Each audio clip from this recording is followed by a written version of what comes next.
ladies and boys, how are we all doing today? I hope you're all doing swellingly today.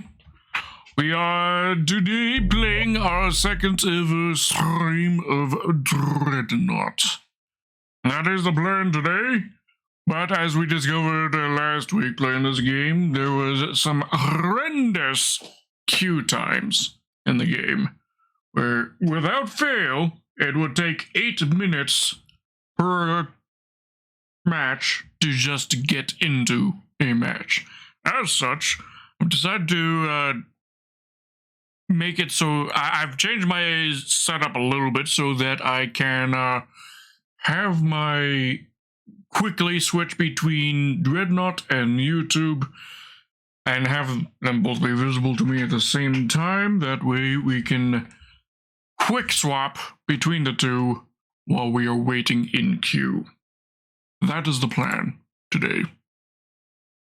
How about you guys? How are you doing? And thank you so very, very, very, very much. Follow Drago Phoenix. Appreciate it immensely.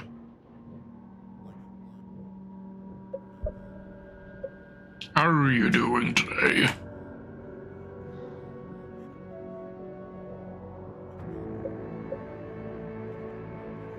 Alright, let me actually get some YouTube videos queued up. I got requests in the Discord for video reaction submissions. Just bring those up. Just pause the video. There. There. Now I can quick swap to it very easily. I'm great, thanks for the welcome. Never seen this game before. Looks interesting. Yes, it is fundamentally a very interesting game with a good concept. Unfortunately, this game is being shut down in July, but it is free to play. So if you want to give it a try, you have a dwindling amount of time to do so. That is in fact why we are playing it now, because I want to experience the game before it's gone, so to speak.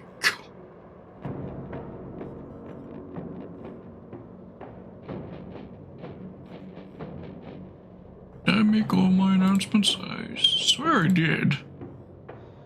Unusual number of...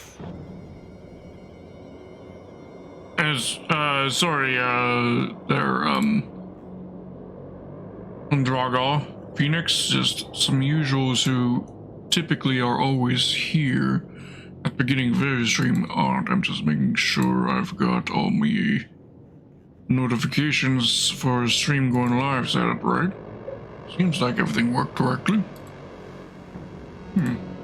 Interesting. Very, very interesting. But yeah. And unfortunately, one of the bad things about this game that we experienced last week, Drago Phoenix, was the fact that it would take 7 minutes and 55 seconds of sitting in the queue before it would eventually pair us into a battle where it was just NPC players, because it can't find any other players for us to play against.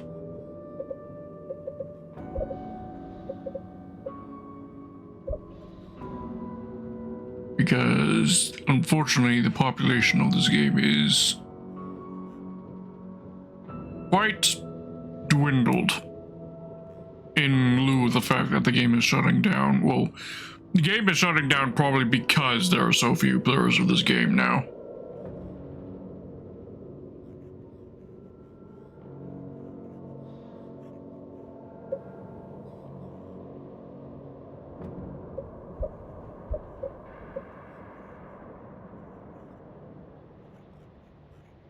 Yeah. I mean, I wouldn't mind... I don't mind playing against bot players when they can't get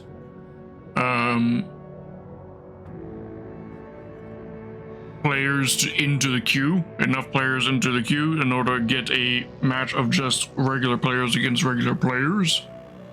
But I find it a little bit ridiculous, the fact that the matchmaker waits 8 minutes before it decides to give up and just match you against bot players. That would be my one feedback about the current predicament of Dreadnought.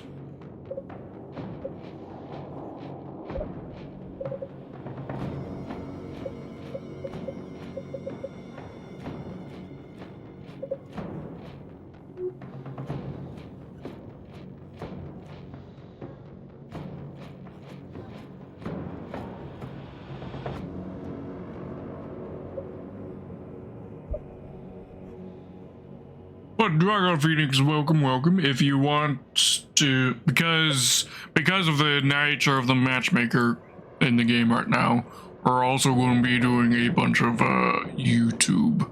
If there's any YouTube videos you want to see me react to, just post links. I'm pretty sure I got the permission set up in the chat to allow people to post links.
Okay, that's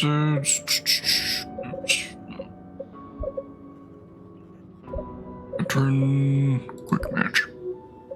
Spinning up the nav beacon. Alright. Searching for a match. This will probably take 8 minutes, so let's find ourselves something on the YouTube front.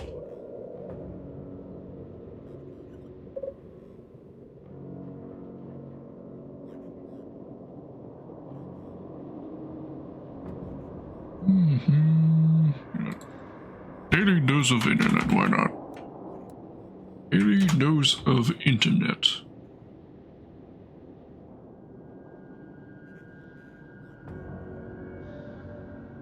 Okay. No videos, unfortunate.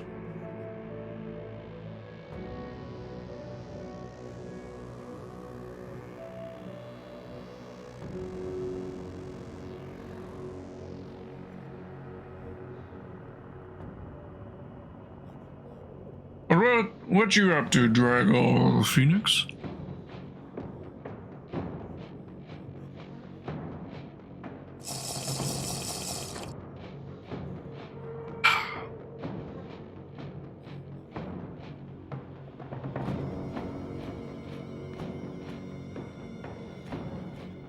Anything interesting going on in your life?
Shouldn't promise funny, good to catch your stream and surviving the hot weather.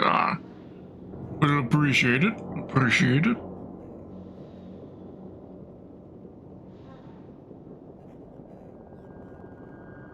And yeah, the hot weather do be rapidly approaching, don't it? I will probably be buying a new AC very, very soon, is the plan. Deal with it. I do have an AC, but it's a window mounted one that I fucking hate. It's loud as fuck and it's noisy. Well, loud as fuck and noisy. Sorry, that means the same thing. It's loud as fuck and it is messy. It made the entire area directly around it damp. So I want to get myself a better AC. I'd rather not have to drag that old one out of storage and back into the window.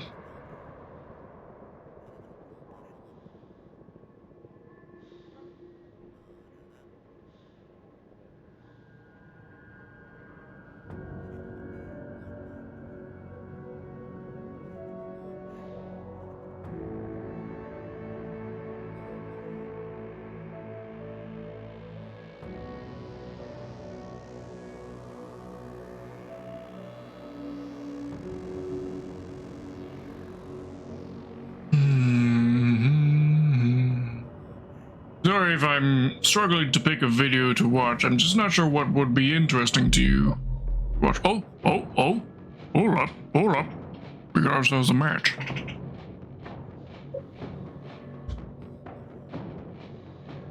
Much quicker than expected.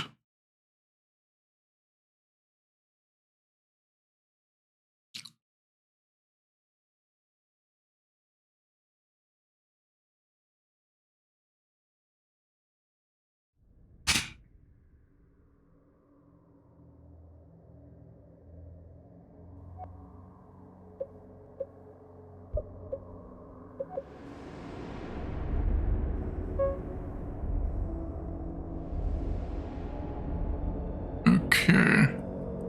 But we do have a real player on the enemy team. Yeah. Oh, 2 real players on the enemy team.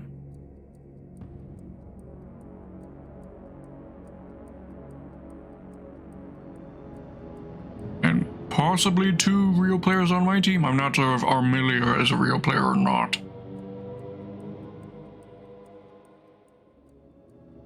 Would be a real player.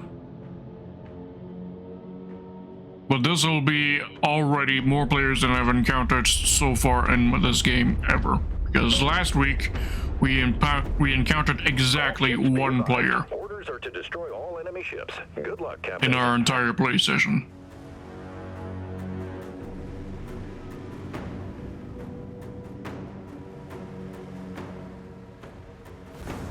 Nuke targeting enemy ship.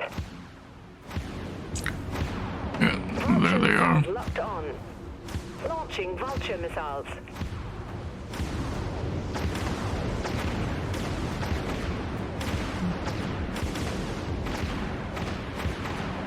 You heard the captain. Systems drained. Starting recharge. Okay, going after that player.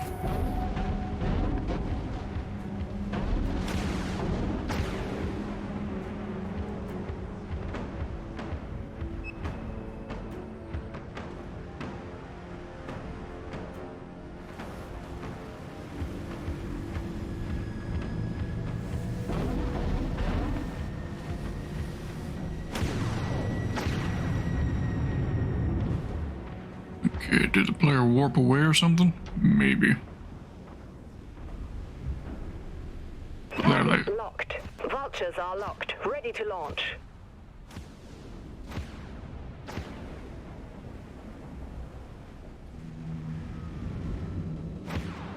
Oh, there they are. Launch all vultures. Nuke locked on enemy ship.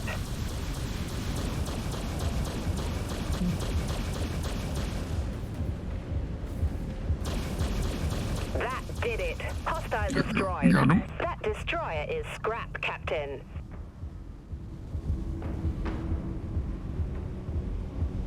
Activating primary. We have a nuke locked and ready, Captain. Engaging. Snook. System drained. Cycling.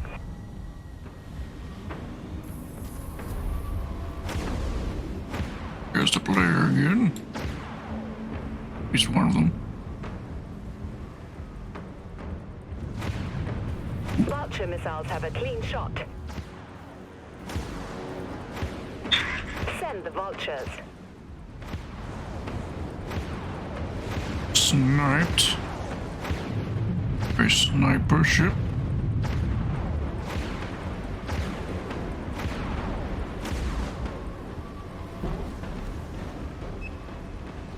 Aye, Captain. Activating. Reloading.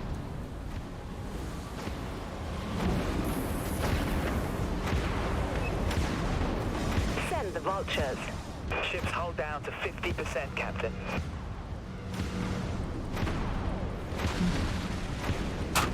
Shield activated.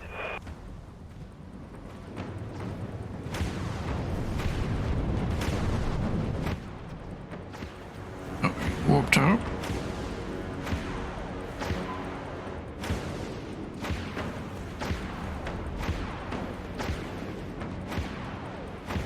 I think that's out of range.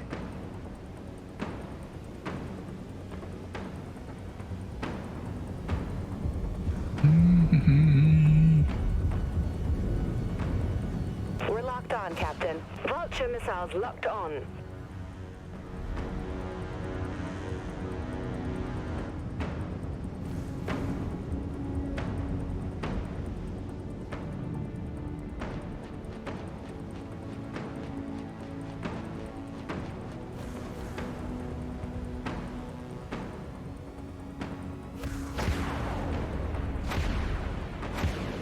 Lock on confirmed. cannons. Vulture missiles locked on. Send the vultures.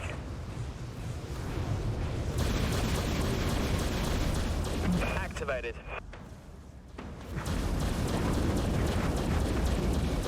Captain, Range we've weapon, got a lock. shields up. Enemy missiles incoming, Captain. Scrapped an artillery cruiser. Let's harden up. Engaging exoshell. Hello. Autoguns fired up. Multiple impacts detected. Launch all vultures. Exoshell offline. Shield activated. Enemy missiles incoming, Captain. That did it. Enemy destroyer's hull is collapsing. Nuke locked on, ready to... Aye, Captain. Engaging. Rearming, Captain. Critical system failure across the board, Captain. Yep, did. First death. So far. We're not winning, it seems. At least the Reds are in the lead. Got more points. But it's close enough that can still very easily swing to our favor.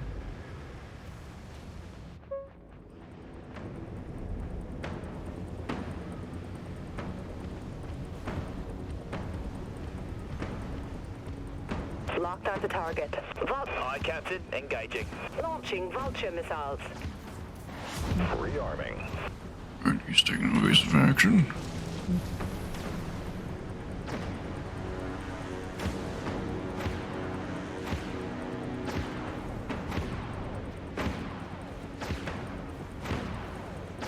Vulture silos still reloading. Enemy warheads locked on our position. Engage exoshell. Aye, Captain. Vulture missiles locked on. Launching vulture missiles.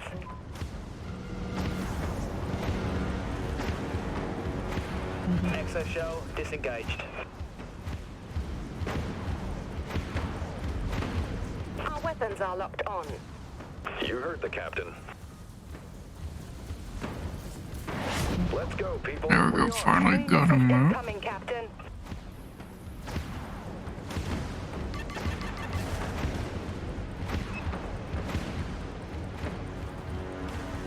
Wait, I'm getting repaired by a Vulture missiles friendly. have a Oh, clean hello. shot.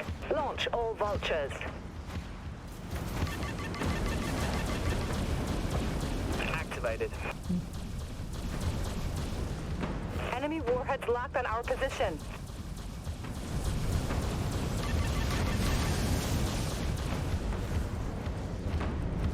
Shields down.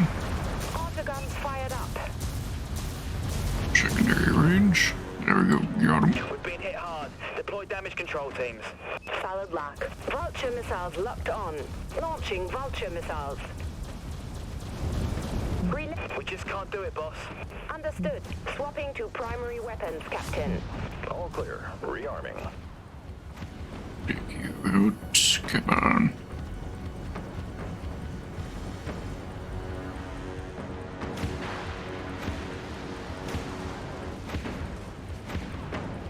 It's not looking good out there, Captain. Oh, it isn't. Vultures are locked. Ready to launch. Send the vultures. Missiles out. Enemy missiles incoming, Captain. Locked on the target.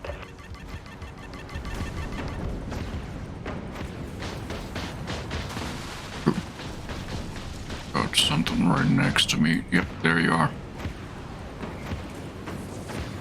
Exo shell disengaged. Put an end to that pile of scrap. They've hit us hard, Captain. Enemy warheads locked on our position. Lock on confirmed.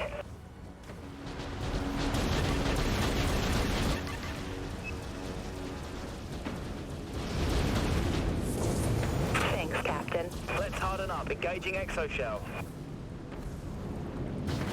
Nuke target Hello. enemy ship. Vultures are locked. Ready to... Okay. No, but we both died there. Alright, alright.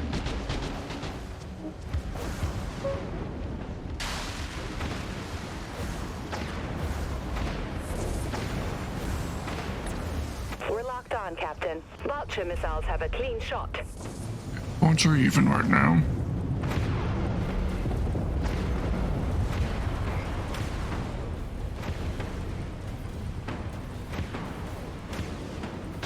Our weapons are locked on.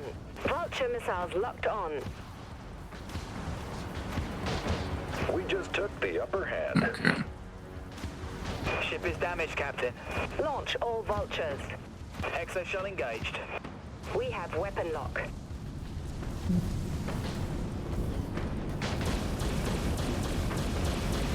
Scratch enemy destroyer. We've got the advantage, Captain. Engaging. Exo shell offline. Shield activated. Rearming now. We're taking too much attention here. Send the vultures.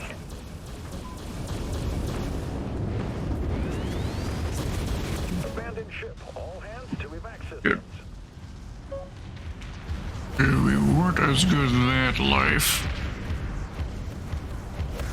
We are swinging things to our favor, or we were swinging to our favor for a moment there.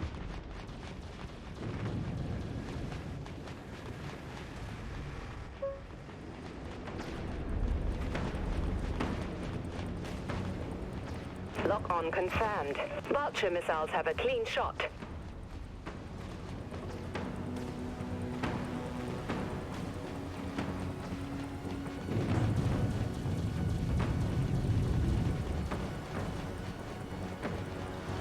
Nuke locked on enemy ship. Vultures are locked. Ready to launch. Launching vulture missiles. Take you out.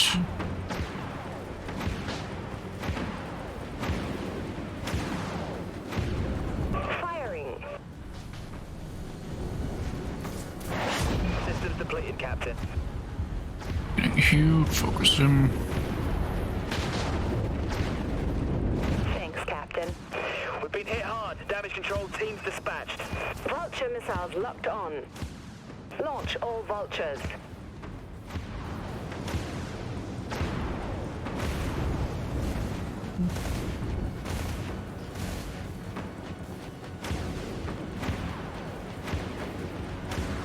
You down while you're vulnerable. Enemy Come on. warheads locked on our position.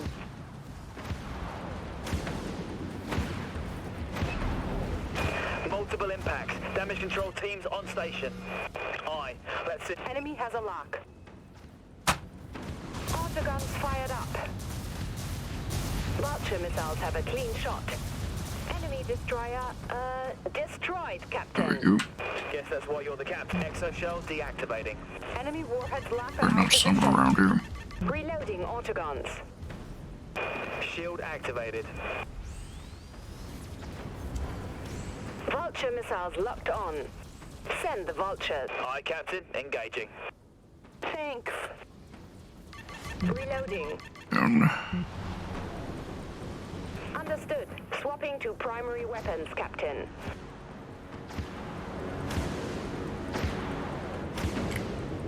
Get you down this time, please.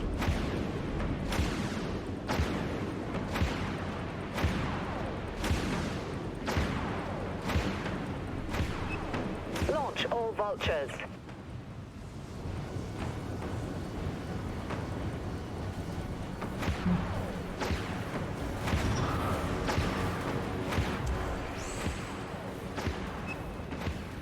Firing up. Captain, we need to turn this around.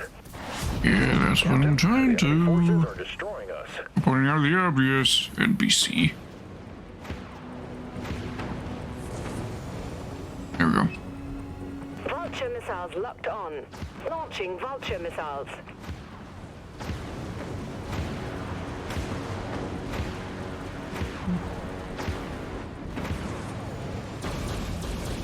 Hey, warped out.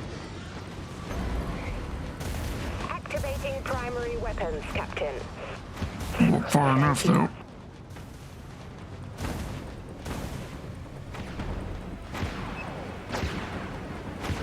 Firing. Send the vulture. System drained. Starting recharge.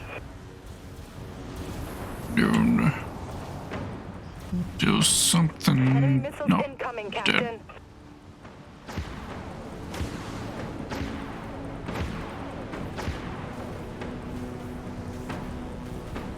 Gonna be close, whether or not we can pull off the W. Enemy warheads locked on our position. Launching vulture missiles.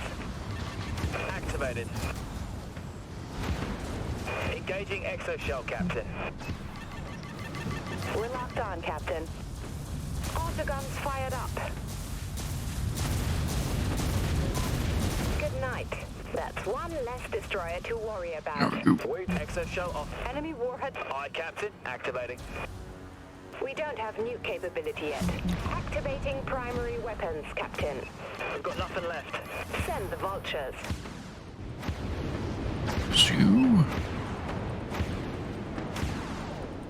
got the advantage now. Let's not waste it.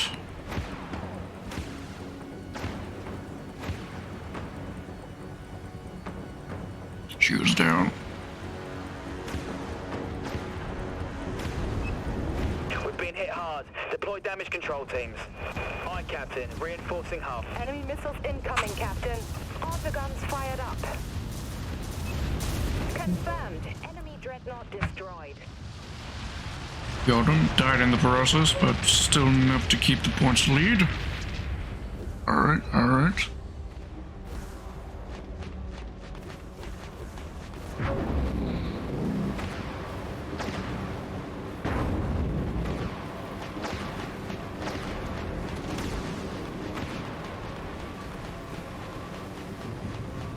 Definitely the most intense battle I've played in this game thus far, I'd say.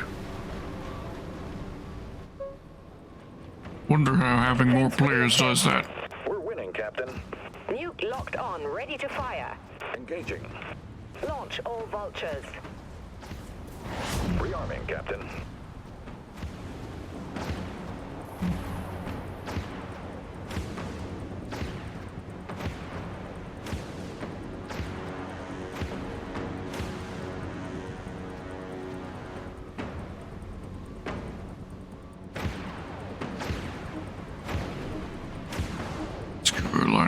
5 to that artillery cruiser Dreadnought sniping me. destroyed. Nothing but a pile of slag.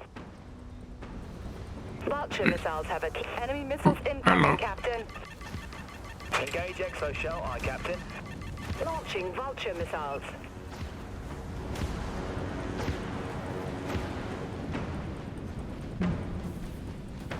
And this guy's trying to.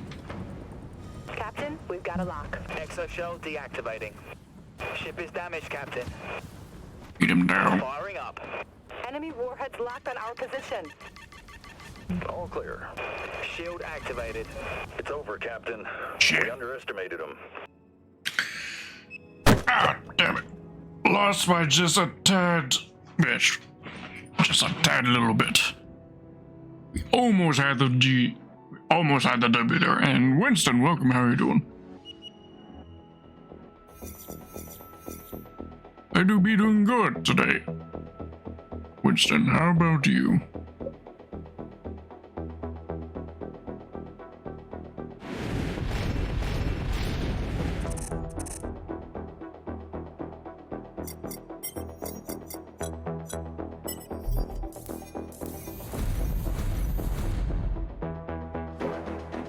There we go. Okay, so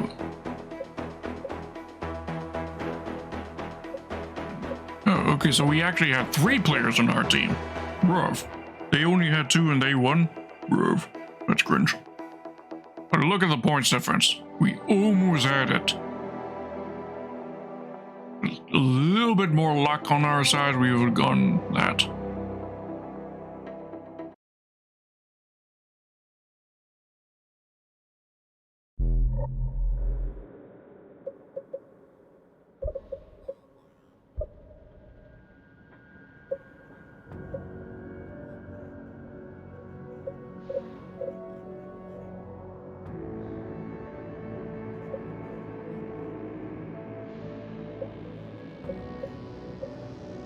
Alright, what should we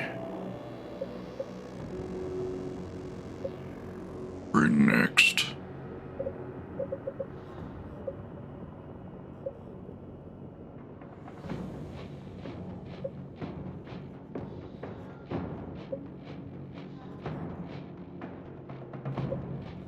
Hmm.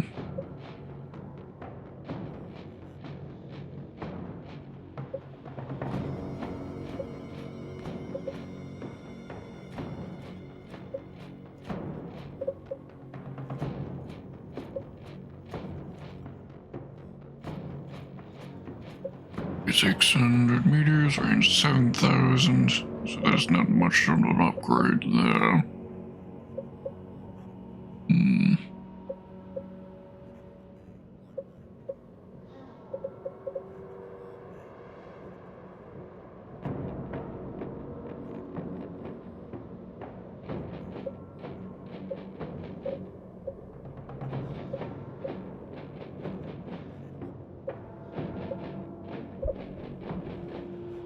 With heavy auto guns 3, I think. Purchase them. And equip them.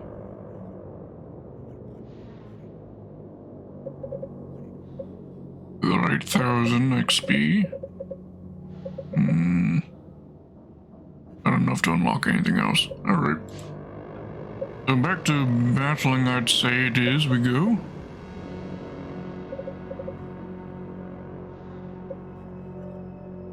Yeah, so Winston, because you're just joining us now,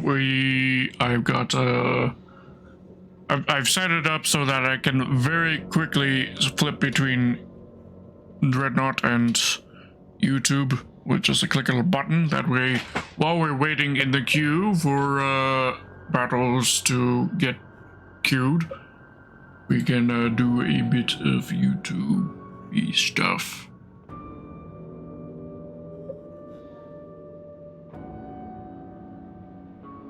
But yeah, as to how I'm doing, I mean, yesterday's stream, I didn't do yesterday's stream because my voice was feeling a little on the rough side. And I almost didn't do today's stream either because I was actually feeling quite ill. Just less than an hour before the stream began, I was basically on the edge of throwing up. But I think I'm better now.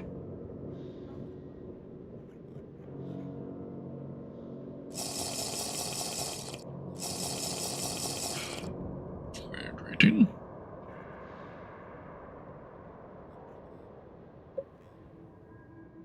So if the sickness I was feeling just before the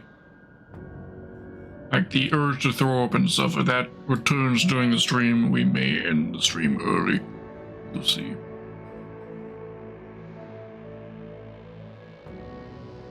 Anyways, got any videos for me to react to? We do have this one, which you requested a while back. Frozen Dog and Far From Hope, the loss of the FF Scandius Rose. Or Scandies Rose. Scandies Rose?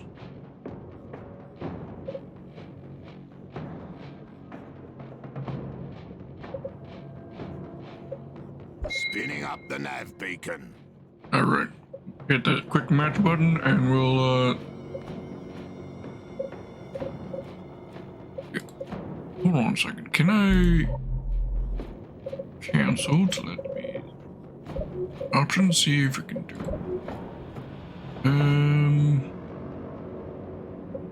speaker setup. Really? Bro.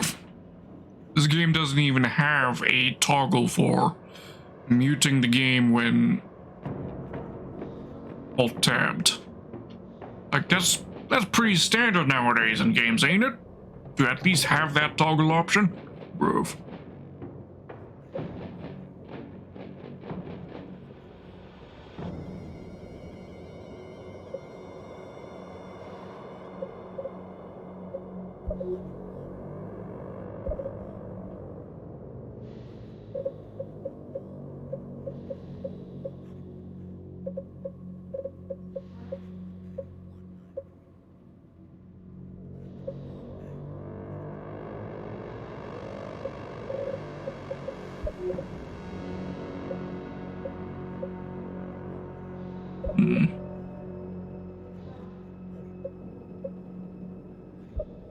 Okay, so we're gonna have like this hangar music playing, I guess, while we're watching the YouTube.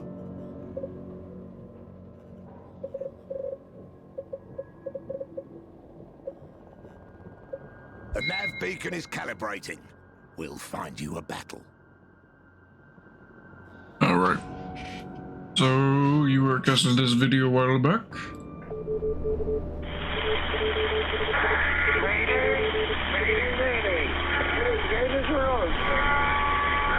Watch this for now, and we'll pause when match is found. 5-6,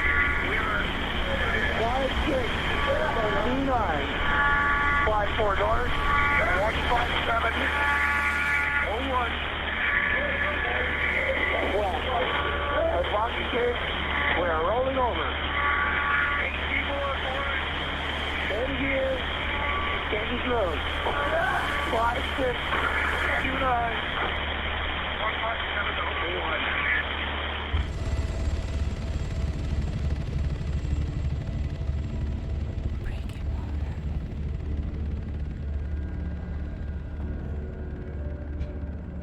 The Scandies Rose, a crab vessel known in the industry for its stability, was the type of fishing boat deckhands would strive to work for.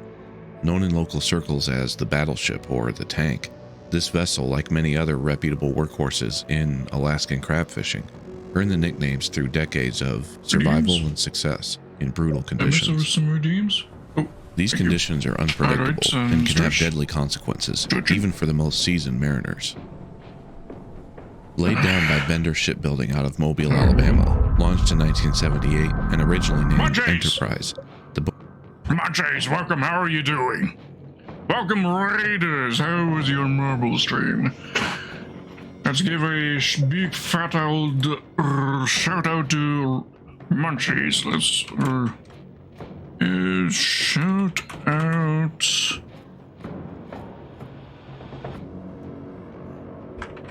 Munchies, please. Do I have that? No, I'm using an S. Give me a moment. There we go. There we go. Shout out to Munchies. How are you doing, Munchies? And Raiders, how are you doing? We are in the midst of playing Dreadnought. Alright, specifically, we're in the midst of the matchmaker for Dreadnought, because because Dreadnought is basically a dead game that has no player base. Matchmaking can take upwards of 8 minutes. So while we are waiting for that to happen, we are also watching YouTube. Pirate is already me. Do what you want, this pirate is free. You are a pirate. Thank you, Munchies. Thank you very much for the subscription. I appreciate it immensely.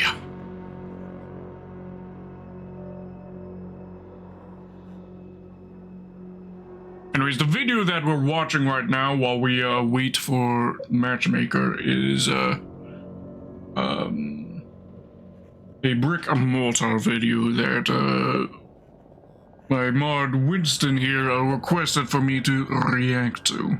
If there are videos you want me to react to on stream at some point or another, do join the Discord, !Discord, and submit your video submissions for me to react to upon the video submission channel of the Discord.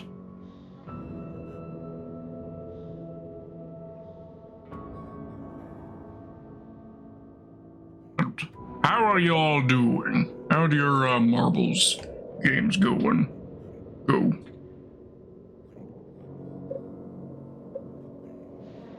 Boat was built for one purpose: pod fishing. Pod fishing vessels require expansive decks that will be loaded and offloaded constantly, stacked as high as the ship's bridge. Most importantly, their ability to remain stable being crucial throughout these operations. Crab season frequently sees these boats pushed hard through high seas, difficult navigation, freezing temperatures, and an often underestimated silent killer, the buildup of ice. The Enterprise would change hands in 1989, renamed to the Scandies Rose, owned and operated by Scandies Rose Fishing Company, LLC. Renaming a ship, that's always a bad luck omen right there, renaming a ship.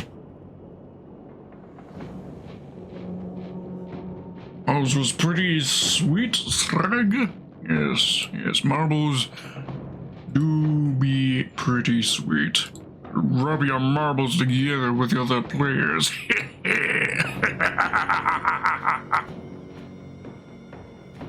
LLC.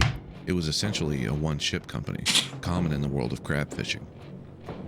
At a length of 130 feet, or 39.6 meters, the Scandies Rose would also feature a width or beam of 34.6 feet, a draft depth of about 11.3 feet, and a gross tonnage of 195. Powered by twin Detroit diesel 12-cylinder engines, total horsepower would be about 1,610 or 805 horsepower to each screw. This setup providing Matchmaker should take a couple more minutes. Unforgiving Alaskan waters. With no major incidents to speak of prior to December 2019, and only minor modifications during routine repairs, the Scandies Rose remained mostly as-built throughout its life. The vessel had seen operation in waters like the Puget Sound, Bering Sea, Gulf of Alaska, and was the subject of Episode 8 in Season 16 on Deadliest Catch, airing June 2nd, 2020. The Scandies Rose was captained by 45-year fishing veteran Gary Cobbin Jr. Part owner of the boat, Cobbin was a man known by his colleagues as a great captain that was How about you guys? Have you guys watched that show? And the most experienced fisherman they'd ever met. He saw frequent success in Alaskan waters, the ship and captain well known to the industry and enthusiasts alike. In spring of 2019, the vessel received a thorough valuation by independent third party Fishermen's Maritime Services Incorporated. The Scandies Rose hauled out at Loverick Shipyard near Seattle for dry dock inspection, then floated in freshwater nearby for service suitability. The vessel's owners, considering the boat's sale, needed to determine market value prior to moving forward. These inspection companies check vessels like these professionally, from stem to stern, electronics to engines, toilets and plumbing to decking. Every corner and weld inspected and conditions evaluated. The total market value determined after a 3-month-long process to be $3.5 million, the value it should sell for, but a replacement value of $15 million if lost. In fact, noted by the inspection company, the vessel is well constructed with very good scantlings and workmanship. The construction of this vessel is extraordinary for a boat built by Bender Shipbuilding during the late 1970s. The craftsmanship, materials, and design are on par with the best of the West Coast built fishing boats. Starting Sunday, December 29, in the Kodiak port, preparations for what was to be a cod and opilio crab fishing voyage began. Aboard were Captain Cobbin and 6 crew members, one acting as engineer, another as deck boss, and the remaining 4 as deck hands. The crew's experience ranging from brand new to 20 years in fishing and seafaring. The captain's son among them, David Lee Cobbin. They would use the next day and a half. Pause the video. We've gotten ourselves into a match.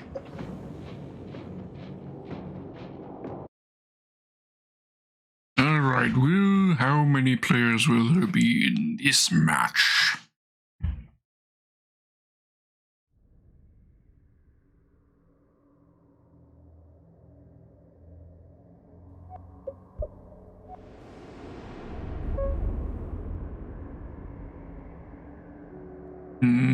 Okay, it seems like we've got 2 enemy players who are real players, and the rest are bots. Rough. 2v1?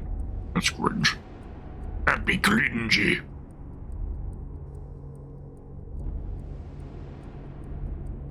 Once again, we are put at a disadvantage. That ought to make it a fair fight.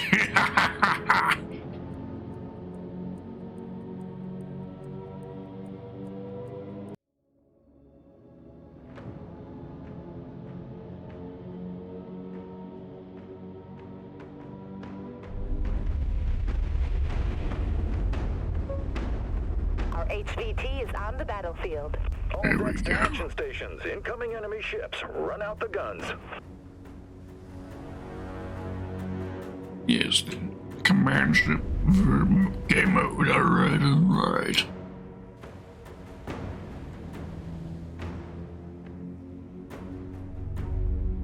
We don't get the speed boosting.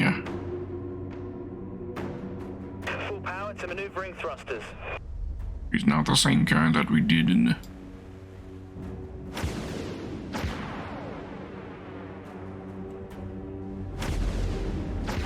the other mode that we were just We playing. have weapon lock. Vultures all. Aye, Captain. Engaging. Launch all vultures. We've got nothing left.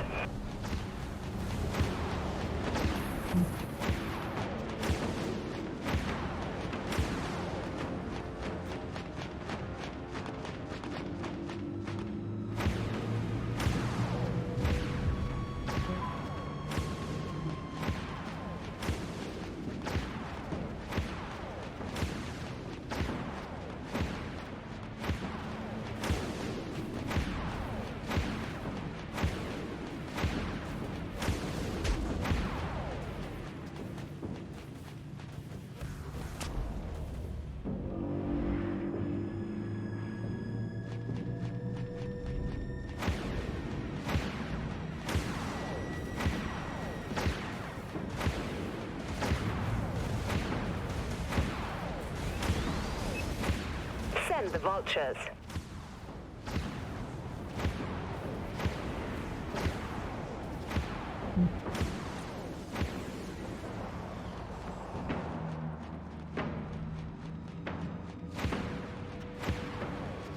The command ship Almost is got free. it. There we go. And our own command ship's not doing great, but it's lasting longer. Now I can focus the enemy players, though. We have a nuke locked and ready, Captain. Who's shooting at me?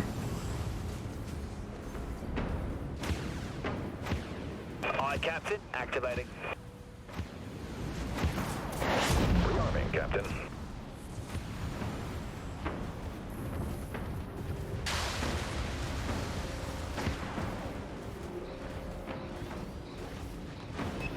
Vultures are locked, ready to launch. Launching. Ship is damaged, Captain. Shield activated. We lost our command ship. Right. Enemy warheads locked on our position. Hostile ship neutralized. Artillery cruiser destroyed. Exo shell engaged. We'll play right now. Enemy warheads locked on our position.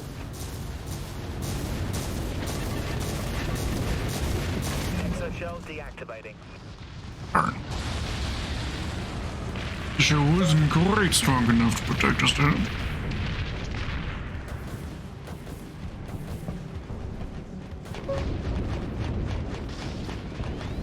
Nuke targeting enemy ship. Full power to maneuvering thrusters.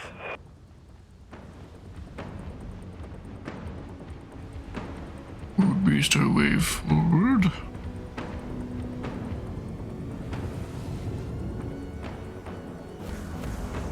We're locked on, Captain. Vulture missiles have a clean shot. Launch all vultures.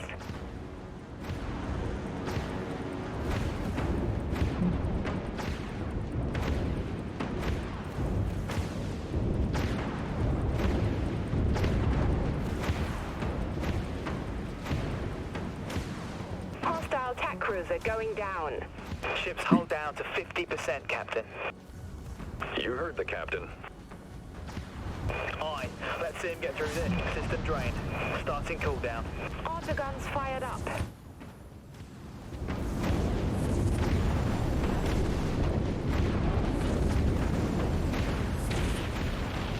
Exo shell disengaged. Reloading. Shield activated. Enemy Oh warheads dear. locked on our position. Should have activated my shield a little bit earlier. Not good. We ain't doing good. Smash.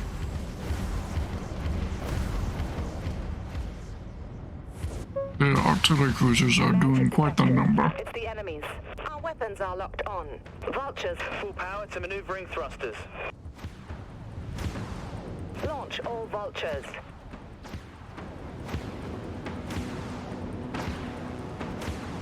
Hostile corvette destroyed, Captain. Nuke locked on enemy ship. Aye, Captain. Engaging. Look out on Completed, you. Captain.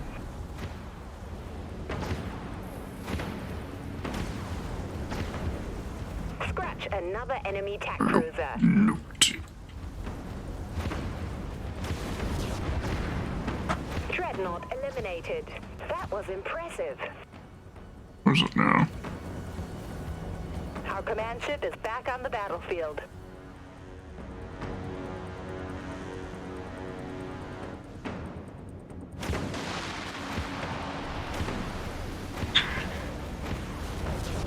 Enemy missiles incoming, Captain. Aye, multiple impacts detected. Thank you. Hello. Launching vulture missiles. Missiles out. Exo shell deactivating. Shield activated.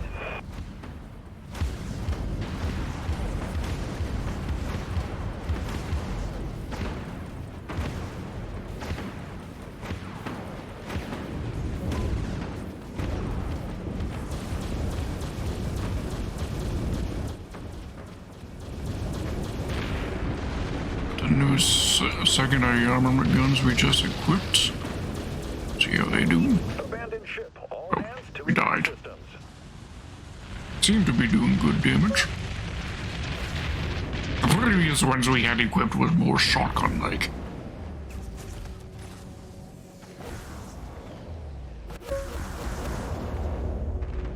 Captain, we've got a lock. Vulture missiles locked on. Full power to maneuvering thrusters.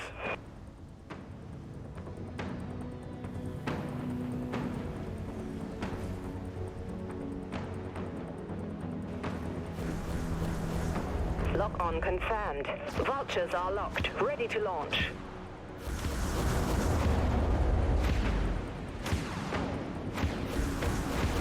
Launching vulture missiles. Enemy has a lock.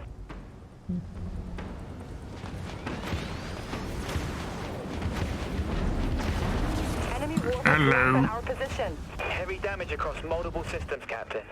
Aye, Captain. Reinforcing hull.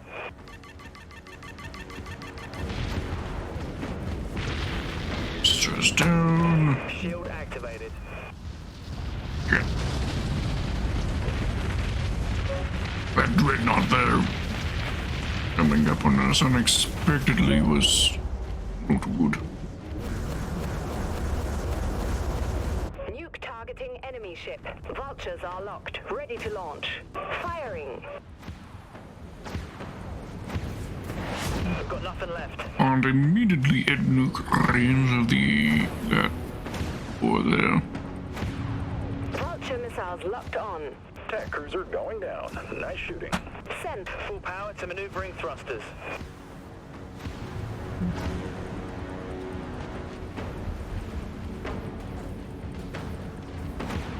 Cool down in progress.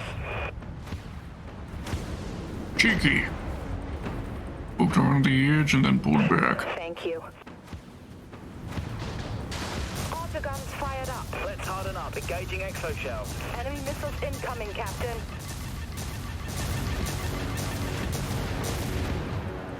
Got him. Got to reload. Stand by. Exoshell disengaged.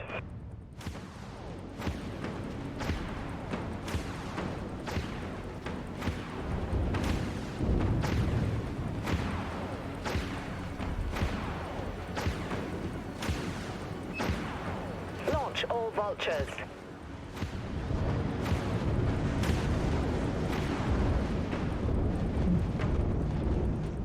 So down. We're down. Jetting.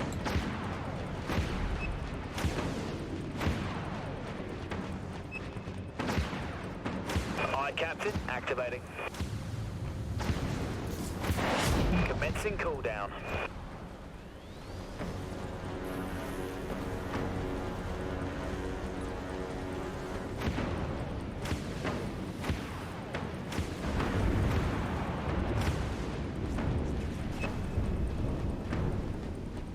Enemy warheads locked on our position. We're getting killed out there. Engage exoshell. Aye, Captain. Attention. Oh shit. Oh, I'm not dead yet. Critical Okay. system failure. Now I'm dead. Okay, I thought I had already died. A few moments prior to that. That's why I stopped firing my guns. It was a mistake.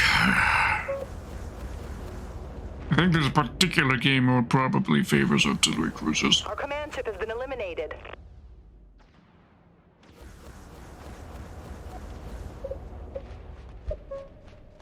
Very little experience in artillery cruisers, granted. We'll give it a try.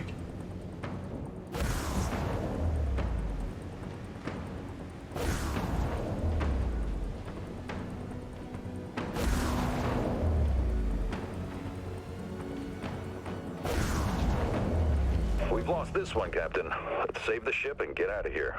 Right. Next time we end up in this particular game mode, we'll start off with the artillery cruiser off the hop.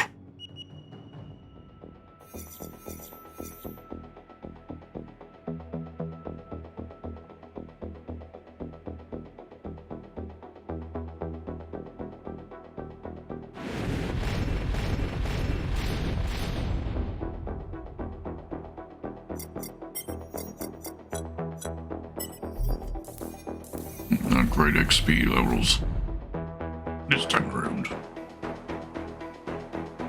But enough that we should be able to research one more module on our Dreadnought here.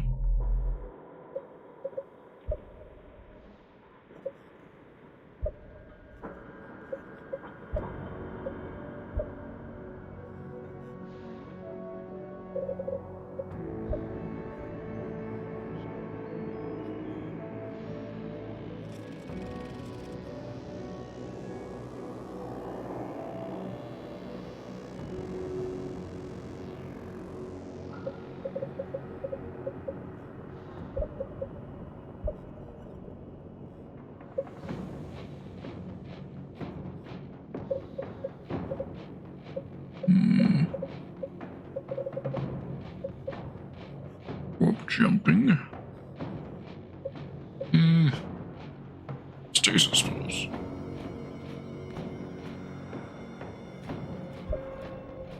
slows the movement of all nearby enemies.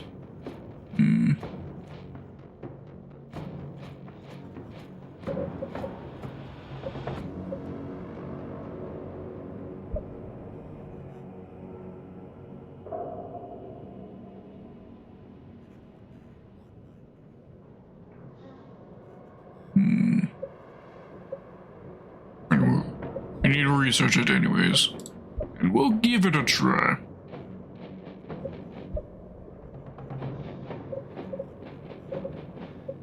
I mean, having it instead of the nuke is... Sorry.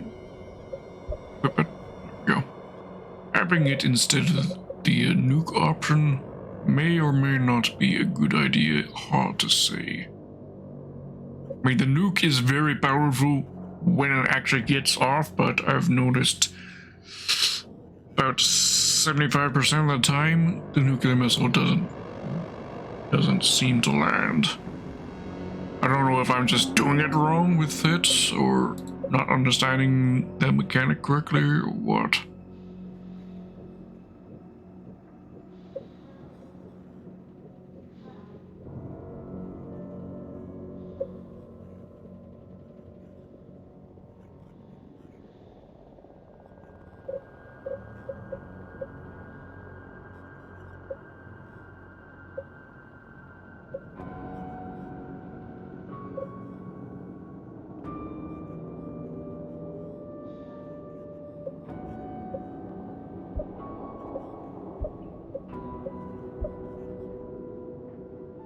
XP on this ship, so we'll just research this. Not great.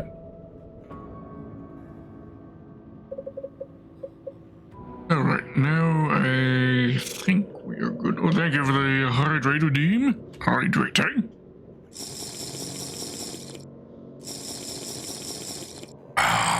Thank you for the stretch redeem as well. Stretch. There we go. We good.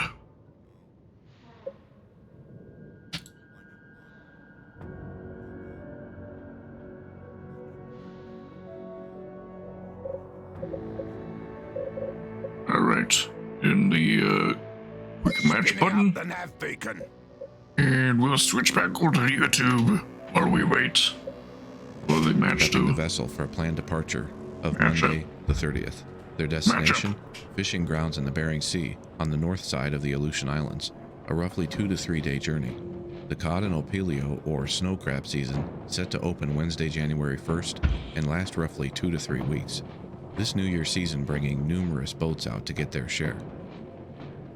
During the nearly 2-day prep, 195 crab pots were stacked and secured, groceries and potable water brought aboard, fuel holds filled, bilge pumps checked, hatches tightened, bait stocks replenished, and the vessel prepped according to U.S. Coast Guard stability specifications.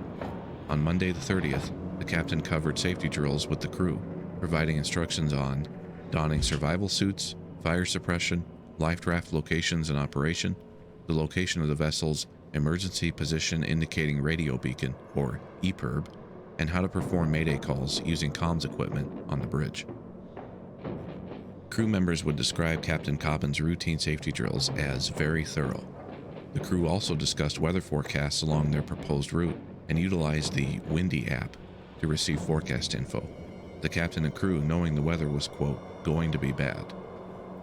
The forecast called for heavy gales and warnings for heavy freezing spray. However, rough weather is strong generally ship the norm overall, for I'd the say. mariners, and these areas in the Gulf of Alaska are notorious for it. In fact, several other vessels would leave out that same evening regardless.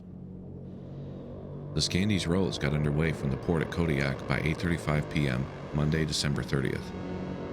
The intended route would see the vessel pass through Kuprianov Strait, then southwest toward the Shelikof Strait, and on through False Pass, opening to Betchevin Bay, and ultimately the Bering Sea. On a steady southwesterly course at a speed of 8 to 10 knots, the captain would be at the helm in 6-hour shifts, each remaining crew member alternating in for 1-hour shifts each, covering the opposite 6 while the captain rests. Then the rotation would repeat. These vessels often maintain such schedules to allow ample rest time but also because mariners aboard typically need to gain crucial experience in all manner of seafaring. Each vessel may have their own variation, but in general, deckhands are expected to wear many hats, as it were. Each crew member also making the rounds at the end of each watch to ensure engines, auxiliary equipment, and other systems are in good working order. Ice accumulation in these waters is common. Although difficult to fully predict, it was thought to be factored in when using those predetermined stability calculations. When freezing spray from wind and waves begins to accumulate, the gathering ice becomes heavy, changing the center of gravity, creating weight imbalances, causing heavy lists, even capsizing and sinking vessels. Although commercial fishing deaths in U.S. waters have been declining steadily over the past few decades, the dangers are ever present. The FV Destination, a fishing boat similar to the Scandy's Rose, capsized and sank and lost all souls aboard in February of 2017. The vessel found by investigators to have been overcome by ice accumulation on its fishing pot stack, leading to a deadly, unrecoverable list. In icing conditions, the mesh of fishing pots acts as a sort of catch net, increasing accumulation drastically. After a long investigation, though, it was also found that the Destination had left port overloaded, its stability compromised beforehand. Stability, or to oversimplify, a vessel's ability to remain upright and not roll over, plays a crucial role in the world of shipping, and understanding it is vital for any master and crew, from the smallest rowboat to the largest container ships. The combination of ballast water, fuel and oil acting as ballast, securing cargo, the overall load carried on decks before, during, and after weight change, load shift, fishing, stacking, unloading, all these factors must be accounted for in maintaining stability, especially crucial if the vessel is meant to navigate rough waters.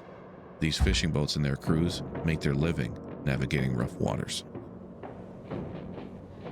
Captain Cobbin took over the watch the next morning, 8 a.m., Tuesday, December 31st. The weather living up to predictions. Deckhands reported a couple waves over the bow throughout the night, and freezing spray accumulating to about an inch thick on the starboard side of the pot stack.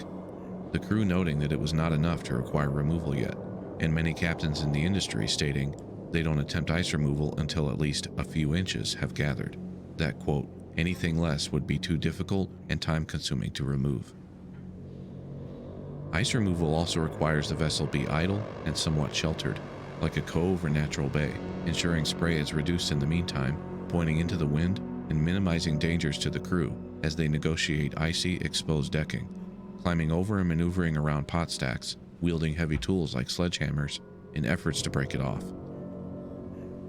Despite the poor conditions, the vessel maintained an even keel, the winds at an approximate 30 to 50 knots, with 20 to 30 foot seas. The Scandy's Rose had transited the Shelikof Strait, entering more open waters. At 11:18 a.m., the captain placed a call via satellite phone to the fishing vessel Amatuli. The Amatuli was en route to Dutch Harbor.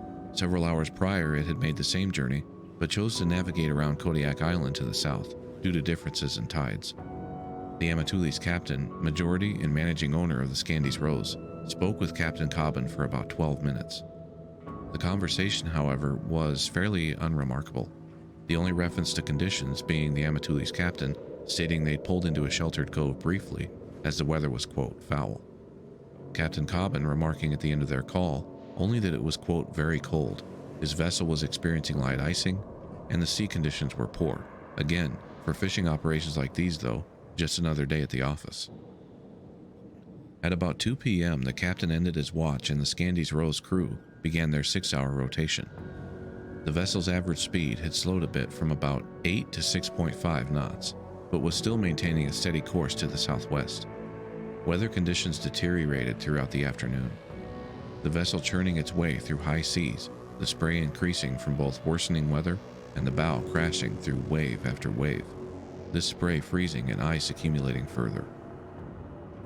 By 7:15 p.m., a crew member woke the captain for his evening watch. Once on the bridge, the two discussed the deteriorating conditions. The vessel had developed a 2-degree list to starboard due to ice buildup on the pot stacks and superstructure. At this point though, 2 degrees was not exactly concerning. More importantly, ice buildup was at roughly 2 inches, and the vessel could correct this by transferring fuel within tanks. The fuel already acts as ballast, and shifting it to maintain stability, temporarily while not ideal, is also somewhat commonplace, especially under the circumstances. The boat's engineer already assuming it would be needed before the captain even asked. By most industry standards, fellow captains and peers agreed they'd have made the same decision to press on. At about 8 p.m., Captain Cobbin called a friend in North Carolina to wish her a Happy New Year. She didn't hear anything alarming by the sound of his voice, and that he only casually mentioned the vessel was icing, had a slight list, and they would eventually need to tuck in someplace safe. Shortly after, Pausing it there, that seemed a good spot to pause. We just reached the 7 55-second mark of the matchmaker, which means we are now getting into a match. Guaranteed.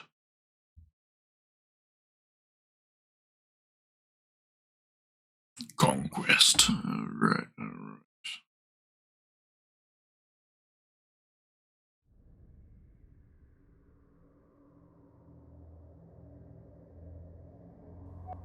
Played many matches of Conquest.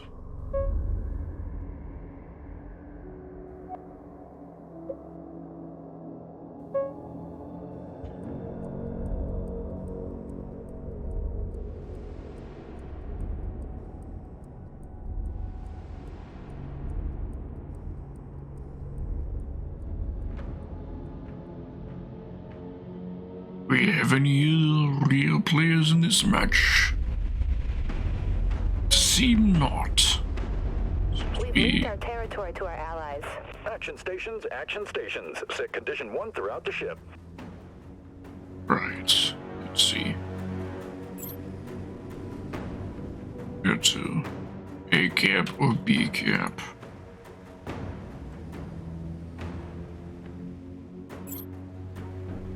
A cap, I think.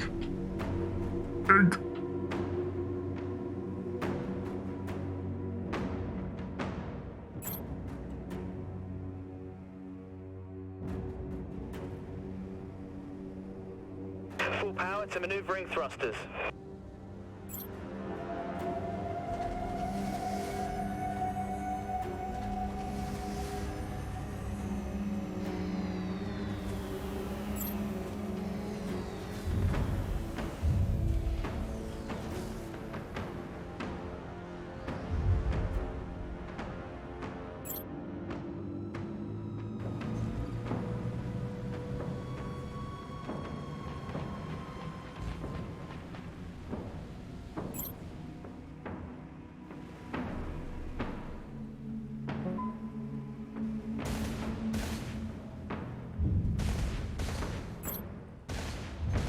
Full power to maneuvering thrusters.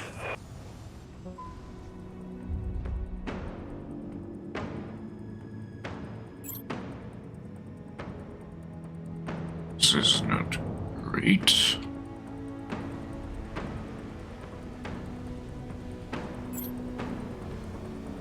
I appear to be the only one attempting to Our fleet cap. is securing control point Beta. The enemy is capturing control point Alpha. Vulture missiles have a clean shot. Send the Vultures. Shield activated.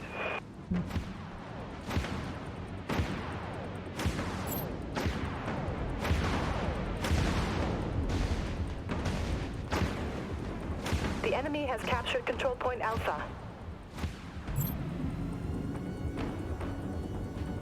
We've secured the control point.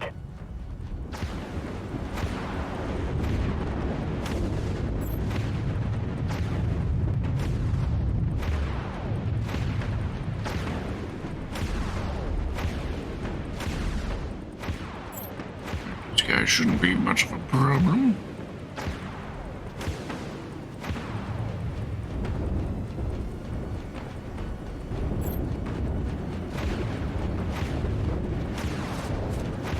Multiple impacts detected.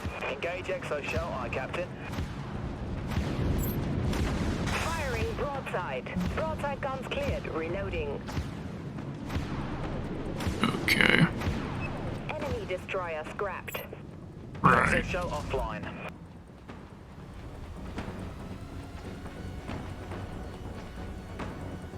Oh, it says a one Broadside guns firing. shot Reloading out. broadside cannons. Okay, so to use those, I would need to get right up next to somebody and fire it point blank.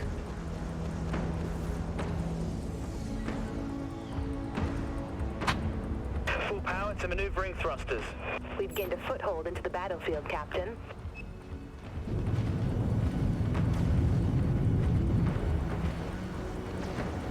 Risky play, but hopefully the damage is worth it. Vulture missiles locked on. Launching Vulture missiles.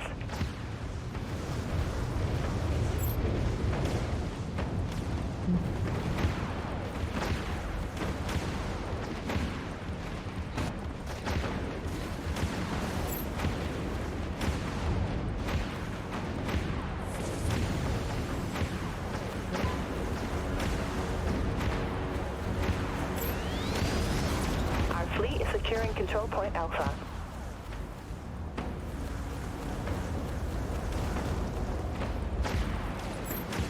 Hard kill on enemy corvette. There we go. Move it down.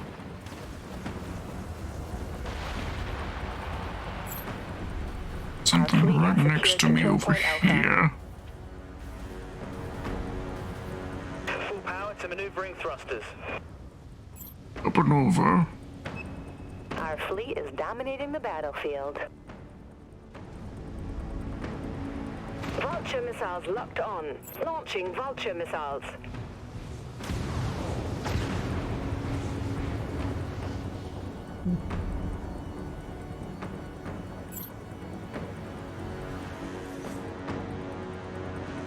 Hello. But Engaging exo shuttle. We're locked on, Captain. Enemy warheads locked on our position. Firing broadside. We're halfway there, Captain. Broadside cannons recharging. it got the damage. Activating. Multiple impacts. Damage control teams on station. Autoguns fire. All hands, abandon ship. Report to emergency evacuation. You run into me there. Maybe? I don't know. I'm still not certain whether or not ramming damage is a thing in this game.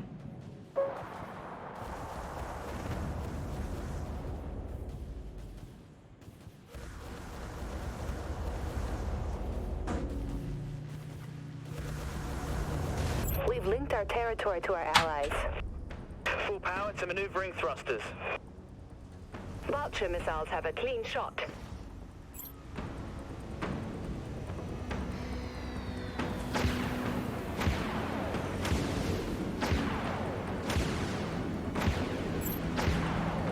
Launching Vulture missiles.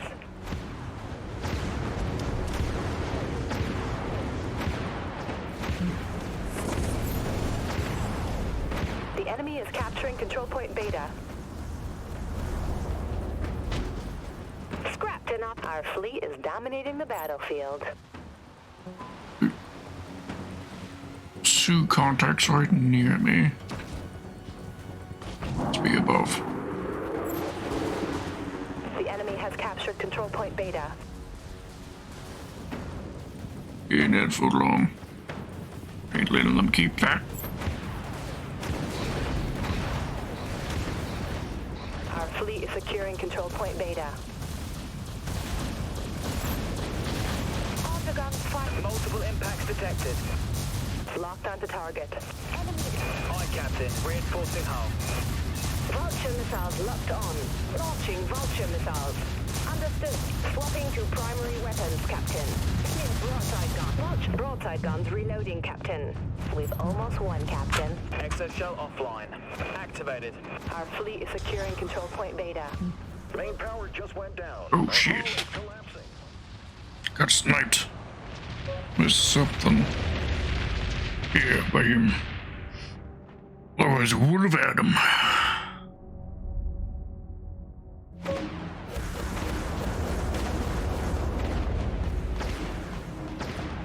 We've linked our territory to our allies.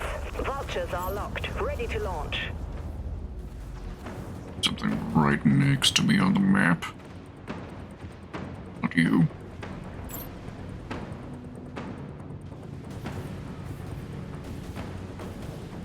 What the hell is it?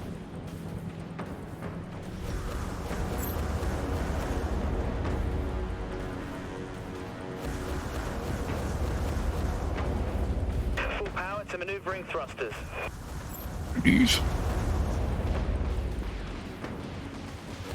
Don't see them. Vulture missiles have a clean shot.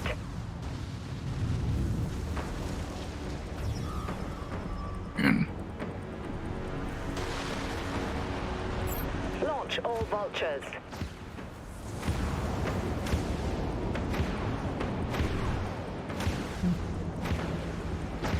We've lost our link to Allied territory.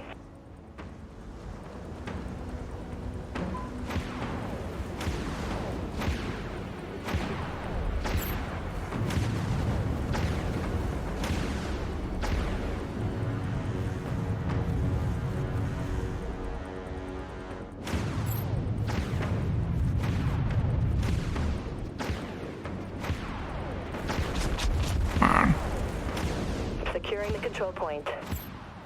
We've been hit hard. Deploy damage control teams. Let's harden up. Engaging exoshell. Scratch one artillery cruiser. There we We'll go. reach them. The enemy is capturing control back. point Alpha. head back to the base as well. Deactivating. I call that a win. Oh, one, honey. Look at him. I thought we were actually behind with the points. All right.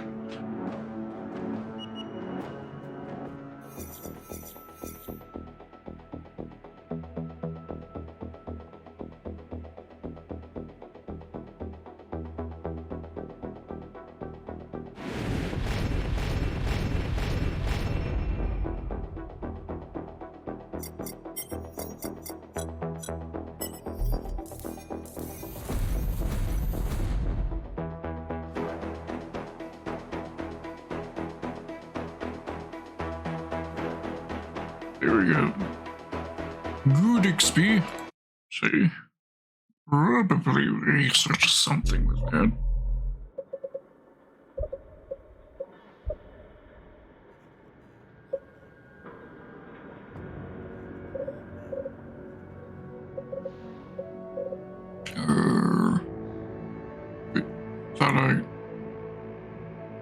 Thought I had 10,000 from that match. Evidently not. Of a battle boom.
Trying to figure out what ships I want to get in the future.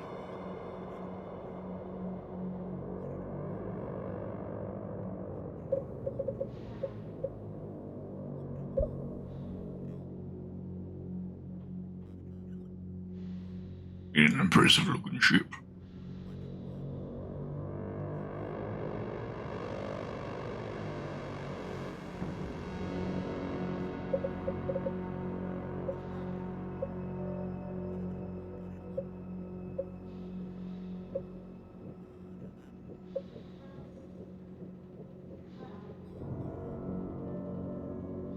Indeed, Winston, indeed. A Star Wars version of this game would be superb.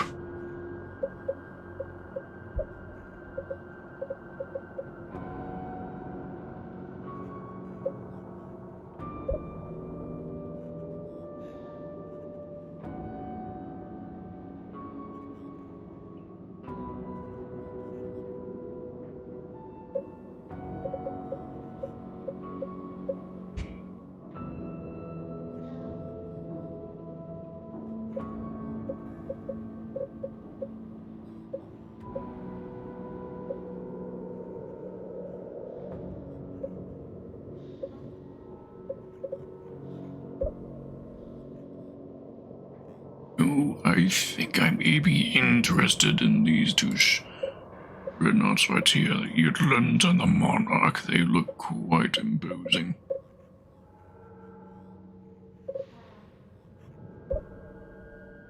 Yeah, quad-barreled guns that they've got on the center line there sort of reminds me of the octuple barreled turrets on some Star Destroyers.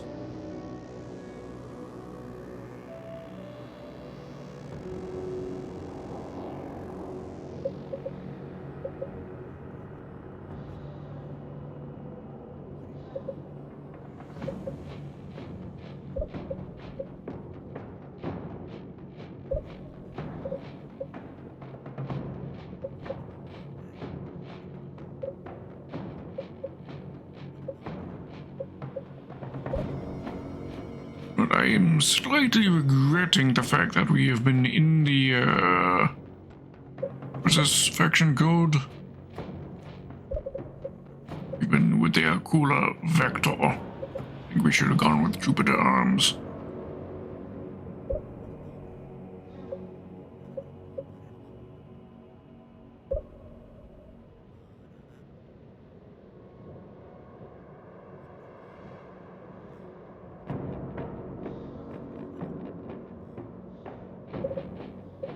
I think maybe before we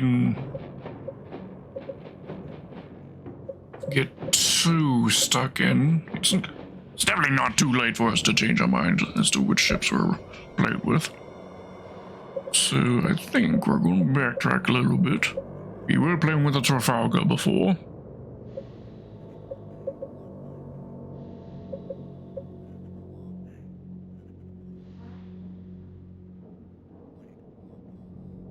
So we will just simply step back to our Trafalgar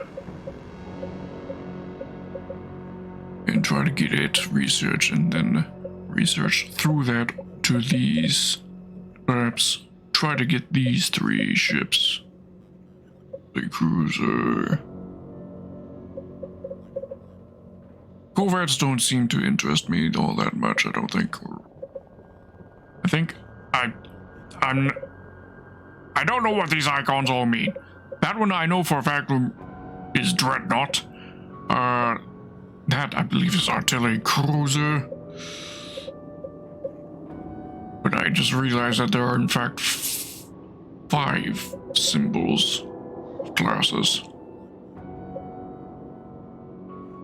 I'm not actually certain, because the game does not provide much info. Let me actually just look it up. Dreadnought game classes.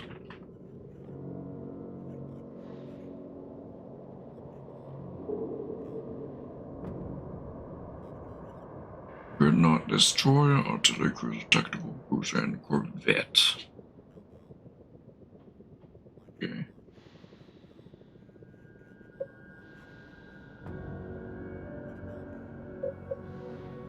Lister is a artillery cruiser. Yes, that is the artillery cruiser class. Otto.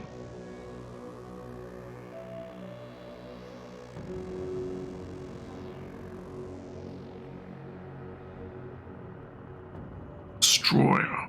Okay, so this icon means destroyers.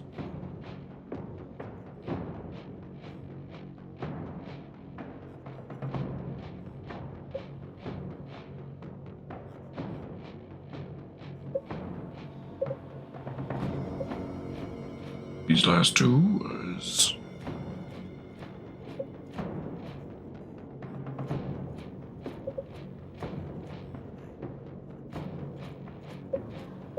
Roger. Must be premium, yeah. Yes, so this is tactical cruiser.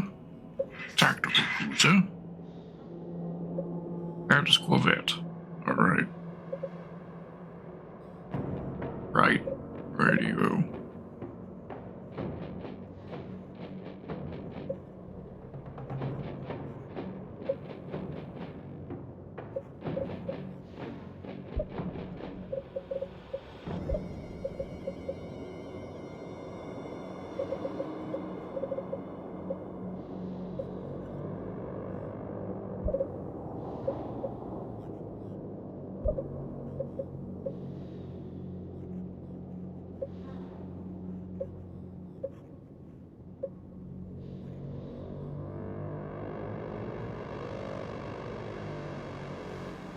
can I actually research anything off the Trafalgar right now that's actually worth checking?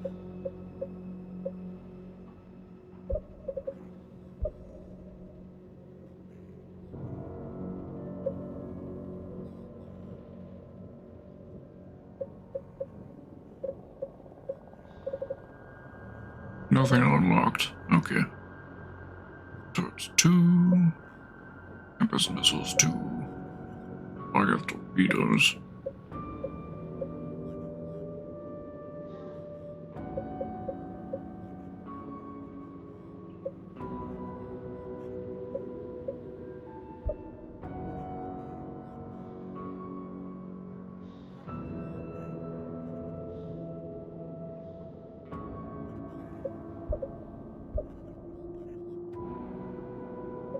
Which has failed. Eh?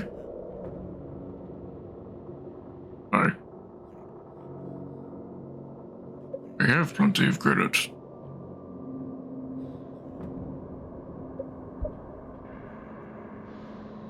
Nani?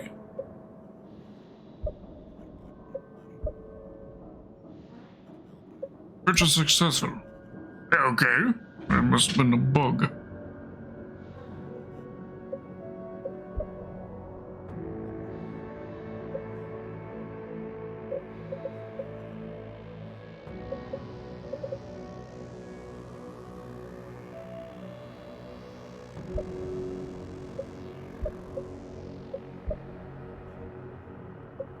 Purchase failed.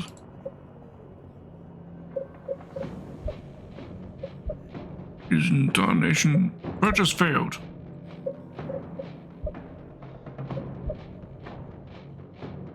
Purchase successful. Okay, so you gotta spam it enough times for it to work.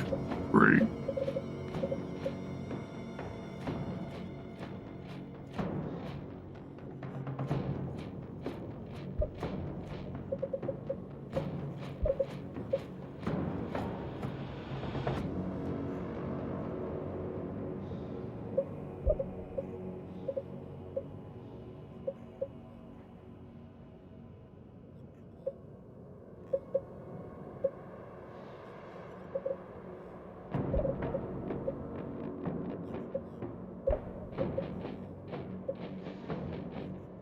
Alright, I think we're good.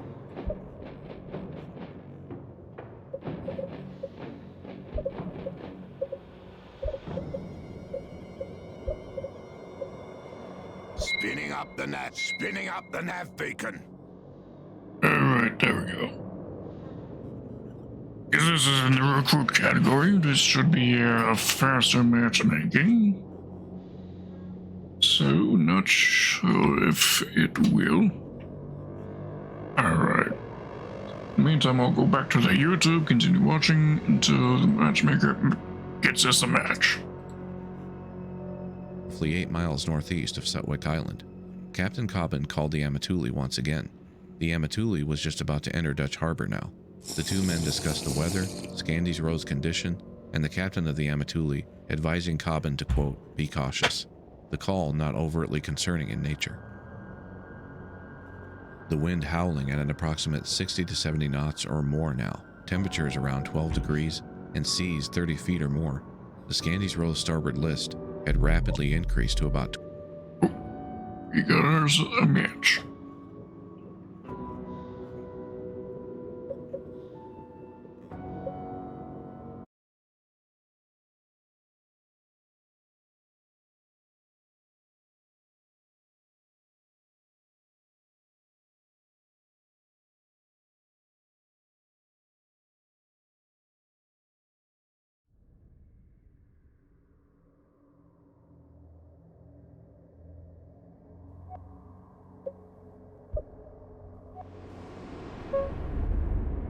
There we go.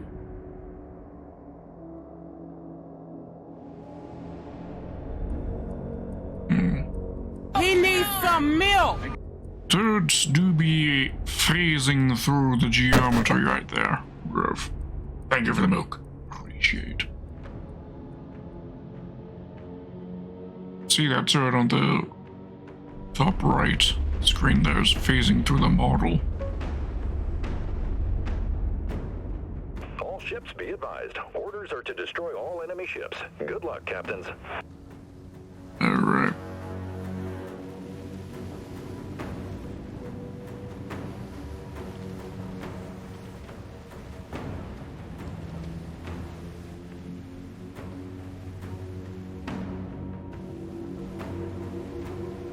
Activating primary weapons, Captain.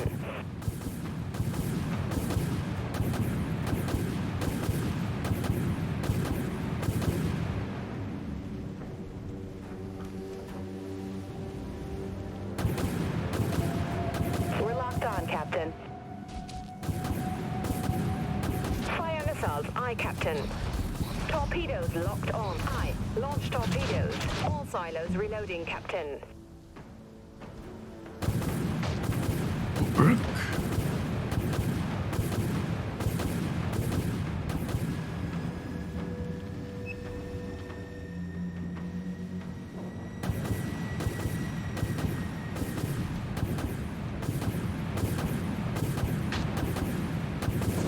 Captain, we've got a lock. Launching torpedoes. They've hit us hard, Captain. All silos launch missiles. Shield activated. Captain, we're gaining ground out there. Jumped. Very short distance jump.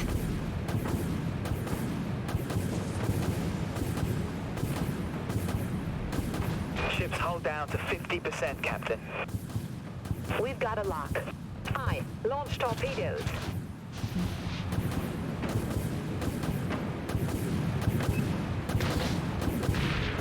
Launching missiles. Missile silos reloading, Captain.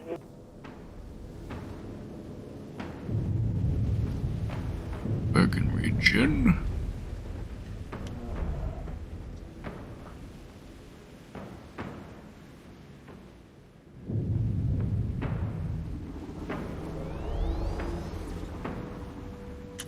You'd by an ally? Very good.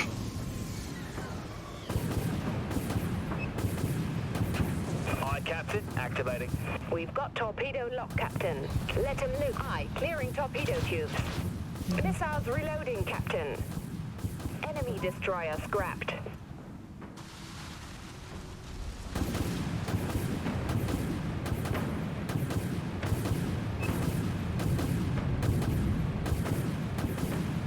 Target locked.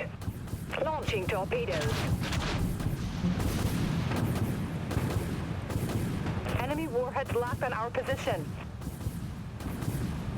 Hostile attack cruiser going down. Missiles locked and ready to fire, Captain. Missiles away. Missiles reloading, Captain. Amplifying weapons, aye. Torpedoes locked on. Aye, clearing torpedo tubes.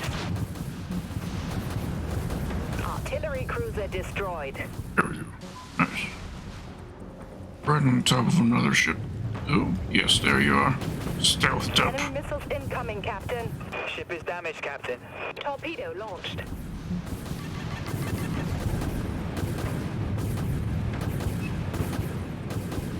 We have weapon lock. Let him loose. All silos reloading, Captain.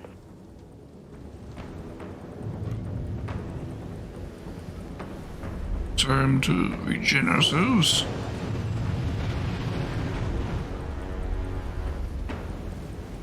Doing good though.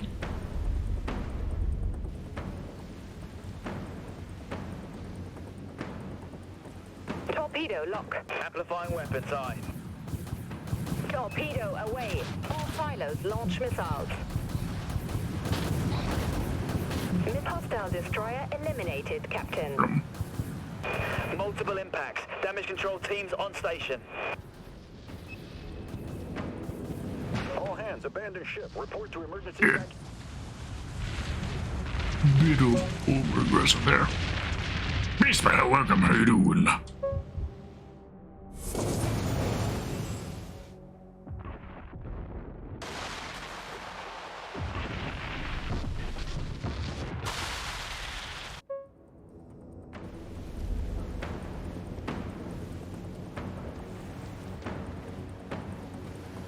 Good luck.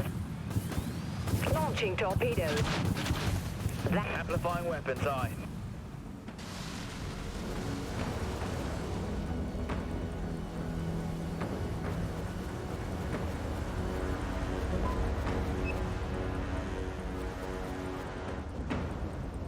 Locked onto target. Missiles away. We have weapon lock. Aye. Launch torpedoes. Reloading silos.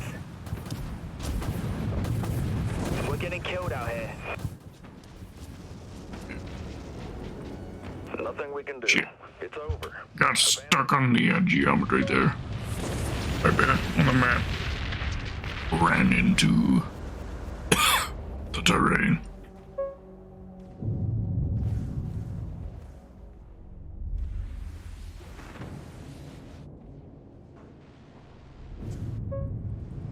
Missiles locked on target. Fire missiles. Aye, Captain. We're locked on, Captain. Reloading missile silos. Phew, thank you. We've taken the lead, Captain.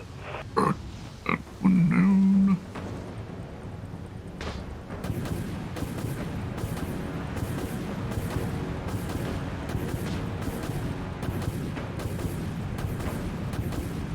They've hit us hard, Captain.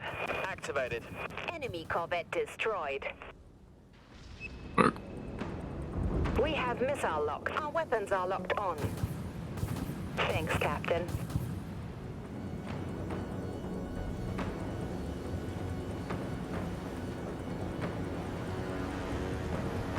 This is region time. Captain, we've got a lock. Launching missiles. All silos reloading, Captain. Aye, Captain. Engaging.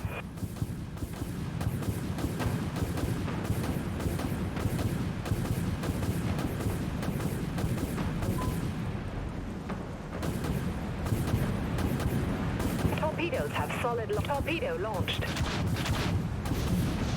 Come on. Shields down, he's been healed. All Oh, silos launch DPS. missiles. Healing. We've been hit hard. Damage control teams dispatched. Missiles reloading. Almost had him.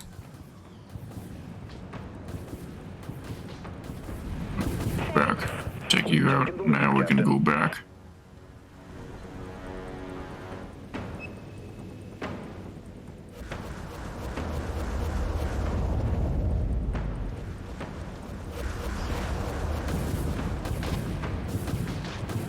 Locked onto target. Torpedo launched. Fire missiles. Aye, Captain. Reloading silos. Do like the maneuverability of this ship. It's just tanky enough to not instantly die when being engaged.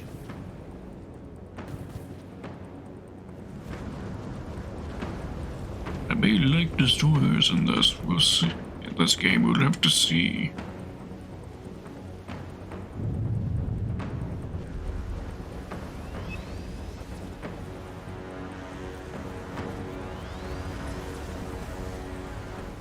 Target locked. Amplifying weapons, aye.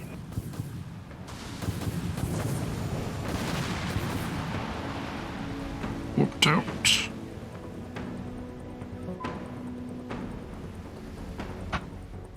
Aye, Captain. Module reboot executed, Captain. We've got a lock. We've got a lock. Missiles away. Launching torpedoes. Reloading silos. That'll teach them. But we're still very evenly matched. I didn't even check whether or not there are any enemy players, real players. Autoguns fired up. Amplifying weapons, aye. All silos launch missiles. Missiles reloading, Captain. Got to reload. Stand by. We have weapon lock. Come on. A DPM, that. There we go. Torpedo away.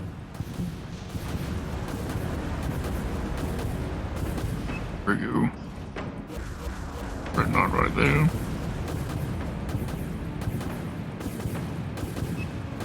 Torpedo launched. Launching missiles. All silos reloading, Captain. Ship definitely has a lot better DPM than a Dreadnought. At least the Dreadnoughts are the Dreadnoughts I was playing with.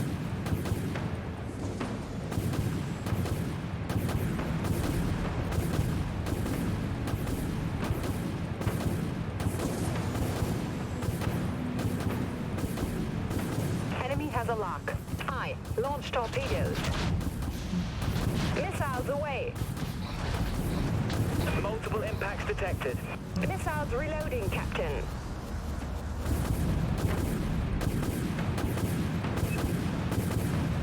Captain, we're gaining ground out there.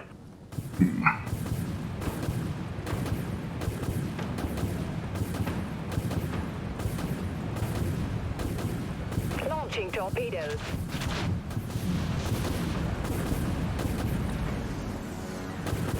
Amplifying weapons, aye.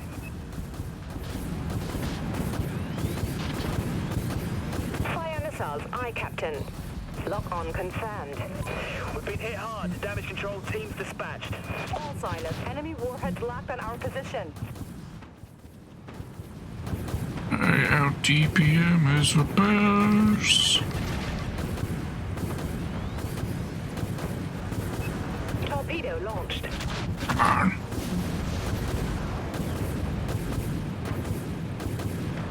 Abandoned ship. All hands to Oh, not quite. At least, not before I died.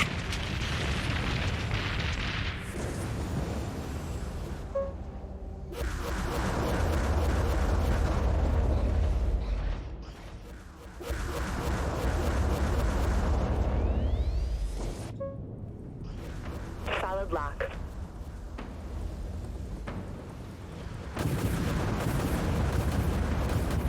Amplifying And it's the weapons main system. guns. Missiles away.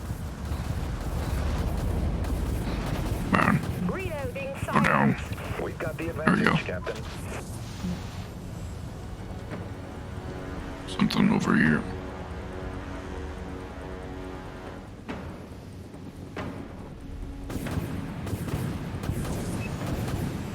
Oops. Short range Torpedo warp. lock confirmed. Hard kill on enemy corvette. Got him.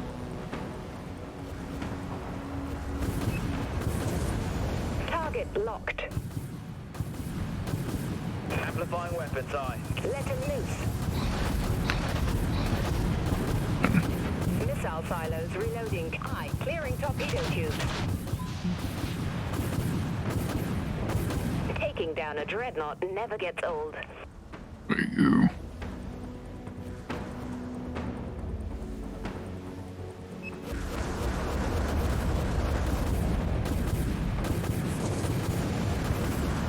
I'll take you out this time, good sir. Captain, we've got a lock. We have weapon lock. I clearing torpedo tubes. Launching missiles. Big huge. Reloading silos. It's, let me be a little bit more aggressive. Locked onto target. Aye, Captain. Activating. Thanks, Captain. Launching torpedoes. Scratch one hostile attack cruiser.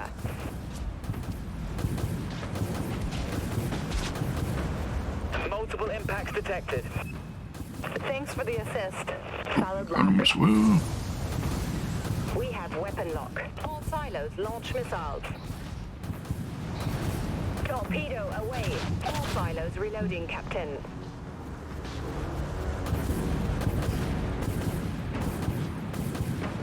Aye, Captain. Engaging. Hostile going down.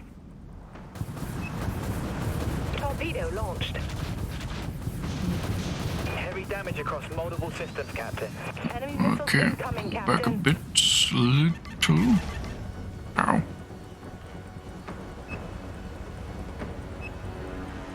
We're locked on, Captain. Let him loose. Gun Chief. Missiles reloading. Achievement? Aye, clearing torpedo tubes. Enemy corvette destroyed. There we go.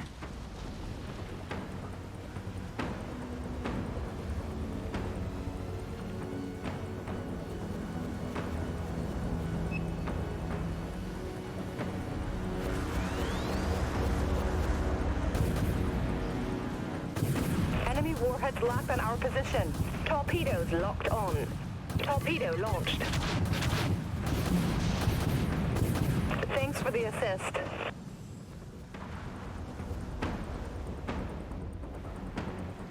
You. Okay. Missiles locked on target. Fire missiles, aye, Captain. Reloading silos. Torpedoes locked and ready. Torpedo away. Aye, Captain. Engaging. Enemy forces are retreating. Stand down from condition 1. There we go. It was enjoyable. That was very enjoyable.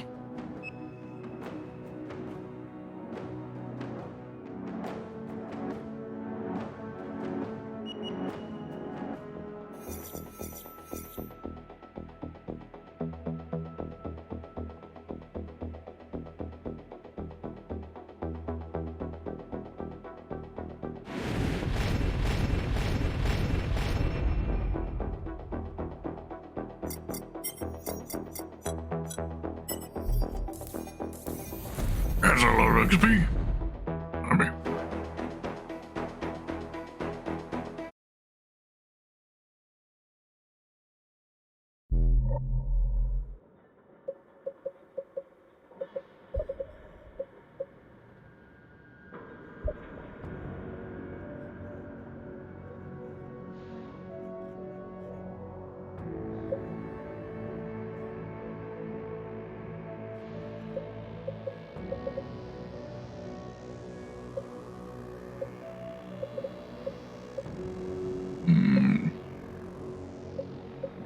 I think I would definitely want the jump drive.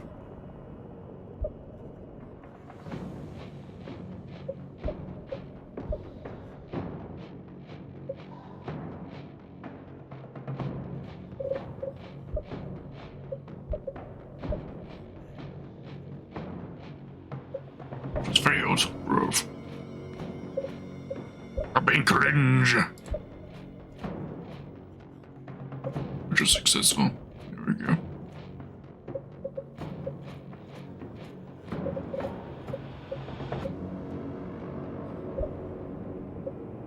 And equip it.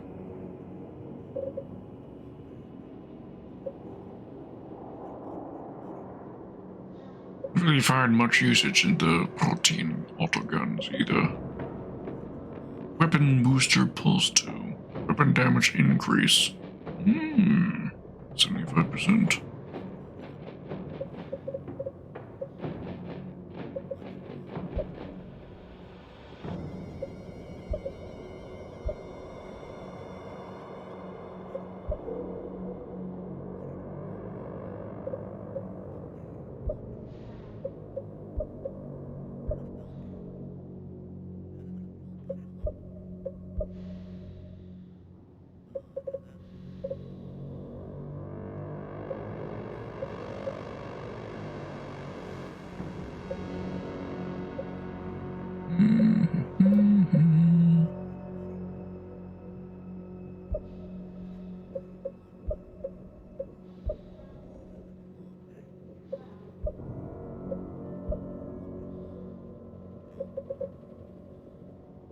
Torpedoes.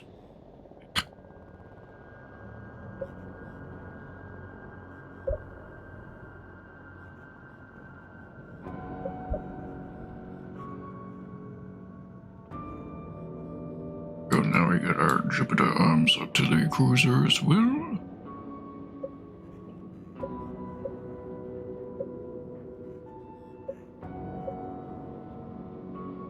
One more battle. We don't have the XP needed to get the Otranto.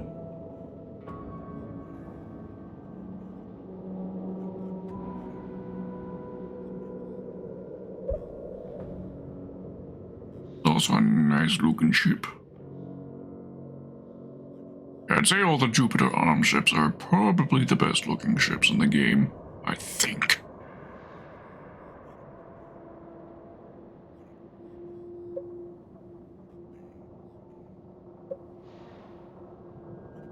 Welcome back, Winston. Any significant issues with your computer there that crashed?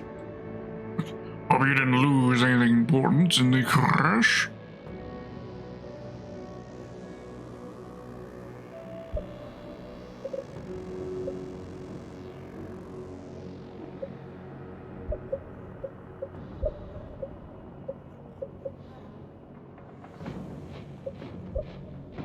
Okay, remove you from the fleet.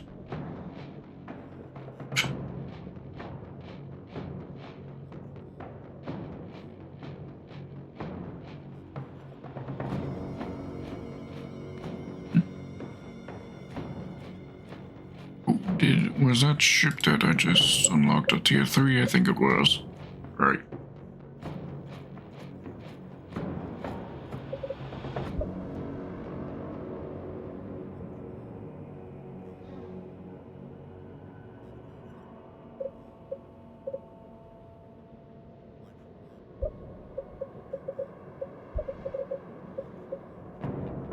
Graphics card issues.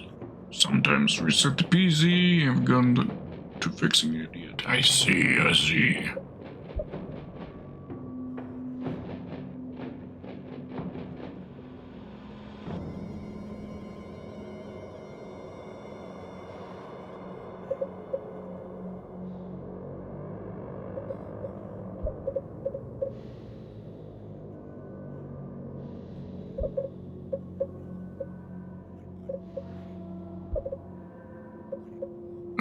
Let's get into the matchmaker and the YouTube while we wait. Let's find you a battle. 20 degrees, enough to warrant the vessel make for the closest shelter they could find. At around 8:40 p.m., 5.5 miles due east of Sutwick Island, Captain Cobbin called the fishing vessel Pacific Sounder. The Sounder was currently in the Bering Sea, preparing to fish for cod. Its captain, longtime friend of Cobbin and fellow fisherman, stated the Scandies Rose captain was concerned about a 20-degree list and that icing was really bad, but also the Cobbin stated it was too rough to send the crew out and break ice, that he was going to try and seek shelter southeast of Sutwick Island. However, the Sounder's captain noted the Cobbin's tone wasn't that of any urgency, even following up with casual conversation about the recent holidays and small talk about vessel ownership. At which point the Sounder's captain needed to end the roughly 30-minute long chat at 9:10 p.m. so he could tend to his own vessel's generator in the engine room.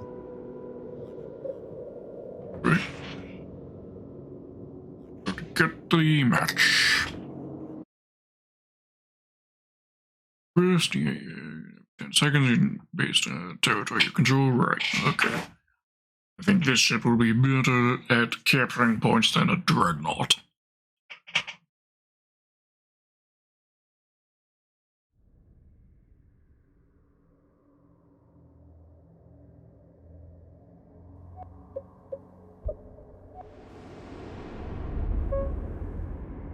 Alright, do we have any real players? None of them appear to be real players on the enemy team.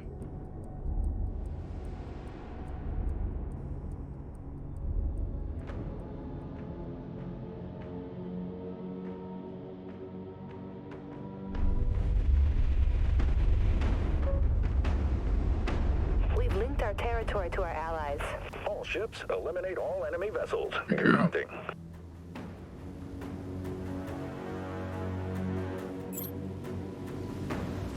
Very true. Also, the most accurate weapon booster pulse. Oh, this is for allies. Is it?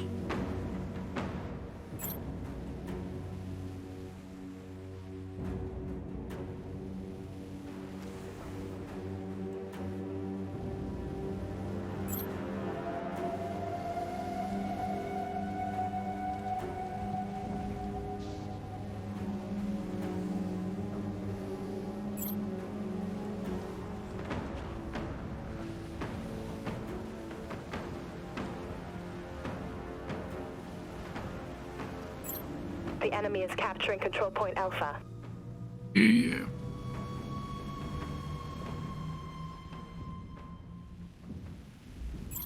The enemy has captured control point Alpha.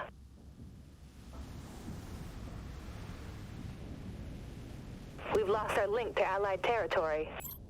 Securing the control point.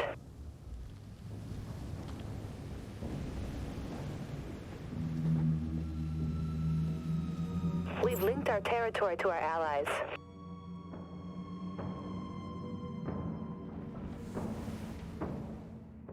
Missiles locked and ready to fire, Captain. We've secured the control point. Reloading missile silos.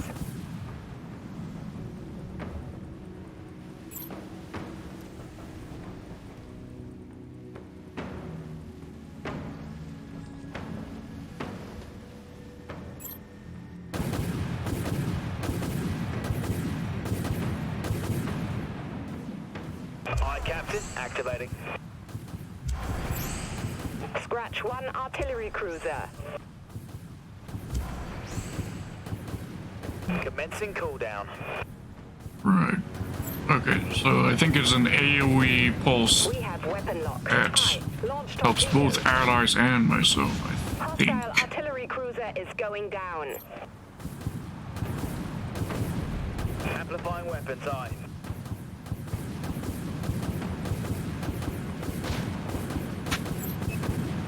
Missiles away. Missile silos reload. Scratch enemy destroyer.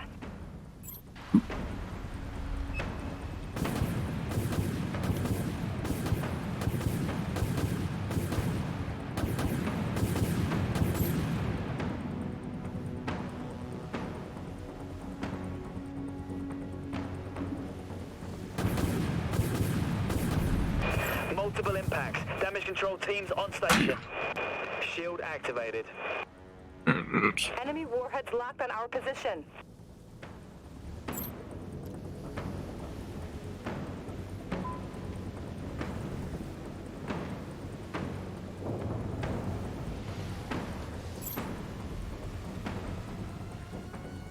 Engaging. a weapon booster. Our fleet is securing control point Should Alpha. buff his weapon, so while we're healing, we're boosting his weapon capabilities. Be nice if he would actually shoot something with it. We've gained a foothold into the battlefield, Captain. Our fleet has secured control point Alpha. We've got a lock. Launching missiles. Amplifying weapons. Aye. Reloading silent. Our fleet is dominating the battlefield.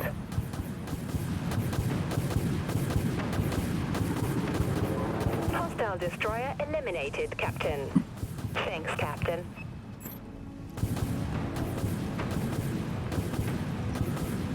Aye, Captain. Activating.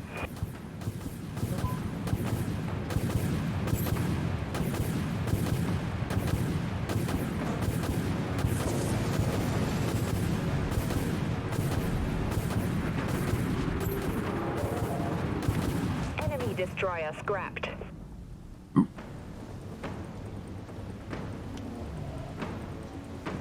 Definitely got Torpedo lock, Captain. victory in the bag, I think. Torpedo launched. Aye, Captain. Engaging. Firing. Scrapped an artillery cruiser. Missiles locked on target. Fire missiles. We're halfway there, Captain. System drained. Cycling. Reloading missile silos. Amplifying weapons. Aye. Launching torpedoes. That destroyer is scrap, Captain.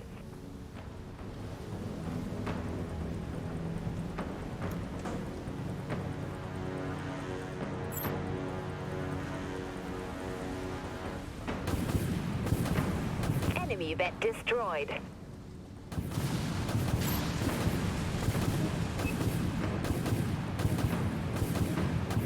Torpedo away. Enemy warheads locked on our position. Multiple impacts detected. Punch it. We've lost our link to Allied territory.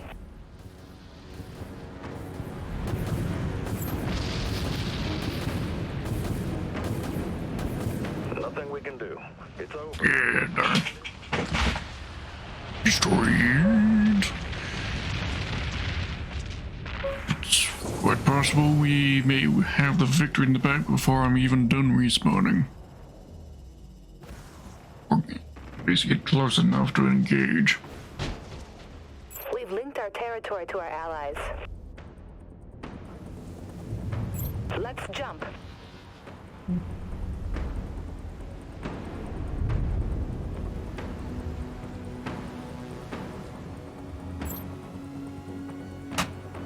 Full power to maneuvering thrusters.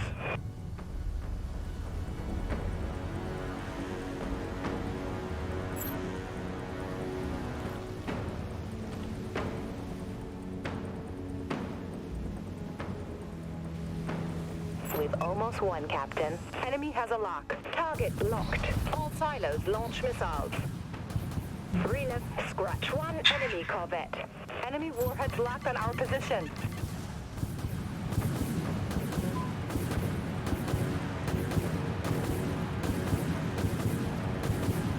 Scratch one artillery cruiser. Enemy has a lock. Clearing torpedo tubes.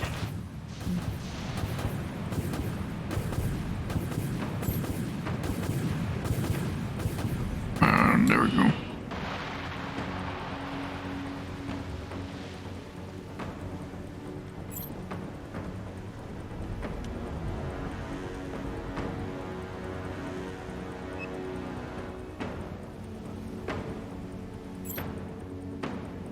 Punch it. We've got torpedo lock, Captain. Torpedo launched. Aye, Captain. Engaging. Firing up. That's one less destroyer to worry about. We won this one. There we go. GG's. That'll definitely be enough for us to research and unlock the Tier 3 destroyer. Very good.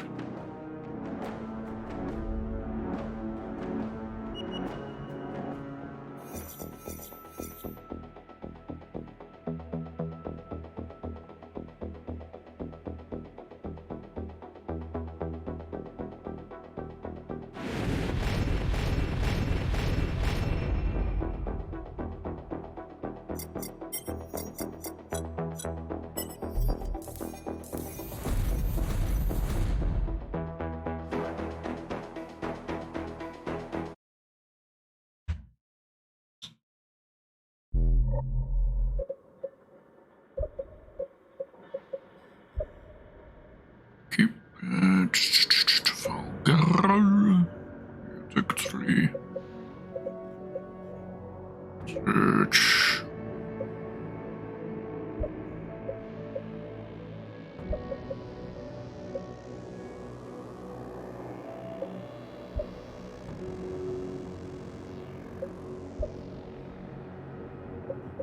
There we go, and now we can search the next cruiser. There we go. Claim it. There we go.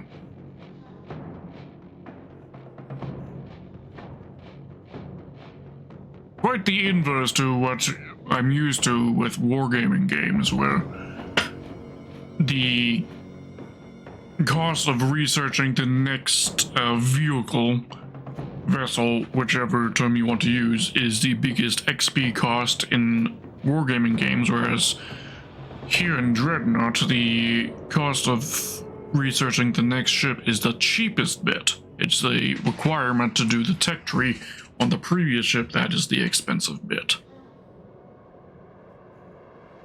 Interesting, I'd say.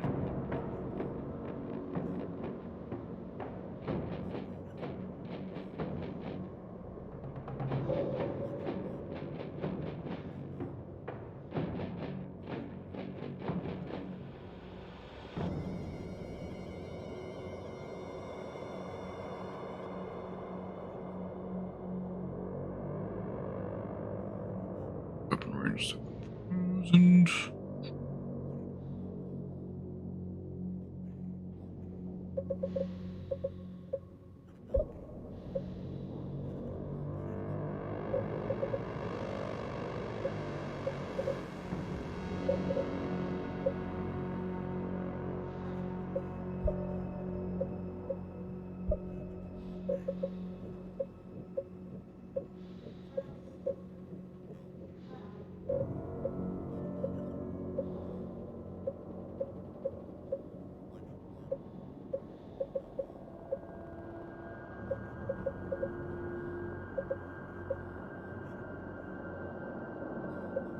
Okay, Snuffles?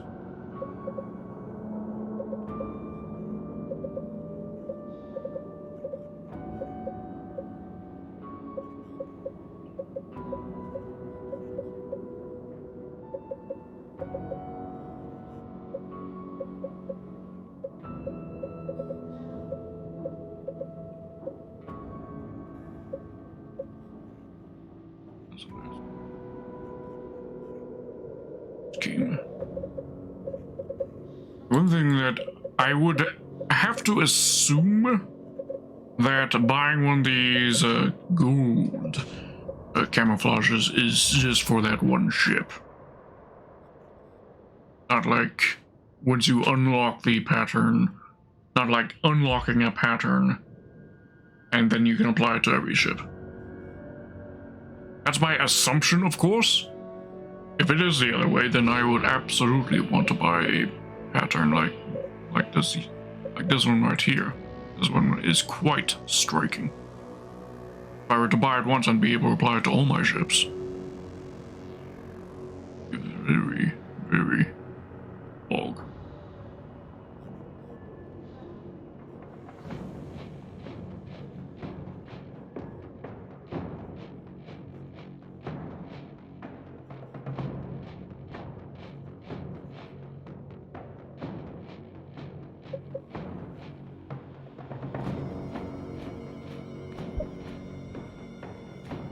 Okay.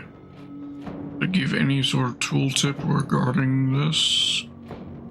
Colors of the Working Construction Faction, the Pan Colonial Commonwealth.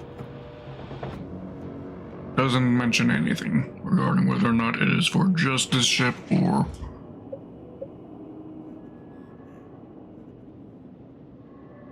like you are unlocking access to this paint job. So for now, I'll hold off on buying it until it's on a ship that I know I'm going to have to be playing with it a lot. So like a tier 4, for example.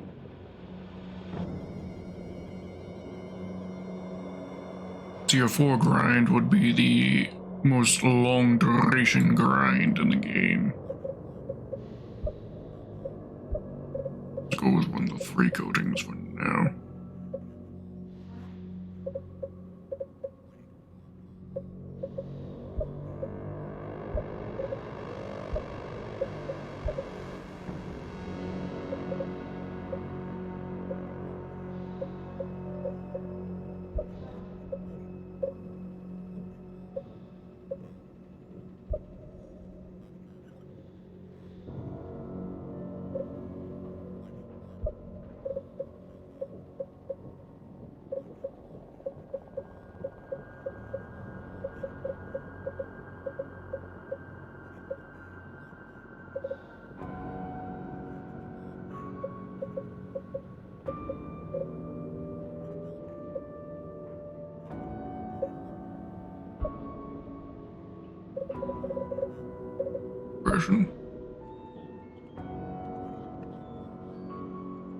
Here and more credits.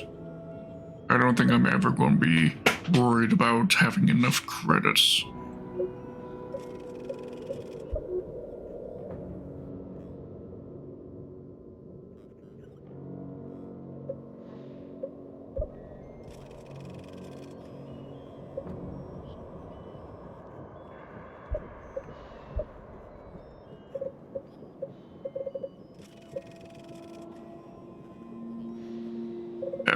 Find it a bit intriguing how this game seems to have like this very in-depth customization thing for your captain's character, despite it having like no bearing on anything in the game.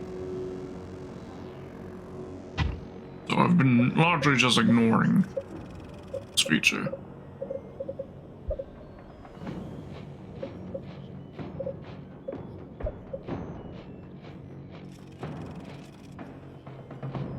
I mean, if you just want to riz on everyone else, then yes, I guess.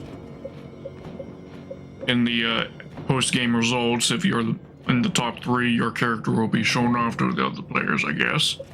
But it's just a statement for showing off.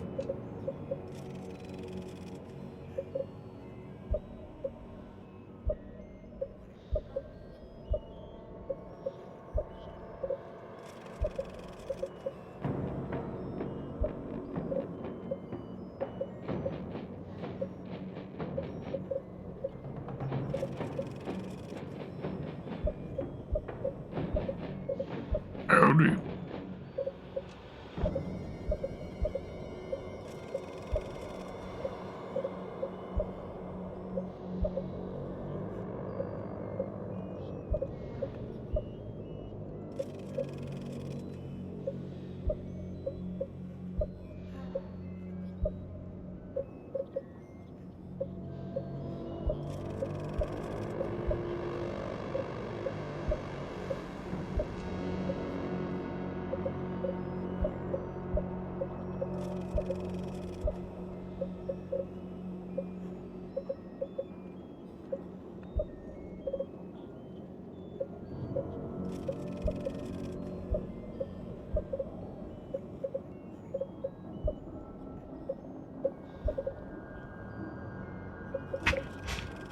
Is there no choice of hairstyle? Rough. Are you saying everyone in the future is fucking bald? Rough. I mean, I get being bald is pretty convenient. After all, I'm bald IRL. Even so, the fact that you can't customize this in a game on a feature that is just about for your personalization. Rough.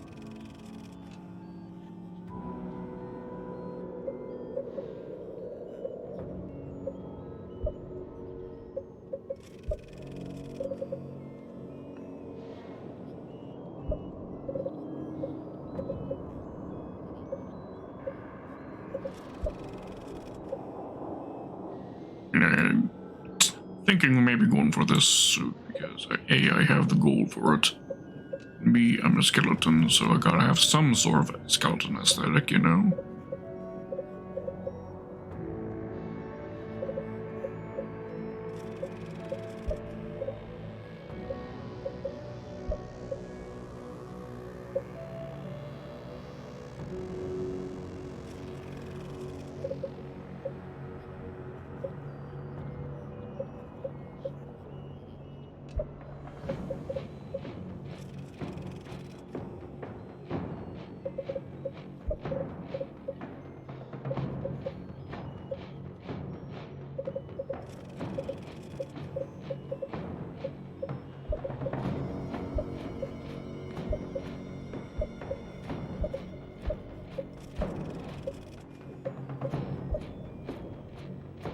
There we go.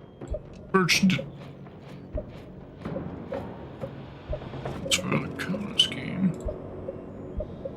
Your choices.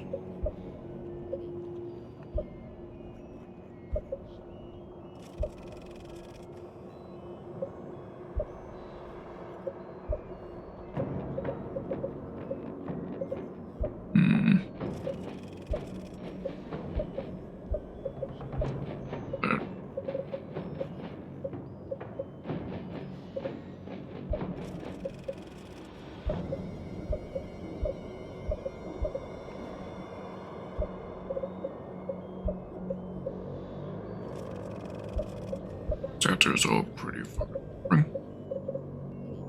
Yes. Character creation in this game. Extremely lackluster, I'd say.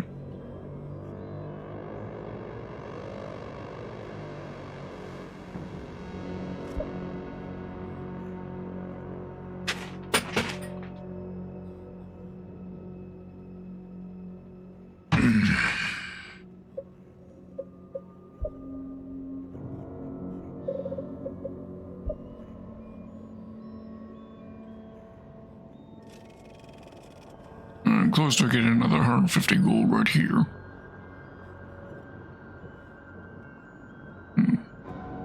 Fully researched a tier 5 ship. I'll grant me quite a bit In fact, that'll get me the gold I need to then pimp out the tier 5 ship once I've got it.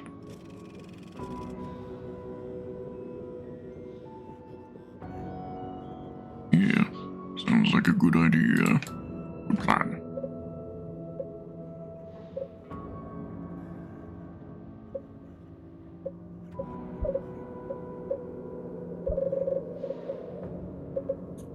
Manage fleet.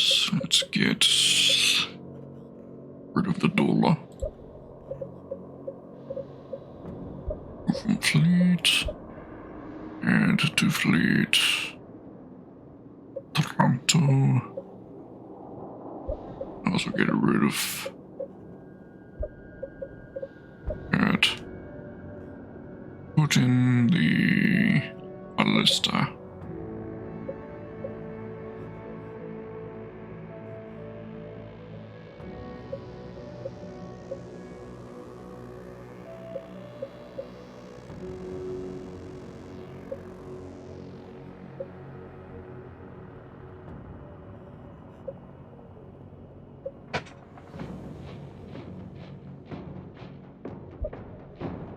Oh yeah, and also I can't forget, I can also convert the regular in-game currency into gold currency.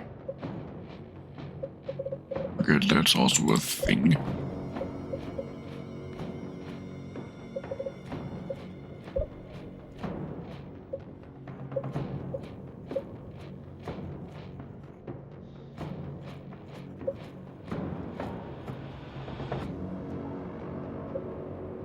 Or have I misunderstood?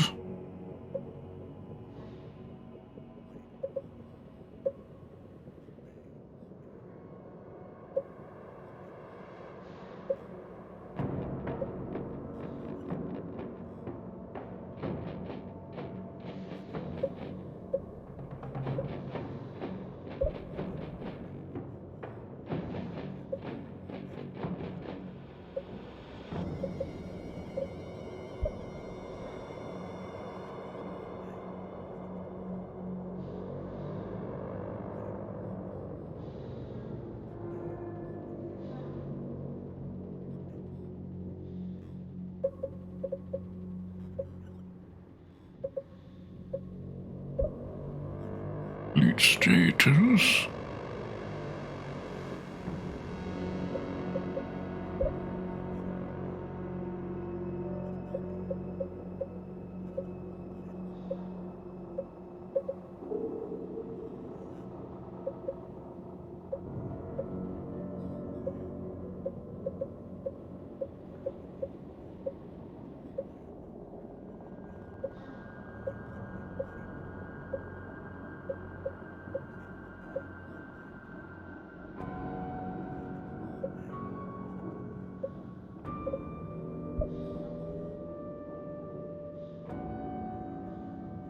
That's a rather striking looking ship.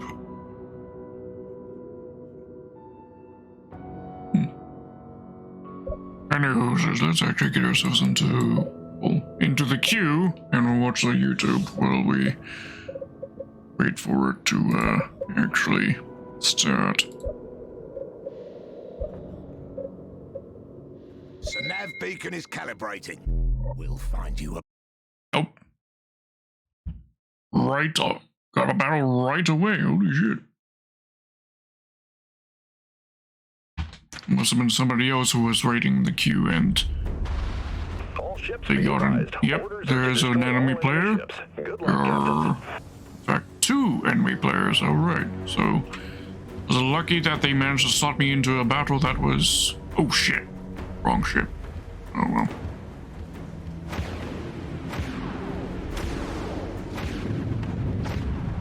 So, I want to die relatively quickly. Vultures are locked. Full power to maneuvering thrusters. Send the vultures. So that we can change ship.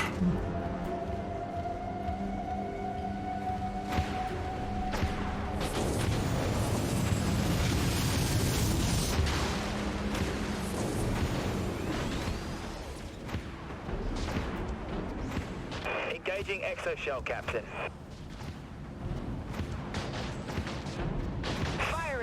broadside. Broadside cannons recharging. Autoguns fired up. We're taking them down, ship by ship. Exo shell offline. We've been hit hard. Deploy damage control teams. Abandoned ship. All hands to evac systems. Alright.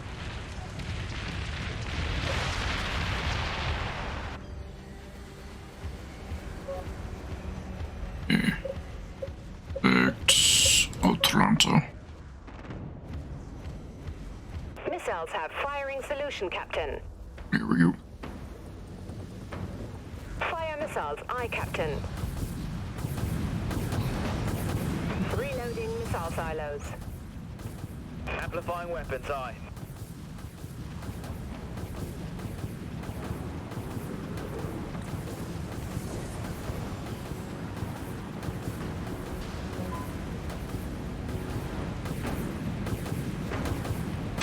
You heard the captain.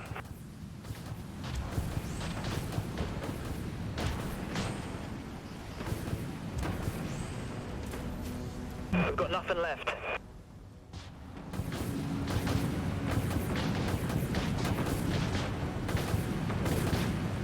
It's a real player. Enemy missiles incoming, Captain. Let's jump. Torpedo locked. Our weapons are locked on. Fire missiles, aye, Captain. Thanks, Captain. Jumping was a good option. You spoke too soon. We're getting killed out here. Firing up.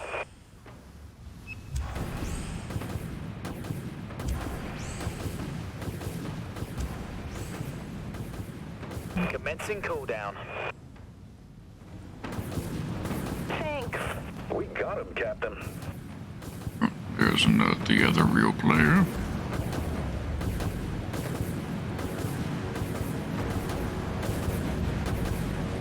Amplifying weapon systems.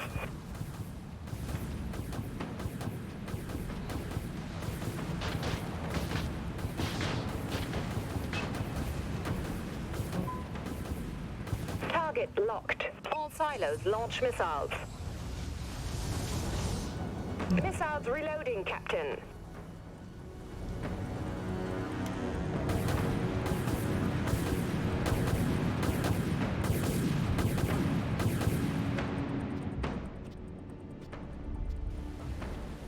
What happened to my booster?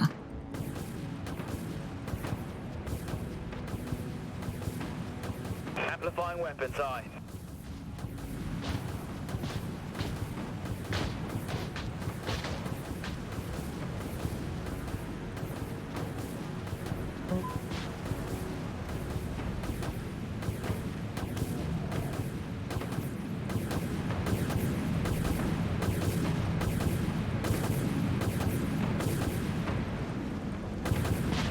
Enemy warheads locked on our position. Missiles have a lock. Call the shot, Captain. Missiles away. Punch it. Reloading missile. Enemy has a lock. Launching torpedoes. We're getting killed out here.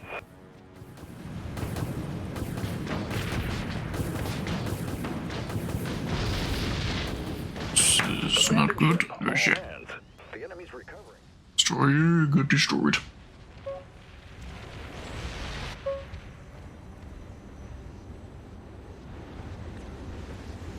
I mean, we're still winning. We have missile lock.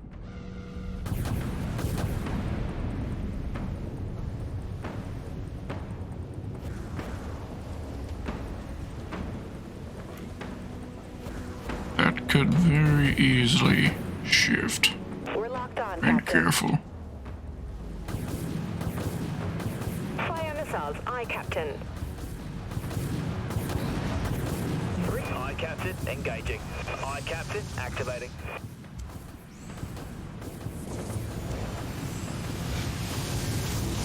We're taking them down, ship by ship. Reloading.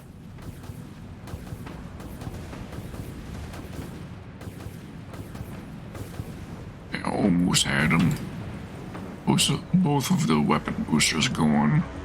Did significant damage to him. But he just happened to have his allies healing him just at the right moment. Thanks, Captain.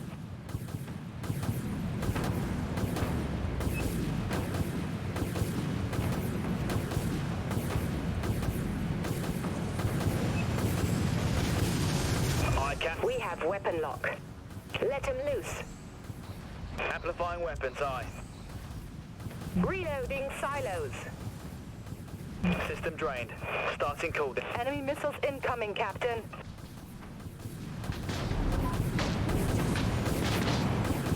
Come on. They've hit us hard, Captain.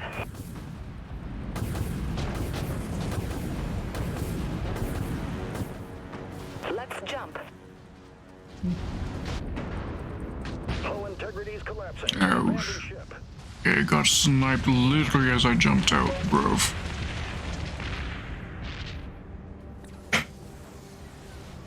That be them aimbots.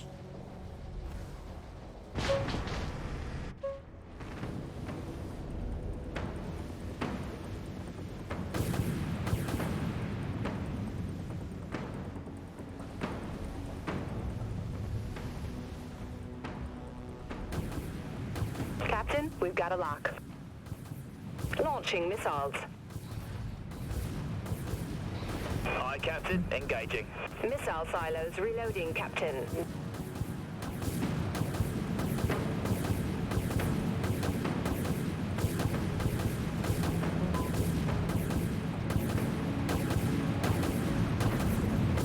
I call that a win. There we go. GG's.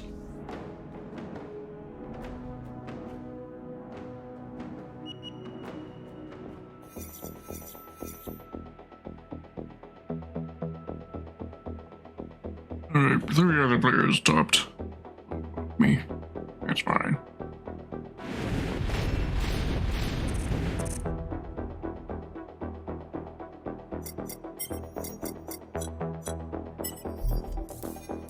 Oh, not bad, not bad.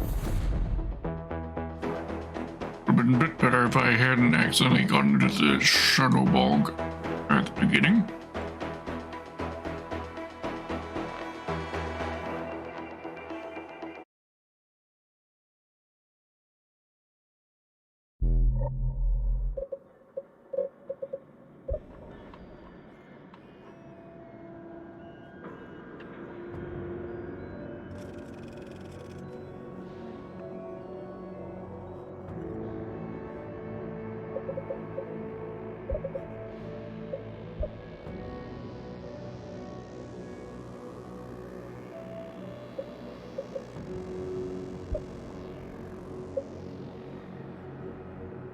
Alright, let's see, what can we upgrade first? Anything? Actually, nothing without using some free XP.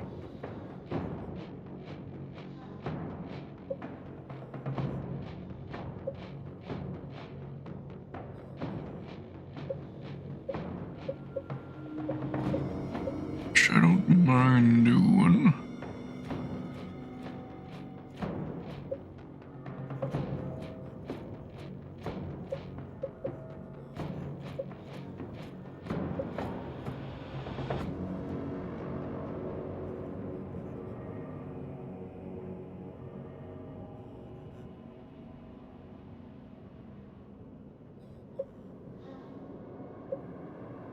We'll go with the jump drive.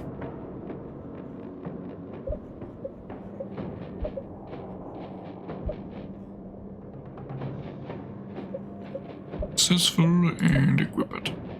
Go.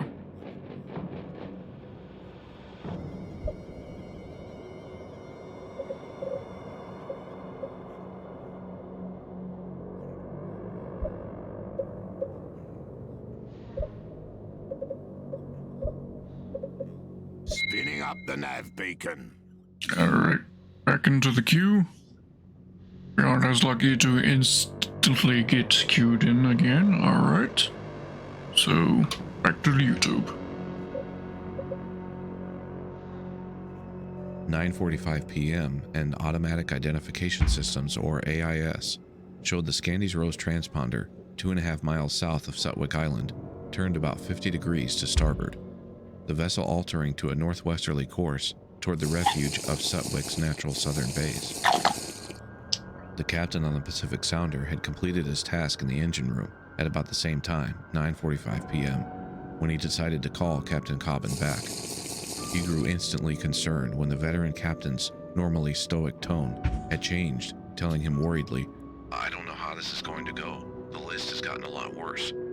The connection was abruptly cut, and the Sounder's captain attempted to call back 10 or more times, but the system could not connect. On board the Scandies Rose, icing had become so overwhelming on the starboard side, after what was thought to be sudden bursts of even more violent gales, that the now rolling vessel, Thank you for the hydrate redeem and the stretch redeem, jolted 2 crew members from their bunks below decks, friends Dean and John. The vanishing angle of the fishing boat in its current state, or the maximum degree of list after which a vessel becomes unstable and can no longer right itself, was approximately 30 to 35 degrees, down considerably from about 40 to 45. When the Scandies Rose was on its southwesterly course, those near hurricane-force winds, almost perpendicular to the vessel, were blasting it steadily on the starboard side. Although the winds were causing the accumulation of ice, they were also aiding deceptively in the vessel's ability to remain upright. By the time Captain Cobbin turned toward the bays of Sutwick Island, the ice accumulation was enough that it reduced overall stability. The severity of this, though, investigators thought to be obfuscated by those deceiving winds acting as a sort of crutch all along, preventing the list from worsening further before the turn. The turn toward Sutwick brought the prevailing winds and waves from the overloaded starboard side around, partially to port. Now, with all forces pushing and acting toward starboard, the vessel was unfortunately doomed. When Dean and John had jumped up from their bunks, rollover was only minutes away. Overhearing that brief, final conversation with the Pacific Sounder, one of the men rushing up to the bridge, yelling to the captain, "What is going on?" Captain Cobbin responding, flustered, I don't know, I think we're sinking." The deckhand yelled down to his friend in the stateroom, "The boat is sinking." Everything started happening extremely fast. No alarms had been sounded. The captain would place the mayday call soon after, while crew members scrambled. The 2 deckhands quickly located their immersion suits in the wheelhouse, helping each other to get them on, and the rest of the crew joined shortly thereafter. All the while, the vessel's angle reaching nearly 90 degrees, floors slowly becoming slick walls. Dean and John knew somewhat by instinct at this point that they all needed to abandon ship fast. Helping a couple others with their suits was proving nearly impossible in the confusion and quickly worsening situation. They described the scene as pure chaos. Several of the men still inside screaming, "We're gonna die, oh my god, we're gonna die," hyperventilating in sheer panic. John and Dean also, quote, freaking out internally, but trying to talk calmly to each other, determined to take those few potential steps toward survival. With their suits on, John then Dean exited via a portside door to get out on deck, the immersion suit's big bulky gloves making it difficult for articulation. The mayday call by Captain Cobbin was broadcast at approximately 9:55 p.m., at some point amidst the chaos and panic screams surrounding him in the wheelhouse. As the rollover continued unabated, the remaining 4 crew and captain were still inside the bridge, not nearly as collected as the other 2. Dean and John repeatedly screaming at them, get out, get the f*** out of there, the boat's going down."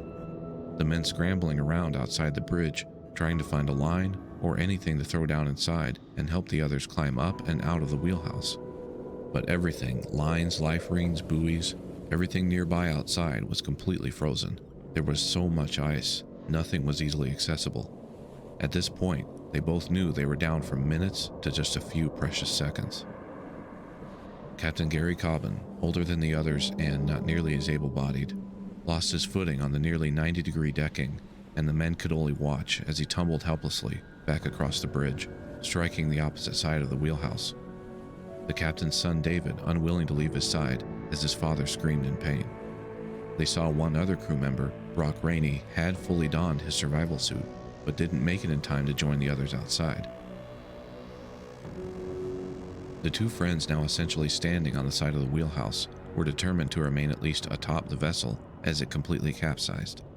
The Scandies rose laid further on its side, the lights went out, and they clambered to remain atop the hull as it rolled over. Now completely in darkness, ice everywhere, slipping, stumbling, but trying to stay together. They were immediately swept off the flat side of the hull by a powerful wave. The conditions still deadly, with waves 30 foot plus, wind gusts anywhere from 50 to 70 knots. The two became separated, thrown around in their survival suits by the violent, frigid seas, calling out each other's names in the hopes they could reunite. Their suits floating awkwardly as they'd been unable to inflate the bladders around the neck. The suits float on their own without them, but John's head was being dunked repeatedly as his feet floated higher than his head at an awkward angle in the high seas. Dean witnessed the Scandies Rose final moments as John struggled with his own survival suit. The Rose briefly stood vertical, bow protruding from the waves, then disappeared straight down. About 20 minutes passed and Dean spotted what looked like the beacon light from a life raft. Still calling out for John while swimming with everything he had, Dean headed toward the enclosed survival raft. Too tired to immediately climb in, but relieved to be near it, he heard John call out in response, approaching the raft from the other side. They both climbed in and took a moment to collect themselves, feeling disbelief they'd made it to this point. The life raft had done its job. This was an 8-person pod-style raft, built to deploy and float to the surface automatically upon being submerged. In addition to the external automatic beacon already lit, it contained other survival supplies inside. The men were aware of this and rummaged around for whatever they could find, hoping to make their presence known through the dark, deadly weather and waves. The beacon outside going dark after only 10 minutes or so. The suits that had saved their lives thus far were also quite cumbersome, Dean struggling with the quote Gumby gloves to open the small packages and boxes in the survival kit. The immersion suits being all one piece meant the gloves can't just be removed either. The suits were also allowing enough water inside that the men could feel it, hampering their ability to stay warm and creating extreme discomfort. The raft had suddenly been taking on water as well, the sea splashing in and all around, and pieces of survival kit that were on the floor weren't floating. The water deep enough inside the raft now that the two had to submerge themselves to reach all the way down and retrieve stuff, fearing the raft may capsize at any moment as well. It took about an hour, but they finally found what they were looking for, the flare gun kit. They immediately shot all of them off as the kit didn't have many. Right. Get ourselves a match.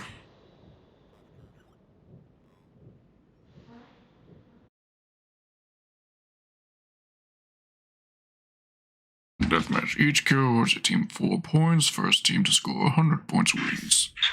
Right. Right to you. Right to you.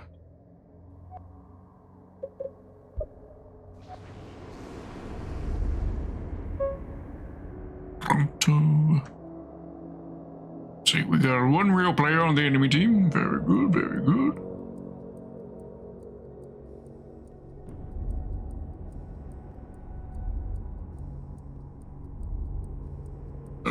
Focus him whenever possible.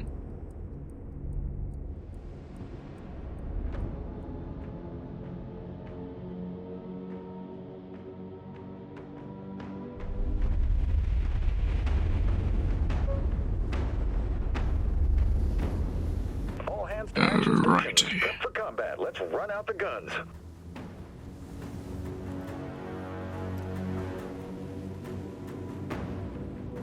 I don't remember which did I research? Did I research the jump drive or the weapon booster? I think it was the jump drive.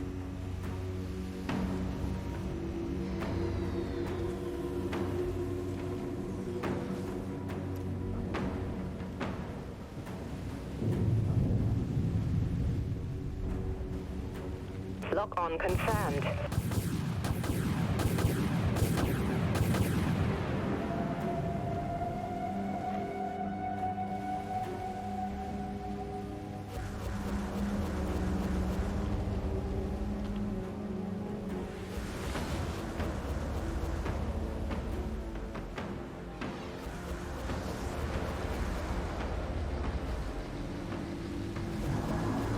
Locked at the target. All silos launch missiles. Missiles reloading, Captain.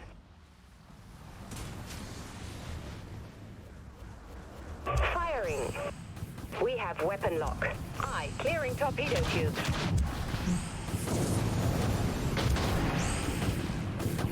Shield activated. We've got nothing left.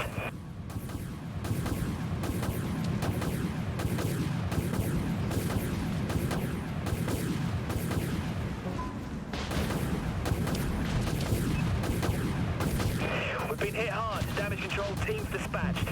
Enemy missiles incoming, Captain. That did it. Punch it. We've taken the lead, Captain.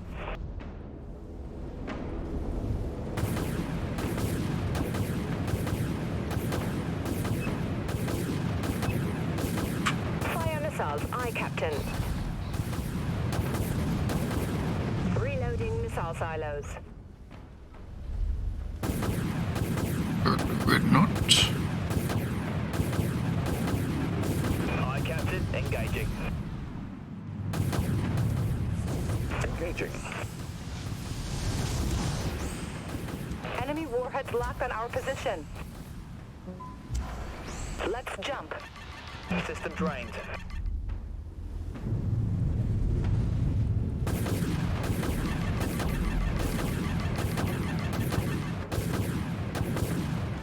Wasn't far enough to avoid the missiles entirely.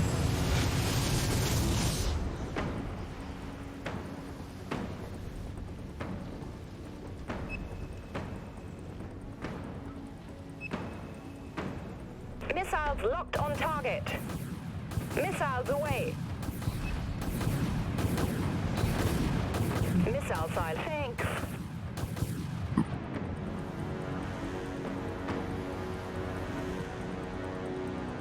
We're doing pretty good. Good.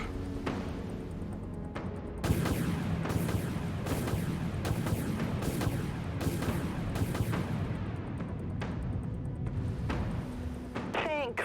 We're completely dominating the enemy, Captain.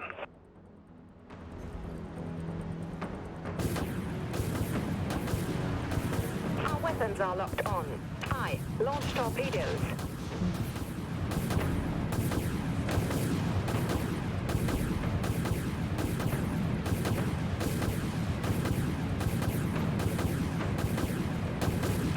Thank you.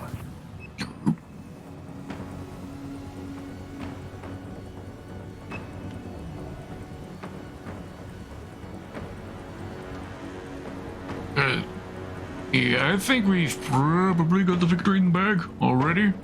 At 40-16. I mean, we could. It's always, of course, possible to snatch defeat from the jaws of victory, but things are looking pretty comfortable, I'd say. Activated. Firing up. Torpedo locked confirmed. Launching torpedoes. All silos launch missiles. System drained. Starting cooldown. All silos reloading, Captain.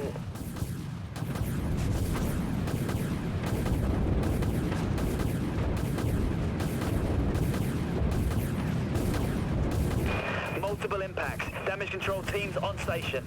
That target locked. Torpedo launched.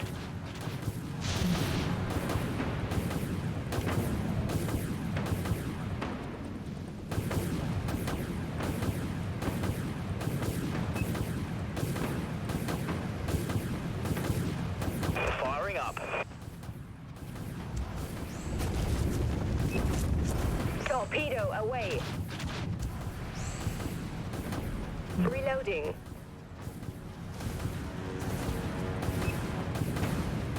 Missiles away. Enemy destroyer, destroyed, Captain. Reloading silos.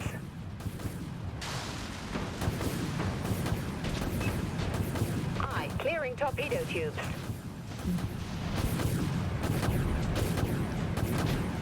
I'll heal, you fire. Hard kill on enemy corvette.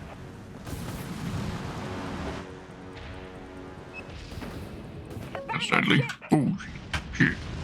There's some nasty hits from the artillery cruiser. That right there. 68 to 32. Pretty sure we still got Vic-D in the bag. Punch it.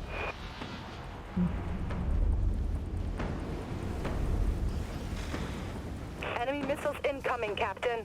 Captain, we've got a lock.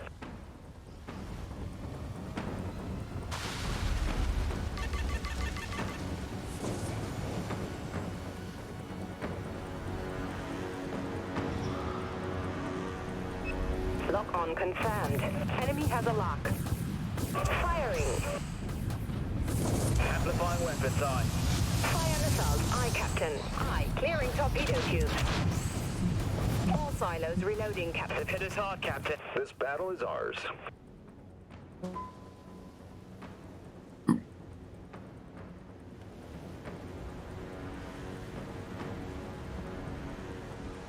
Let's jump.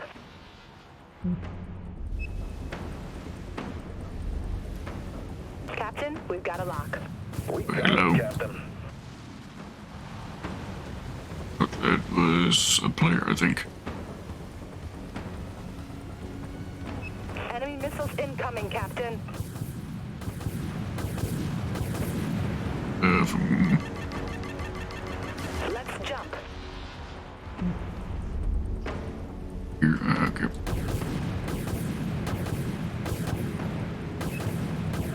All silos launch missiles. We've been hit hard. Deploy damage control teams. Missiles reloading, Captain.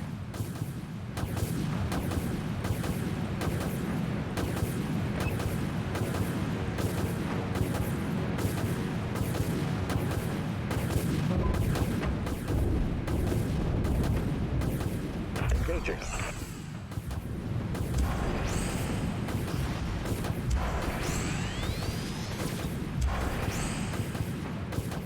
System drained. Starting recharge.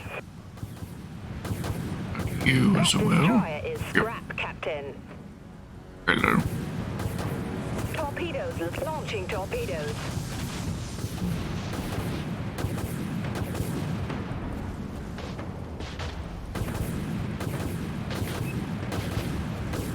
Missiles away. Reloading missile silos. Torpedo away. Chalk up another win. There we go. Got him.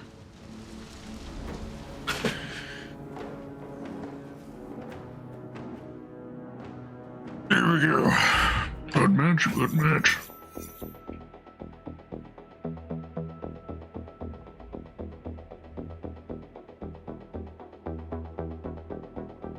I'm getting that XP. That was like 1500 there, wasn't it?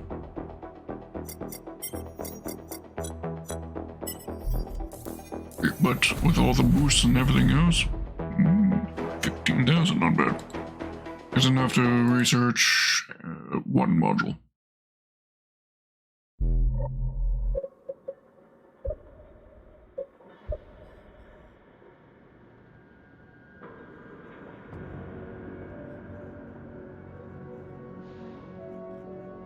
Is there a way to sell ships?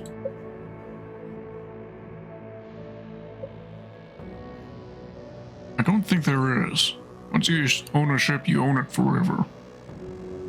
Makes ship management a little hard.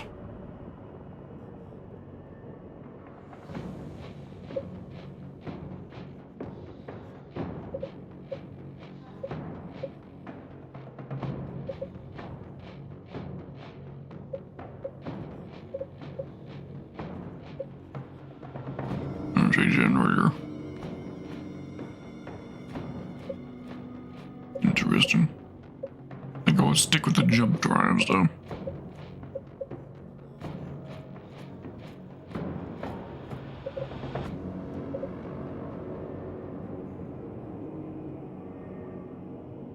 Weapon amplifier.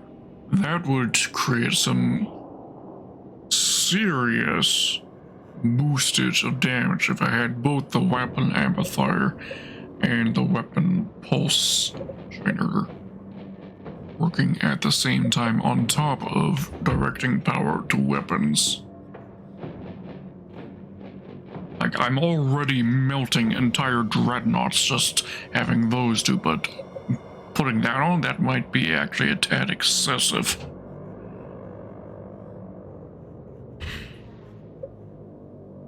Excessive to the point that it may not even be worth it. Or excessive to the point that it may not outvalue having a jump drive.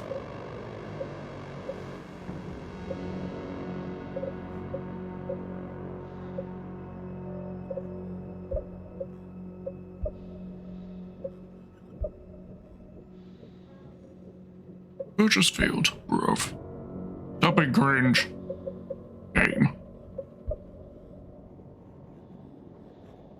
There we go.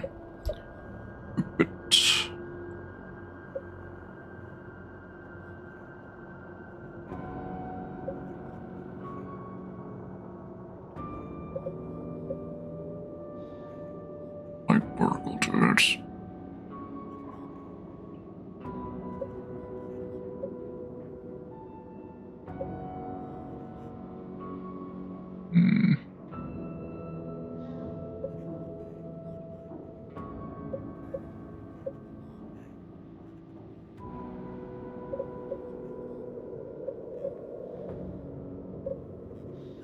Alright, I think we're good. We are good, we're good.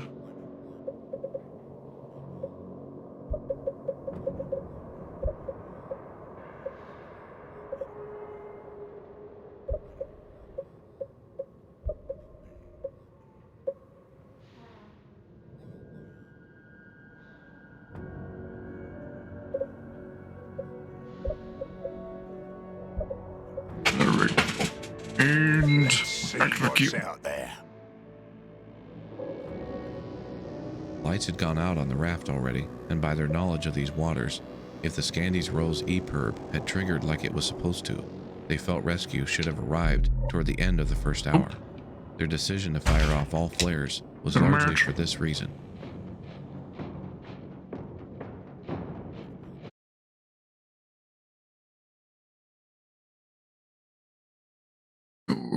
Points, first team. Time expires, team with most. Alright. Standard.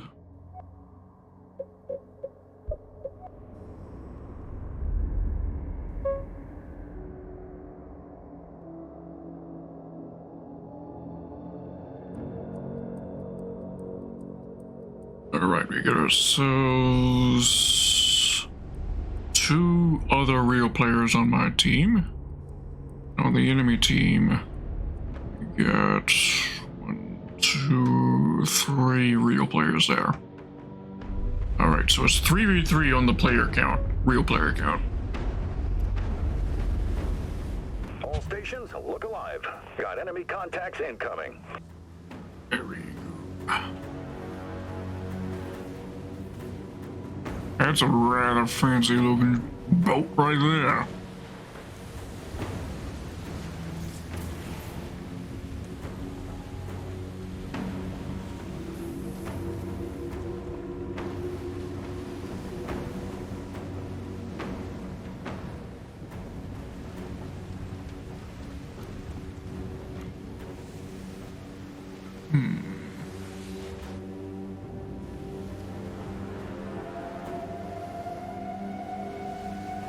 Missiles locked and ready to fire. We're picking up the signal, Captain. Got cache nearby.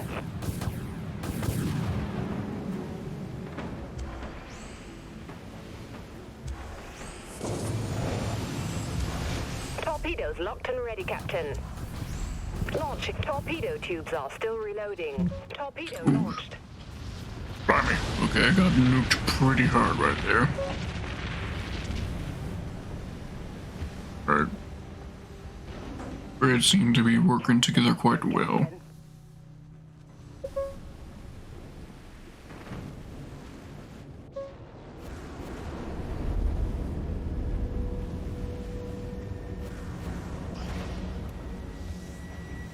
Enemy has a lock.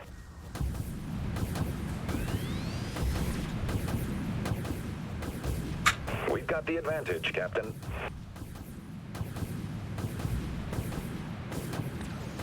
We're picking up signals, showing a tech cache on the field. We've got a lock.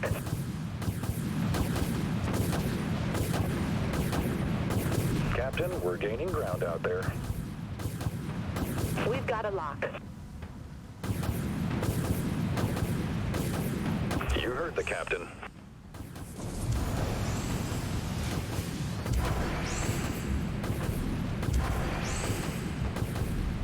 Tech cache on the field. That's it, she's done. Captain, we've got a lock. Solid lock. Launching torpedoes. Missiles away. Thanks, Captain. All silos reloading, Captain.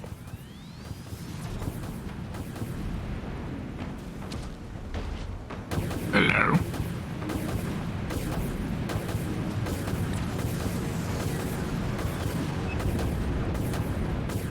Confirmed. Enemy Dreadnought destroyed.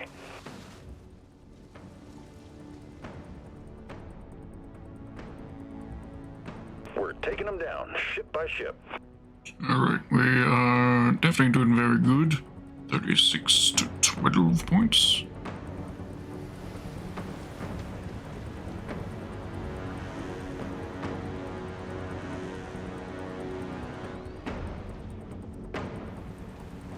Let's grab the tech cache before the enemy gets their hands on it. Target locked. We've got torpedo lock, Captain. Engaging. Shield activated.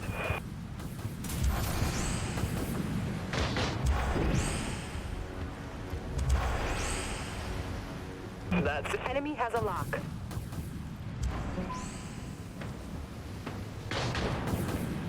Tech cache showing up on Raven, Captain.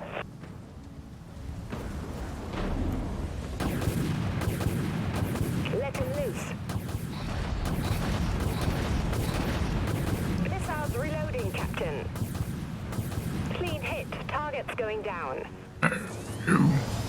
Lock on confirmed. It's over here. Destroyer, I think. Torpedo away. We've detected a tech cache. Aye, Captain, engaging.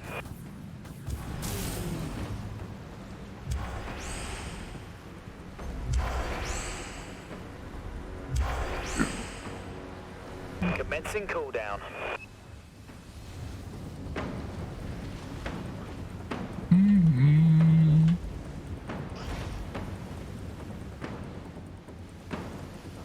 Tech cache ahoy, Captain.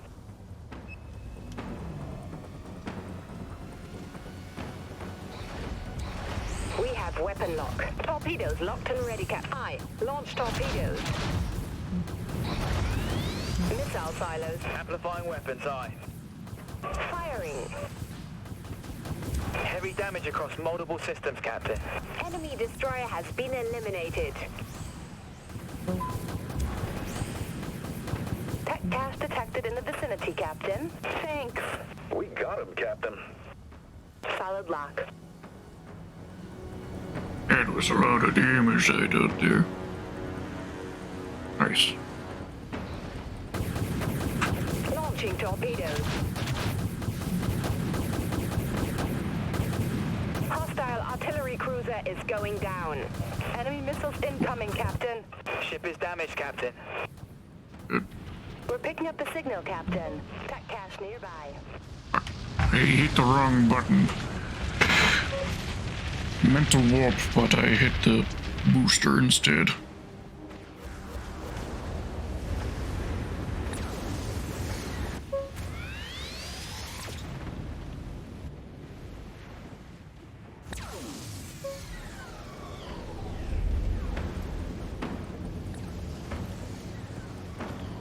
We've detected a tech cache.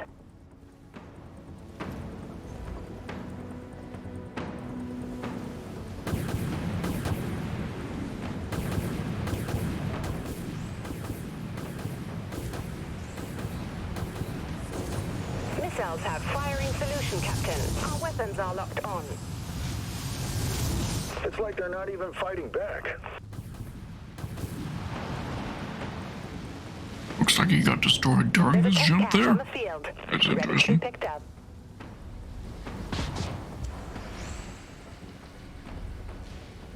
We're locked on, Captain. Captain, we've got a lock. Missiles away. Launching torpedoes. Aye, Captain. Activating. Reloading silos.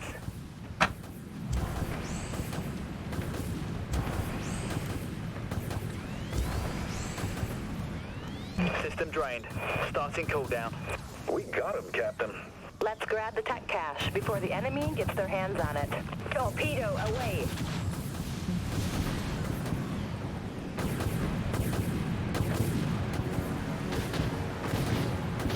We're getting killed out here. Let's jump. Critical systems going dark. We're losing her. Oh, yep. He got destroyed before our jump could complete.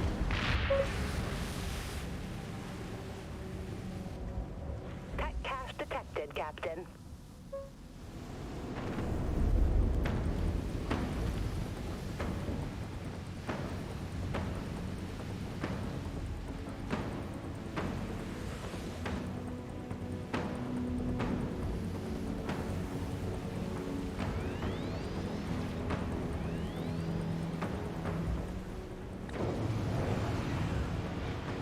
Full power to maneuvering thrusters. Tech cache showing up on Raven, Captain. Solid lock.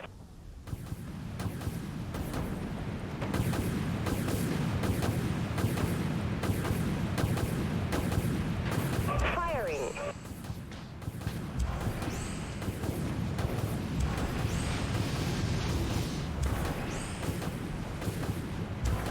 Enemy warheads locked on our position.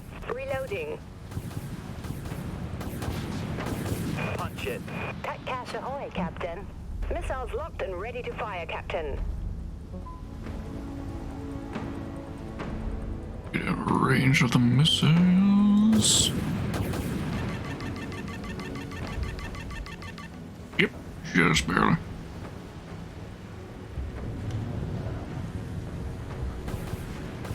Target locked. Enemy missiles incoming, Captain. Let him loose. Missiles. Tech cache detected in the vicinity, Captain. That's how you get the job done. There we go. GG.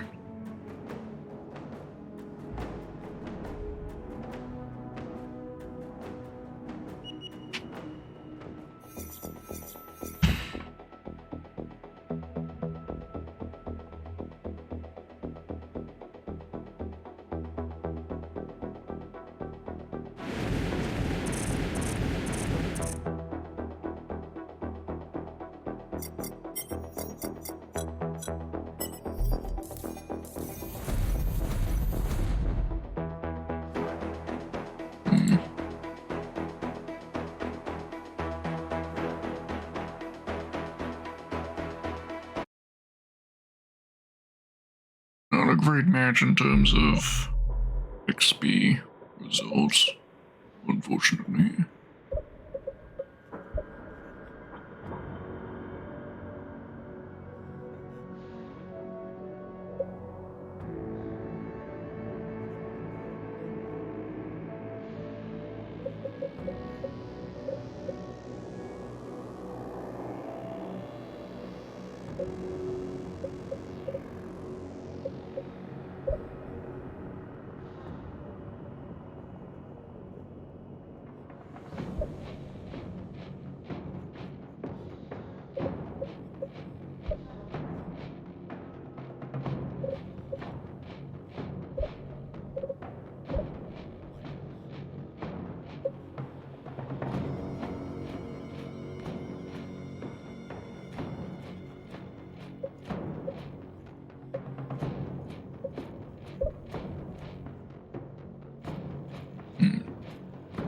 Story that's after the Entranto is admittedly not as sexy looking. I would say it looks a little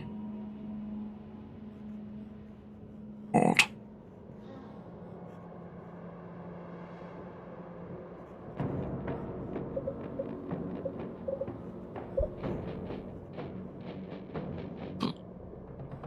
TF5 crew destroyer after that. It furthers that look, but it makes it work this time, I'd say.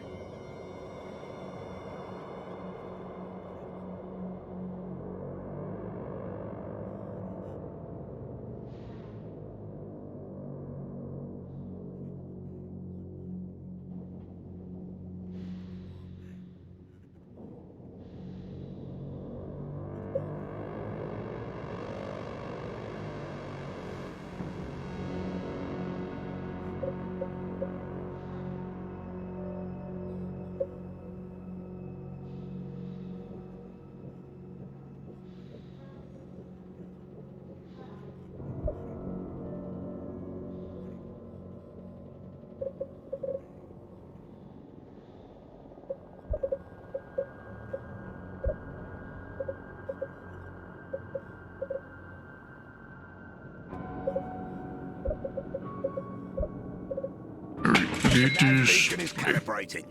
We'll find you a battle.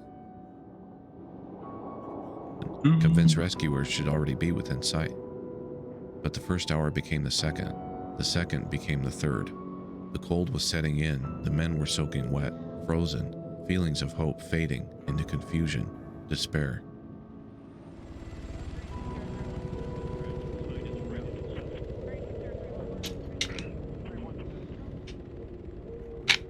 With repeated unsuccessful attempts to contact the vessel after its mayday, the Coast Guard sent out an urgent broadcast on all relevant frequencies, requesting vessels in the area keep a lookout and report any sightings. When the Coast Guard contacted the fishing vessel Rough and Ready directly via satellite phone, the fishing boat was about 25 miles due west of Scandies Row's last known position, one of the closest in the vicinity, but they were unable to assist due to their own struggle in the abysmal weather conditions. Other vessels potentially within range of the captain's mayday call didn't even receive it, since their antennas had iced up and were having troubles of their own. The Coast Guard's MH-60 Jayhawk helicopter would get underway by roughly 11:30 p.m. from Air Station Kodiak, but the Scandies Row's last known position was extremely remote.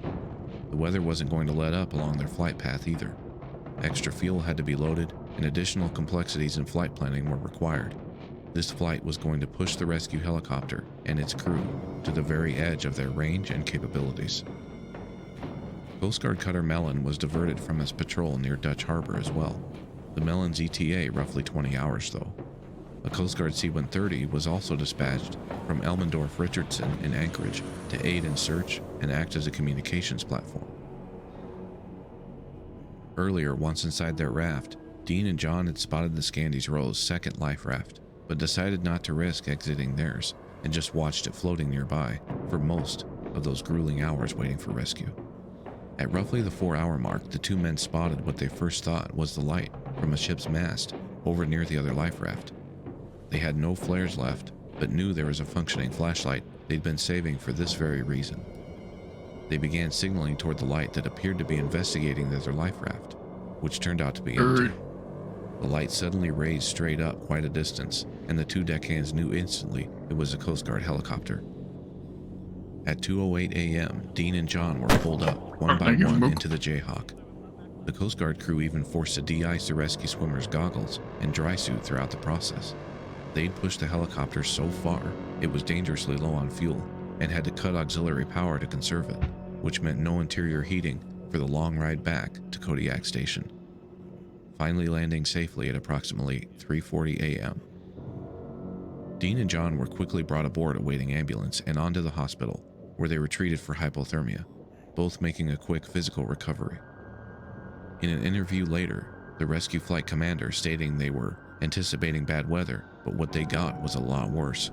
It took both pilots to keep the helicopter flying level, stating the 170-mile, 2.5-hour journey was the most challenging flight of his career. Dean and John would recount events to interviewers in as much detail as possible, especially in hopes to aid in finding survivors.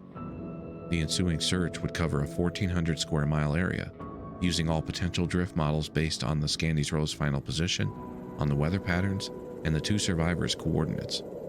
The Coast Guard searching tirelessly throughout New Year's Day, multiple MH-60 helicopters, C-130s, and then the cutter Melon arrived 3 hours quicker than planned at 4:15 p.m.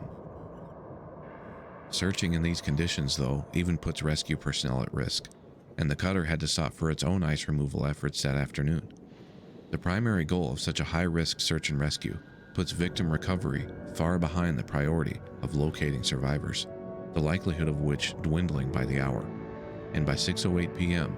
on January 1st, 20 hours after Captain Cobbin's mayday was received by the U.S. Coast Guard, the search was called off. The investigation that followed was difficult, to put it simply. The owners of the Scandies Rose contracted a firm specializing in underwater survey and salvage. The MV Endurance, a vessel that acts as a platform for high-tech survey equipment and remote-operated vessels, or ROVs, would arrive at the last known coordinates on the morning of Monday, February 10, 2020. Greeted by a diesel fuel sheen on the surface a quarter-mile long, the Endurance would use sonar to locate the wreck on the seafloor. The Scandies Rose lay 160 feet deep on its starboard side, bow pointing east. The Endurance, battling rough weather and tidal conditions, would conduct ROV operations in the following 2 to 3 days, providing extensive, crucial footage for investigators. The footage helped confirm, rule out, or otherwise answer several factors in the month-long investigation that followed, factors we will touch on shortly. Before the Endurance was forced to depart, Match found? Yeah. Alright, there we go. Kappa Base roof. Kappa Base? That's the name of this map? I never noticed that until now.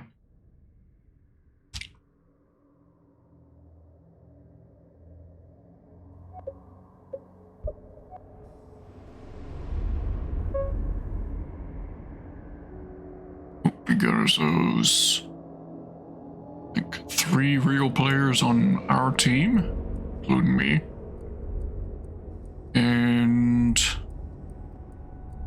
2 real players on the enemy team.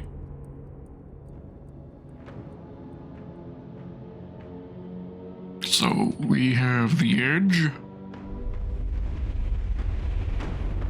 Probably gonna be another victory under their belts. Link our territory to our allies. And again, this particular map, I'm Run out the guns. not too fond of.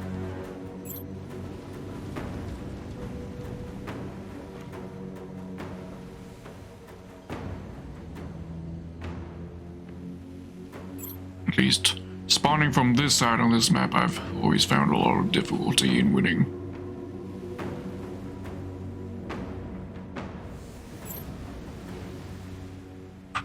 Full power to maneuvering thrusters. I'll keep up with Dashi over here. Enemy warheads locked on our position. Our fleet is securing control point Beta. The enemy is capturing control point Alpha.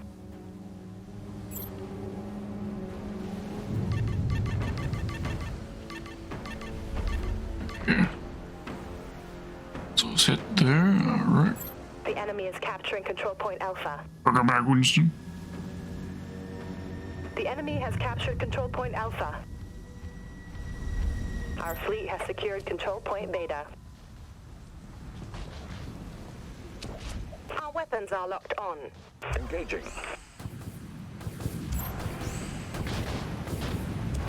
We've been hit hard. Damage control teams dispatched. Activated. System drained. Hull integrity is collapsing. Abandon Shit. ship.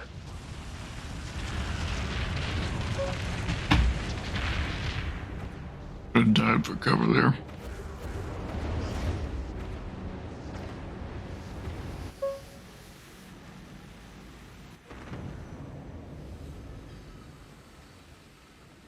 We've linked our territory to our allies. Our fleet is securing control point Alpha. Captain, we've got a lock. The enemy fleet is dominating the battlefield, launching missiles. You heard the captain. Aye, Captain. Activating.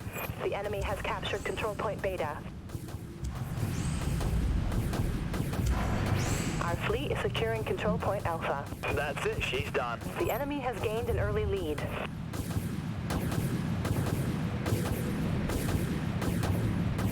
Our fleet has secured control point Alpha.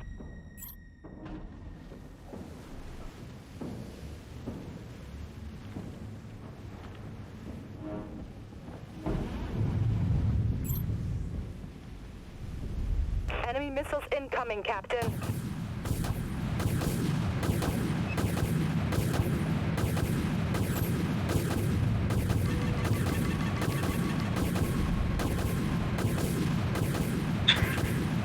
Aye, Captain. Engaging.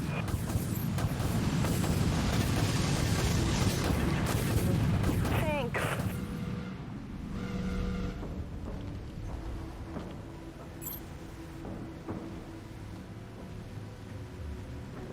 We have weapon lock. On what? All silos launch missiles. Missile silos reloading, Captain. Aye, Captain. Activating. Amplifying weapon systems.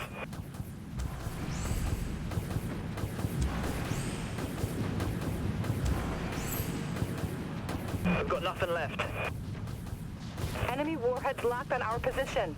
Ship is damaged, Captain. Let's jump. Our fleet is securing control point Beta.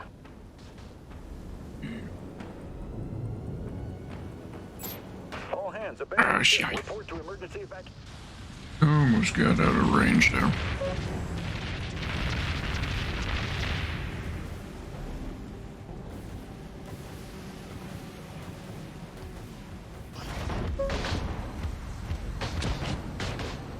I should probably dived. We've linked our territory to our allies. Missiles have a lock. Call the shot, Captain. Fire. The enemy has captured control point Alpha. Our fleet is securing control point Alpha. All silos reloading, Alright, Captain. we've traded bases. Alright, alright.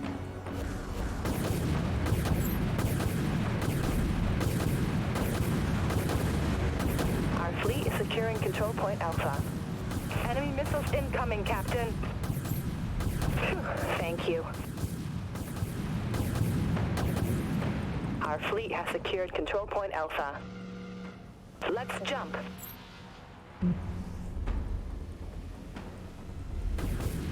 Our fleet is dominating the battlefield.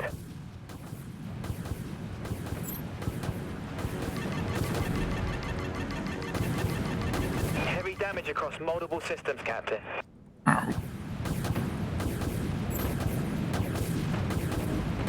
Missiles have firings. Let's jump.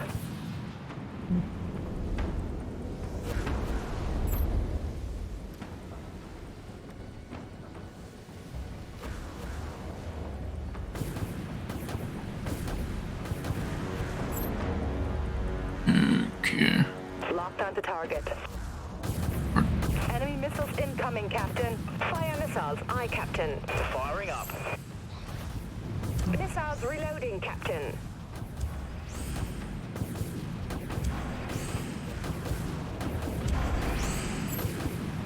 Systems drained, Captain. Torpedo away. Let's jump.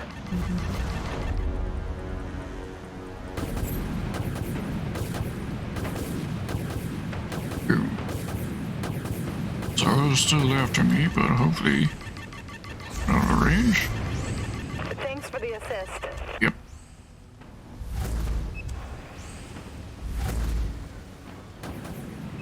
Target locked. Aye, clearing torpedo tubes. Enemy warheads locked on our position. Taking down a Dreadnought never gets old.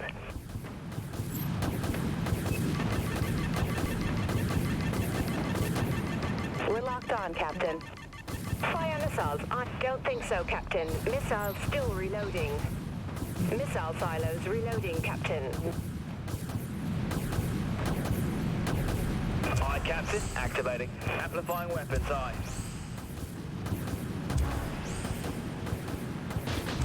Enemy missiles incoming, Captain. Reloading.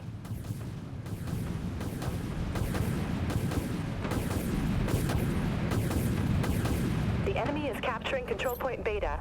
Punch it.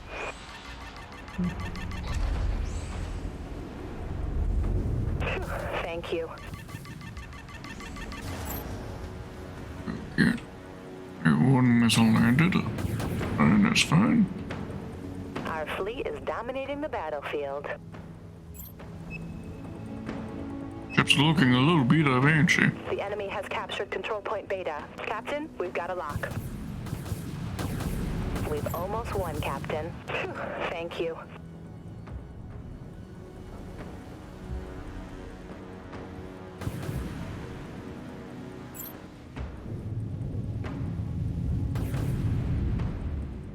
Enemy has a lock. Missiles away. Missiles reloading, Captain. Engaging. Amplifying weapons, aye.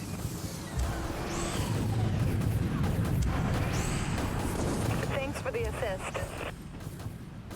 System drained. Cycling.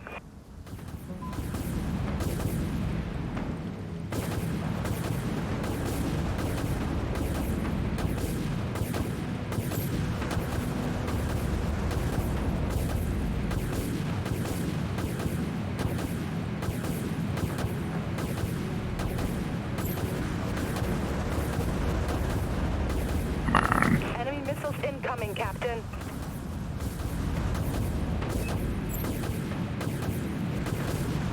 Punch it. Solid lock. We've got torpedo lock, Captain. Torpedo launched. Let him loose.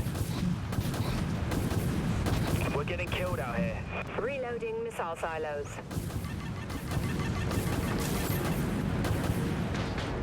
The enemy is capturing control point Alpha. Still spinning up jump, Captain. Let's jump.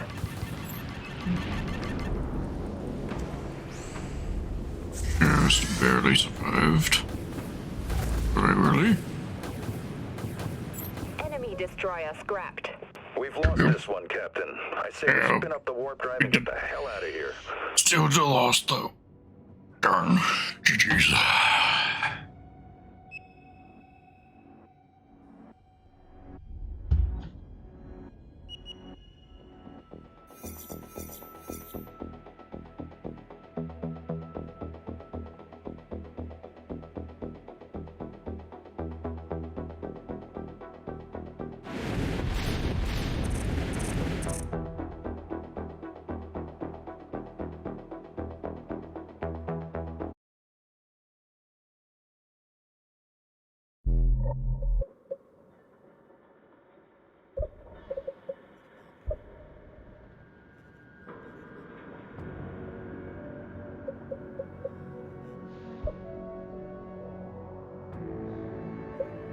Right, we can now research something else. Let's see.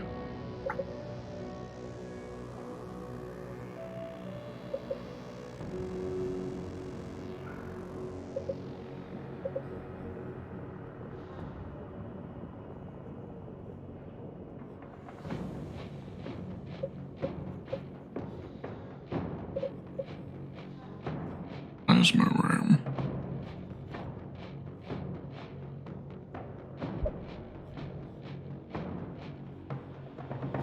Charge the ship's bound so that a ramming and enemy damages it. Ignore shields.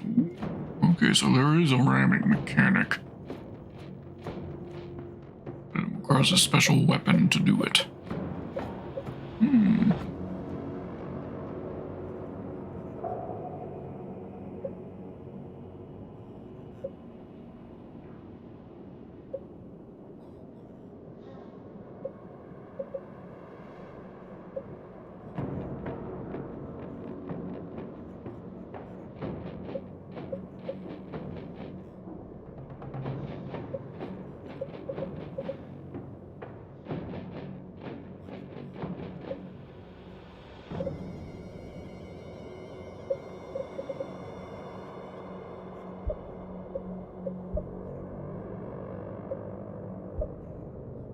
Torpedoes. Successful. Equip it. Alright, there we go.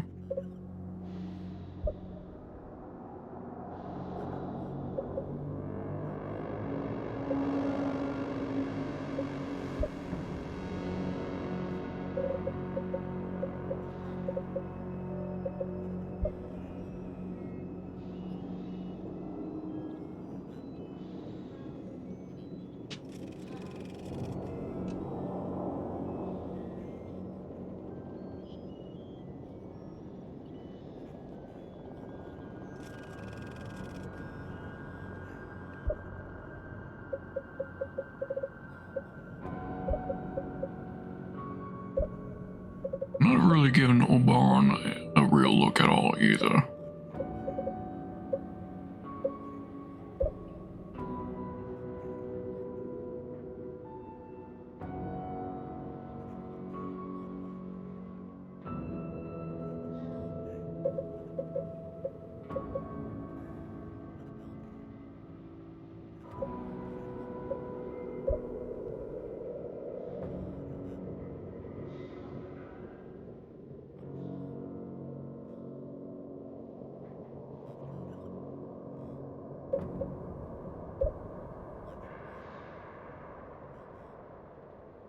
Which gives me ever so slight Covenant vibes, the Oberon ships.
Let's see what's out there. VTuber. But due to deteriorating weather, the ROV observed 2 survival suits inside the bridge containing the remains of victims. No other victims or survival suits were found. On May 11th, 2020, the Coast Guard sent a letter of presumed death to the captain and 4 crew members to the victims' families. Now, it's important to note, via thorough investigations, witness interviews, the policies and procedures Scandies Rose had clearly followed throughout its history, the NTSB and Coast Guard ruled out the following. Fatigue. The vessel maintained a sufficient rotation schedule to allow rest periods. Drug and alcohol use. The Scandies Rose had a well-documented no drug and alcohol policy. Survivors Dean and John also adamant in backing this up. Vessel maintenance, propulsion, steering, and hull integrity.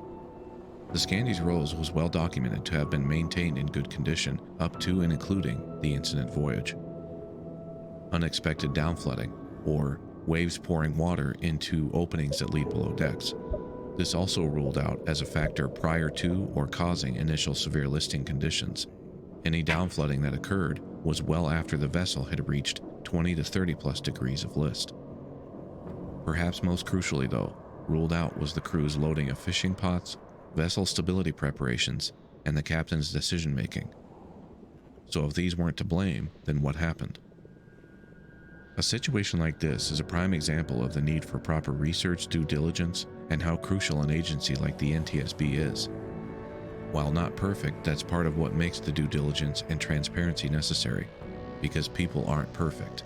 No human or group of humans is. There is no pure good or evil, no bright line for right or wrong. We're all caught in the churn, trying to coexist somewhere in the middle. Details, causes, blame can so easily be attributed incorrectly, especially in events that transpired far away from civilization, under the cover of darkness, obscured by terrible weather conditions.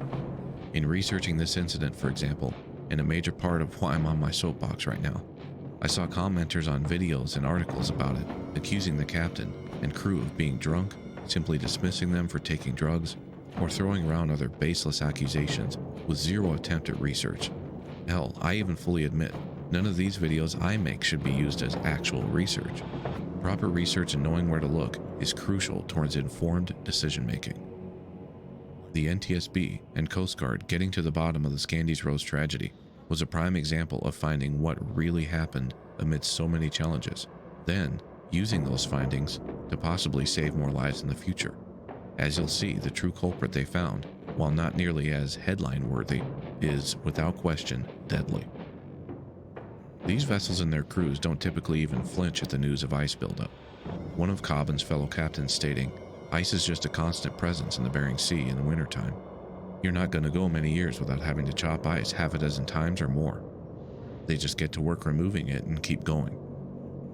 However, what the Scandies Rose was subjected to prior to its turn north was a phenomena referred to by the National Oceanic and Atmospheric Administration, or NOAA, as one or multiple Williwaws. Dangerous winds that occur mainly along the Aleutian Chain and Gulf of Alaska shores and are influenced by local topography. They're most frequent in winter and are usually the result of air damming up on the windward slopes of mountains.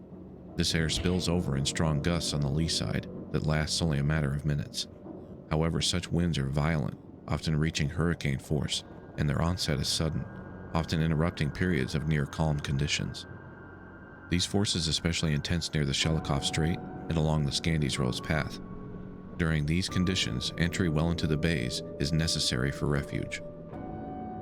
The vessel had actually accumulated 6 to 15 inches of ice in a very short period. This is a huge amount by anyone's standards. In addition, the captain and crew had loaded 195 fishing pots. This amount, how the pot stack was loaded, the method of securing it, was all according to the Scandies Rose stability calculation instructions set forth by the U.S. Coast Guard. The crew followed these specifications strictly, as they had done for quite some time. These stability calculations were found to be inaccurate, the primary culprit of this story. When the Coast Guard's Maritime Safety Center, or MSC, calculates each commercial vessel's stability characteristics, they determine how much a vessel can carry, where and how to load it on deck, empty pots versus full, ballast tank capacities, and so on. In the case of the Scandies Rose, up to and including the year 2019, the following determinations were made. Calculating additional weight of only up to 1.3 inches of ice on horizontal surfaces and 0.65 inches on vertical. A number of captains say they regularly exceed this before they even consider stopping to chop ice. The stability assessment did not accurately model the Scandies Rose shelter and forecastle enclosed volumes, the current bulwarks heights, and, quote, significantly underpredicted the superstructure windage area, possibly even utilizing older versions of the ship's bulwarks, for example. The NTSB also found the MSC had significant differences of ballast tank volumes in their report versus the vessel's true capacities. This was all in addition to other mathematical errors and omissions by the, quote, naval architect who completed the Scandies Rose stability instructions, who had been independently completing vessel stability instructions for about 30 years. These instructions are regularly taken as the final word by mariners when prepping their vessel for upcoming voyages. Following these conclusions, the NTSB recommendations would be, to the Coast Guard and their Marine Safety Center, evaluate further the effects of icing on crab pots and pot stacks, especially when accumulated asymmetrically. The regulations at the time assumed even distribution only, and as stated, only up to about 1.3 inches. Apply these and other updated calculations to regulations and oversight programs for fishing vessels going forward.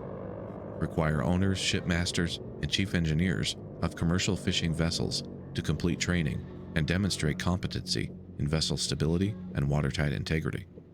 Require that all personnel carry manually activated personal locator beacons, or PLBs. Ideally, these would be worn at all times by each person working on commercial vessels at sea. Registered individually to each crew member, the system would be more reliable than, for example, the EPIRB that failed to trigger on the Scandies Rose. To the National Oceanic and Atmospheric Administration, improve surface observation capabilities in lacking areas like Sutwick Island and Chignik Bay. To the National Weather Service, bring your website for freezing spray predictions online and promote its use in the industry. And it looks like they may have gotten a start on this since. From the way it looks to me, If it weren't for the captain's mayday call just before the vessel capsized, survivors Dean and John and the fate of the Scandies Rose may have all been lost to the sea without a trace. According to the NTSB, following the sinking of the Scandies Rose, a maritime vocational school in Seattle partnered with one of the vessel's owners and developed an 8-hour-long stability course tailored specifically to crab boats. As of March 2021, the class had been well attended so far, 2 participating captains remarking they would highly recommend the class, one mentioning he believed the class should be mandatory for all crab boat captains.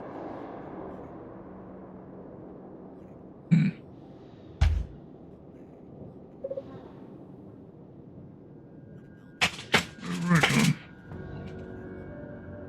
Rest in peace, them. And we're still in queue. Thanks so much for watching. We're still in queue past the regular amount of time. Rough. The fuck's going on? This is the first time we've gone past the 8-minute mark.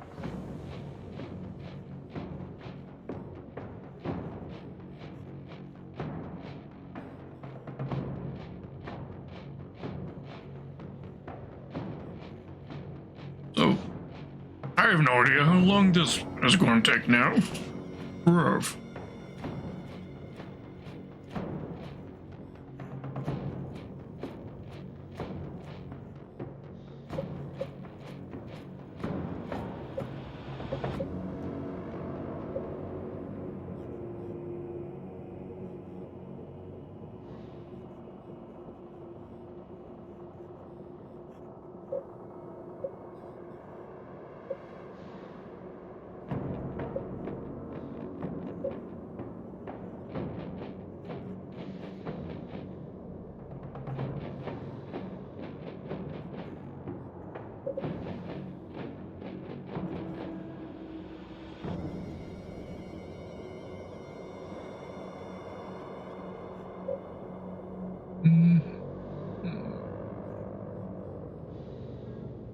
Right, well, something else on YouTube to watch.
Dreadnought, get us into a fucking match.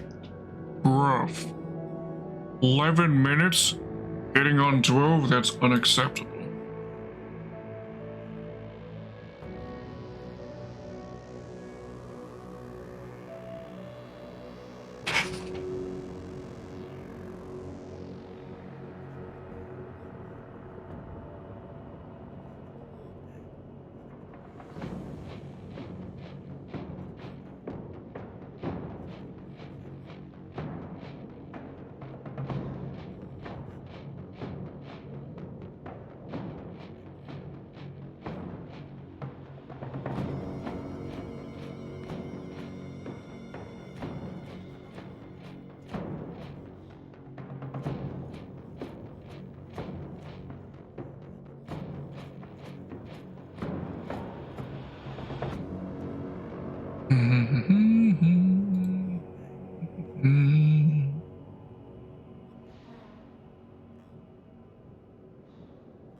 Time is it? It's 10 to 11. Okay.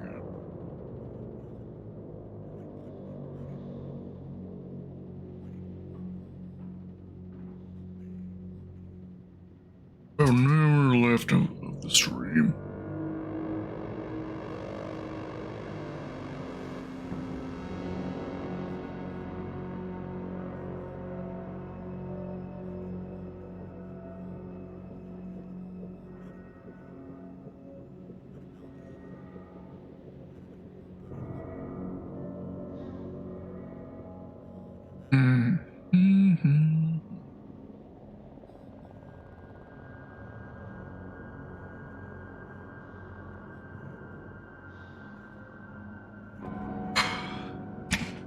And if there's a video you want me to see, I'll watch it.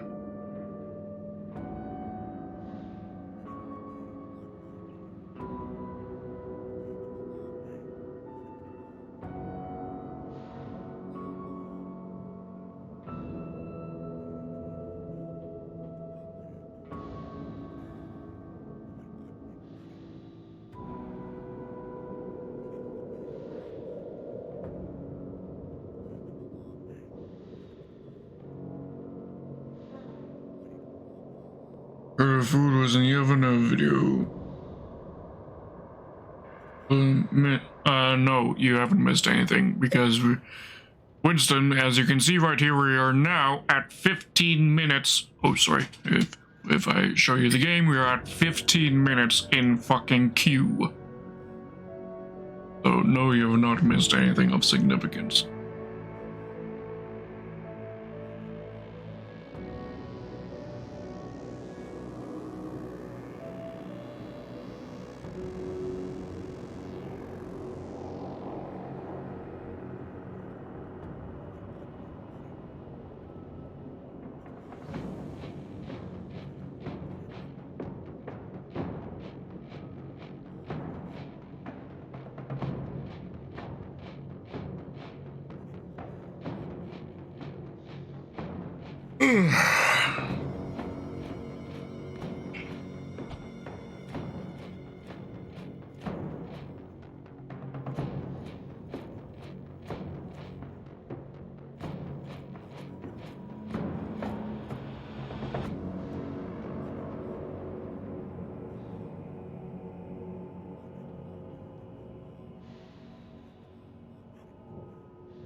Really seeing anything particularly piquing my interest, at least. Oh, you got yourself a link right there. Alright. So if you've been keeping up with Automiles me, mister. Yes, I do. I have heard about the fact that the actual Ricardo himself behind the meme is a bit of a mystery individual. I have seen videos on the matter before. Go watch it.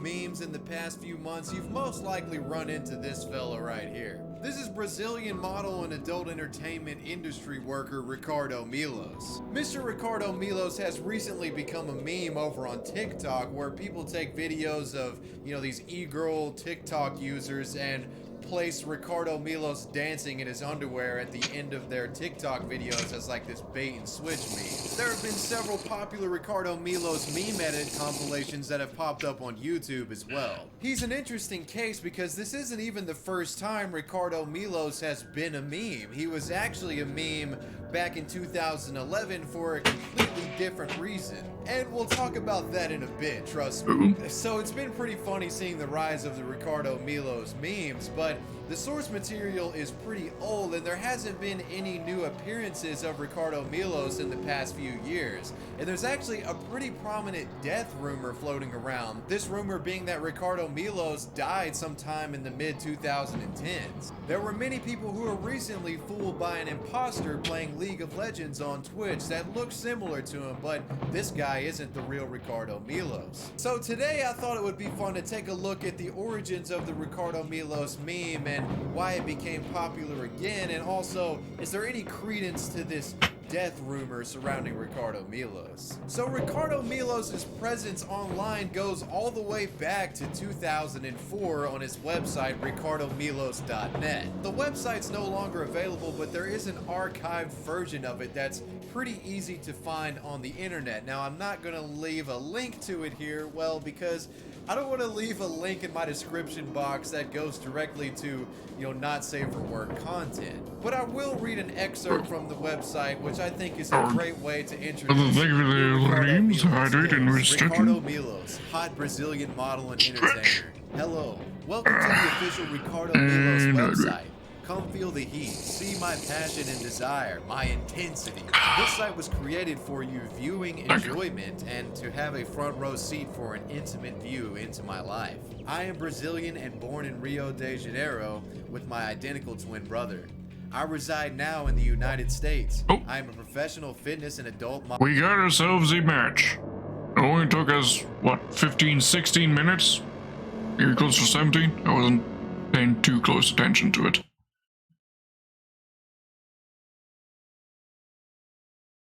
There we go. Onslaught. All ships aboard. And ships. I'm not too fond of Onslaught. But then again, I've only last time I was on Onslaught, it was while we were playing with the Chernobog. Maybe it'll be better with the Ontranta.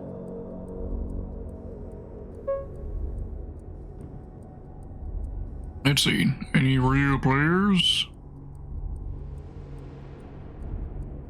Look like it.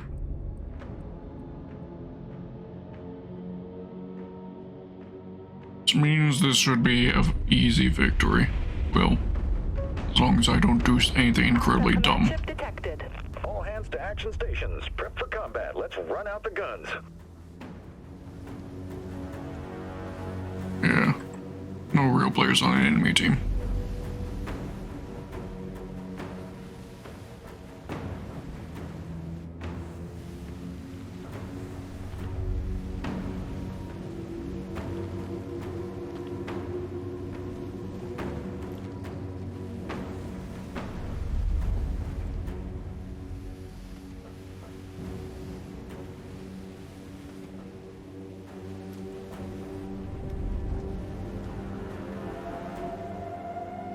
Weapons are locked on.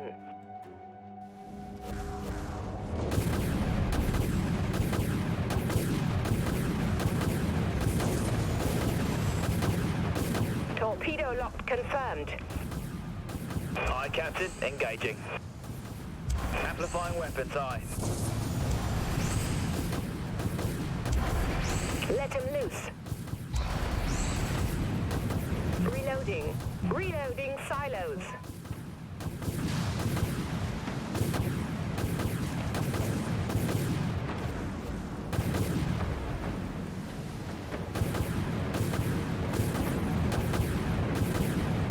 Okay, don't know why the tactical info.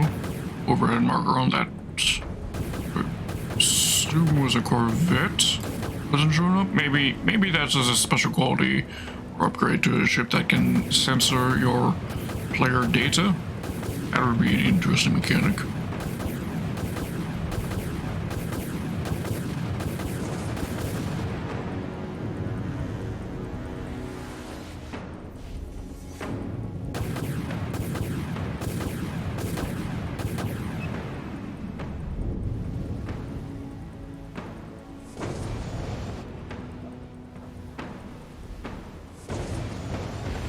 Lock.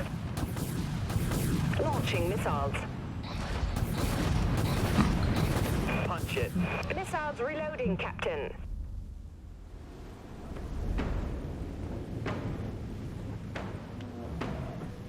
Still getting sniped.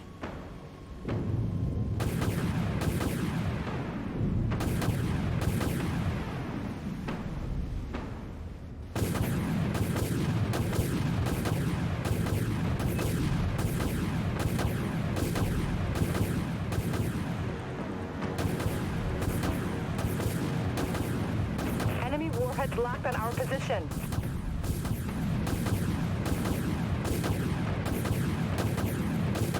Let's jump. We've got a lock. Thanks for the assist. You heard the captain. Launching torpedoes. Amplifying weapon systems. All silos launch missiles. That destroyer is scrap, Captain. All silos reloading, Captain.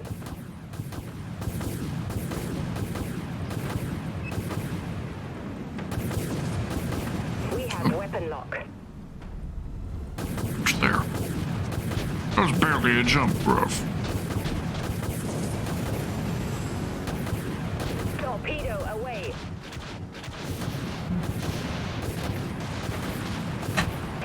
Shield activated. We've been hit hard. Deploy damage control teams.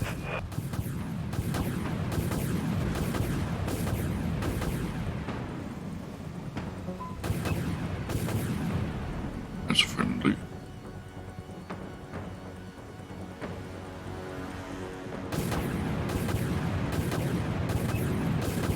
Locked onto target.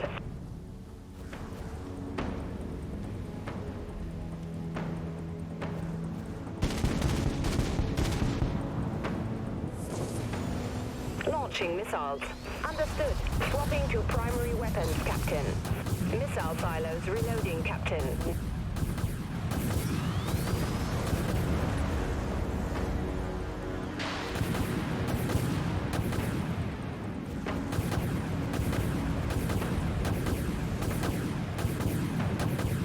Okay. Up to basically nowhere. Okay. Solid lock.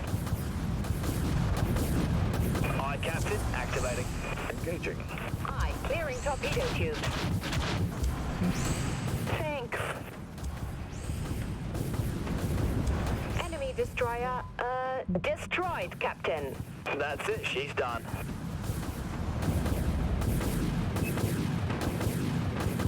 Missiles away. Reloading missile silos.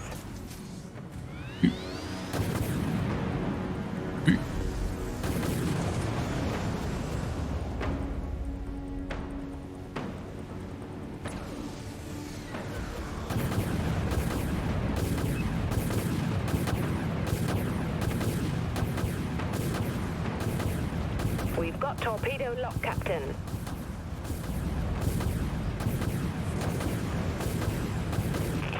Thank you. Torpedo launched.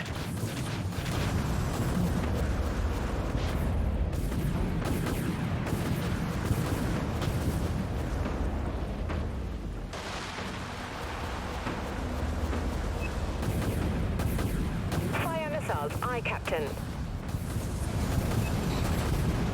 Missile silos reloading, Captain. Enemy warheads missiles locked on our position.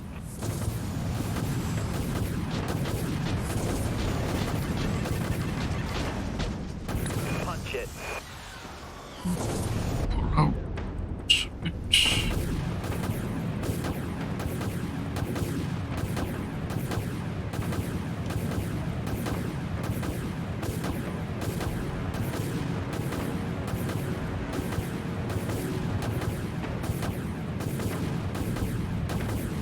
Amplifying weapons eye.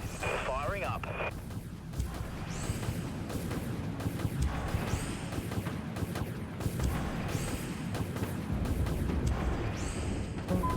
Target locked. System drained. Starting cooldown. All silos launch missiles. Reloading missile silos.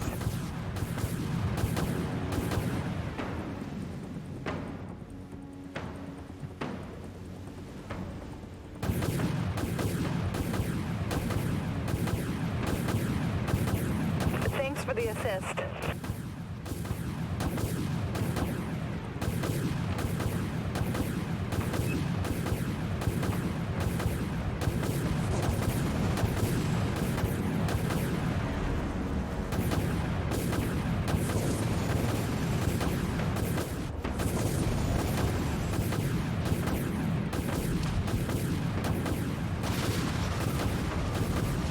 Lock on confirmed.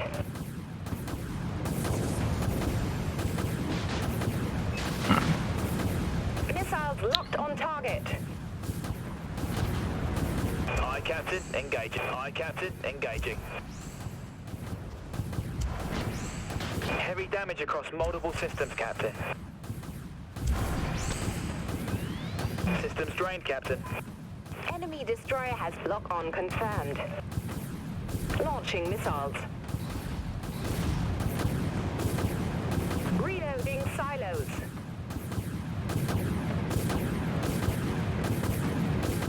Ship is damaged, Captain. Yeah, but they're mostly ignoring me, so we're good, we're good. Locked on the target.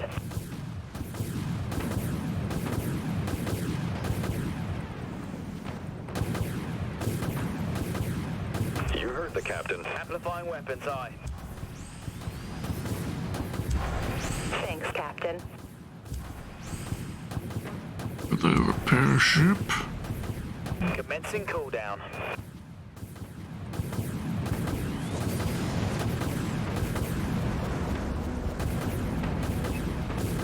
Missiles away. All silos reloading, Captain.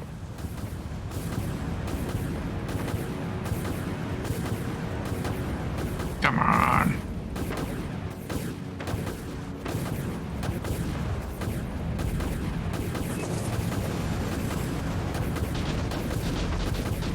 Enemy missiles incoming, Captain.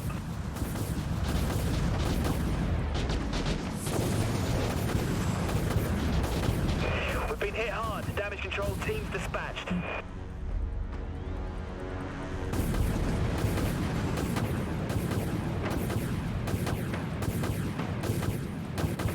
The enemy eliminated our command ship. Aye, Captain. That's not good. Activating.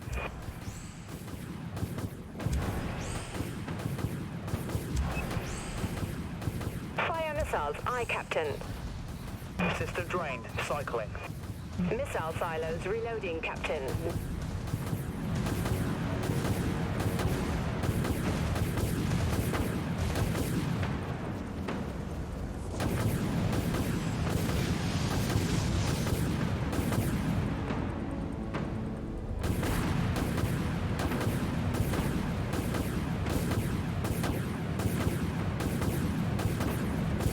Amplifying weapons eye. Firing.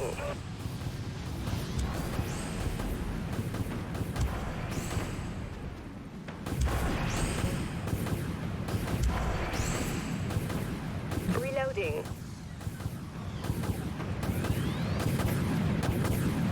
Torpedo lock. Launching torpedoes.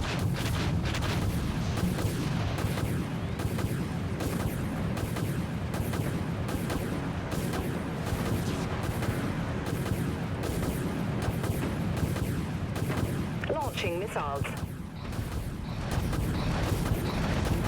Missiles reloading, Captain. Man. I launch torpedoes. Firing up. Amplifying weapons, aye. They've hit us hard, Captain.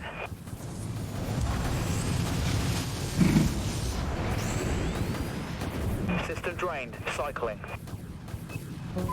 Punch it.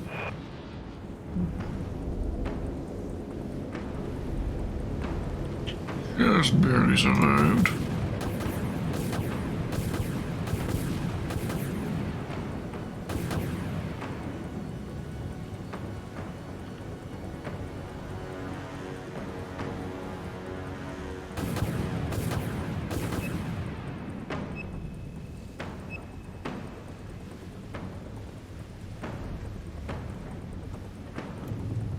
We have full power to maneuvering thrusters.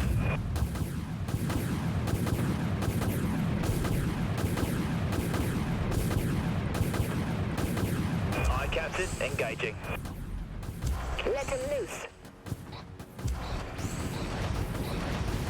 Missiles reloading, Captain. Systems deployed. Dreadnought eliminated. Target locked. Torpedo away.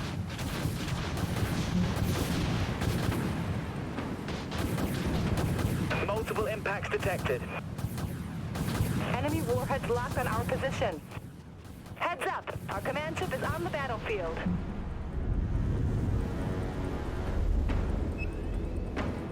Yeah. Out for the missiles. Okay. They hit anyways.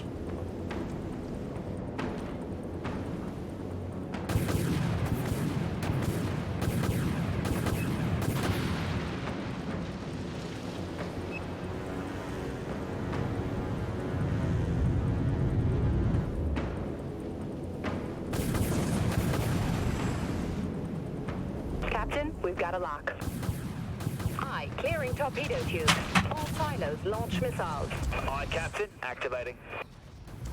Reloading missile silos. Activated.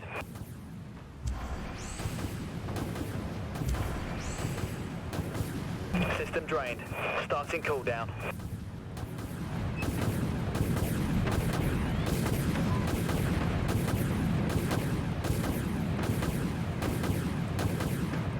Launching torpedoes.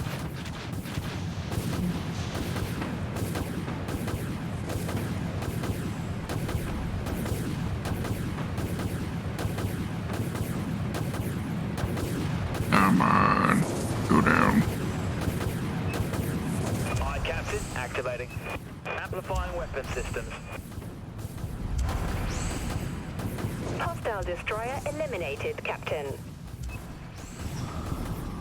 Systems drained, Captain.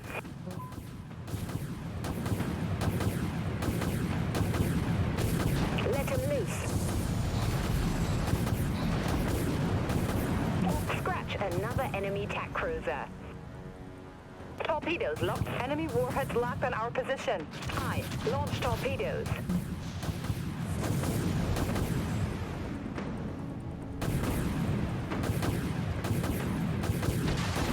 Enemy vet destroyed.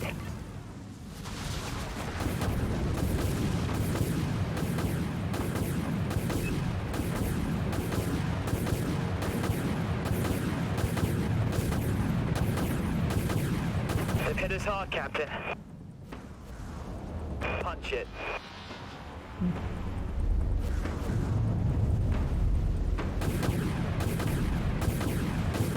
Firing up.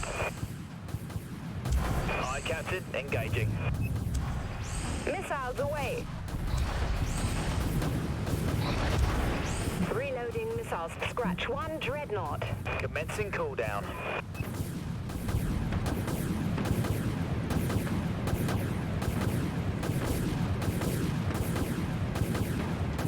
And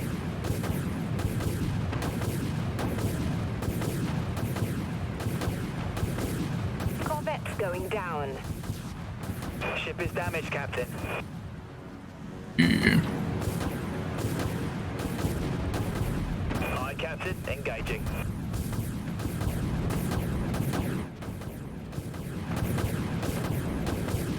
Punch it.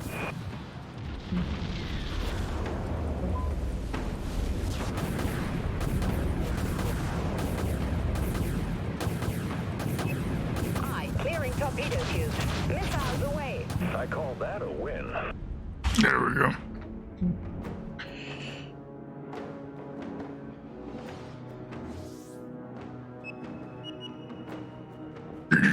Yeah. Oh, thank you for the mook.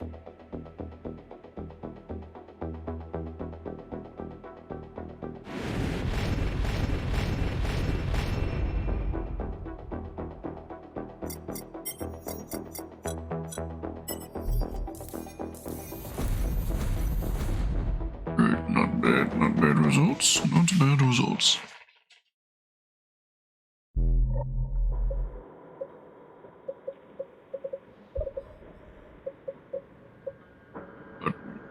If we get queued for that fucking long again, we're probably only having one more battle tonight.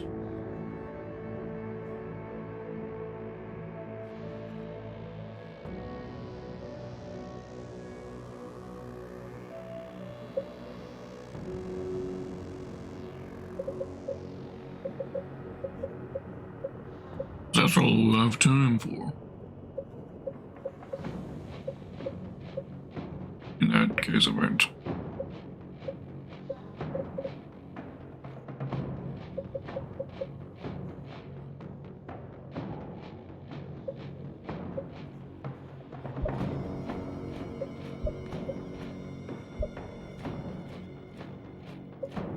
Successful. Alright, and equip.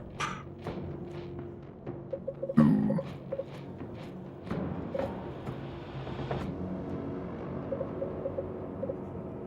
Some free XP could also.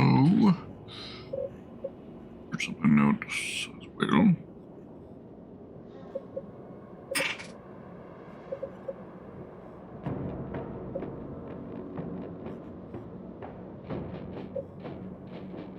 Goliath torpedoes. It'll take up most of our remaining free XP, but I think that's fine.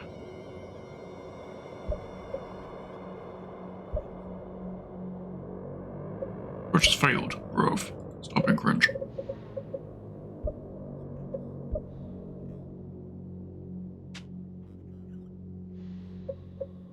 And we'll equip it.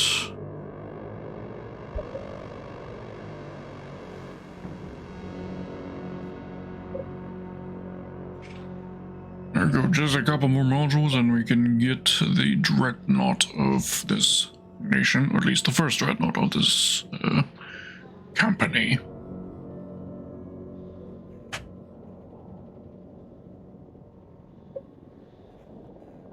Jutland. And be able to get the tier 4 cruiser. Yes. Sure.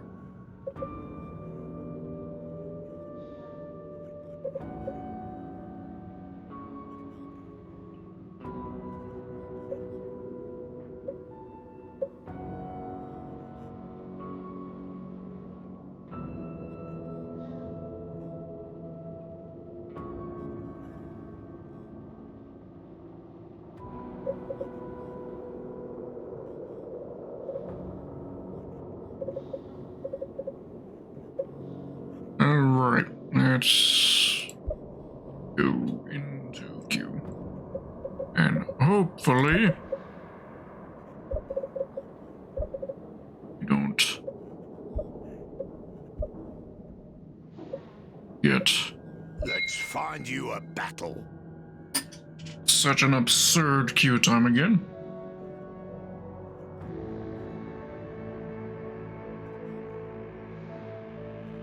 Model, exotic dancer, entertainer, and competitive natural bodybuilder. So as you see here, we've got a spicy Brazilian man in Ricardo Milos. He is truly a jack of all adult industry trades here. And there's a lot more on this website than this introduction paragraph, but Like I said, you can find the archived link on the internet pretty easily, but I can't show it here because my channel would get terminated by YouTube. So with Ricardo properly introduced, let's get to talking about how he became a meme in late 2010, early 2011 for the first time. Ricardo's first run-in with the memes was when his likeness became popular over on the Gachi Muchi community on 2chan. 2chan being this website that's actually a predecessor of 4chan, but is primarily Japanese speakers on that site. So what the hell is Gachi Muchi? Gachi Muchi was this bizarre meme format where users would take video clips of homoerotic wrestling videos and splice them together with Japanese imagery and music to create what I can only consider a mix-up between gay WWE and anime in these wild video remixes. The videos would commonly select clips produced by a handful of actors, and forum members would also ascribe bios and plot lines to the actors that they used in the edits. It's honestly one of the most bizarre meme formats that I've ever witnessed. With that said, Ricardo Milos ties into this because a video clip of him dancing with a bandana and an American flag thong on was pretty popular to be used in these Gachimuchi edits. The popularity of Ricardo Milos in the Gachimuchi community spawned several animated parodies where anime characters were drawn to replicate his iconic American flag thong dance. It's really hard for me to explain exactly what Gachimuchi is, so I really just have to show you some clips of this stuff.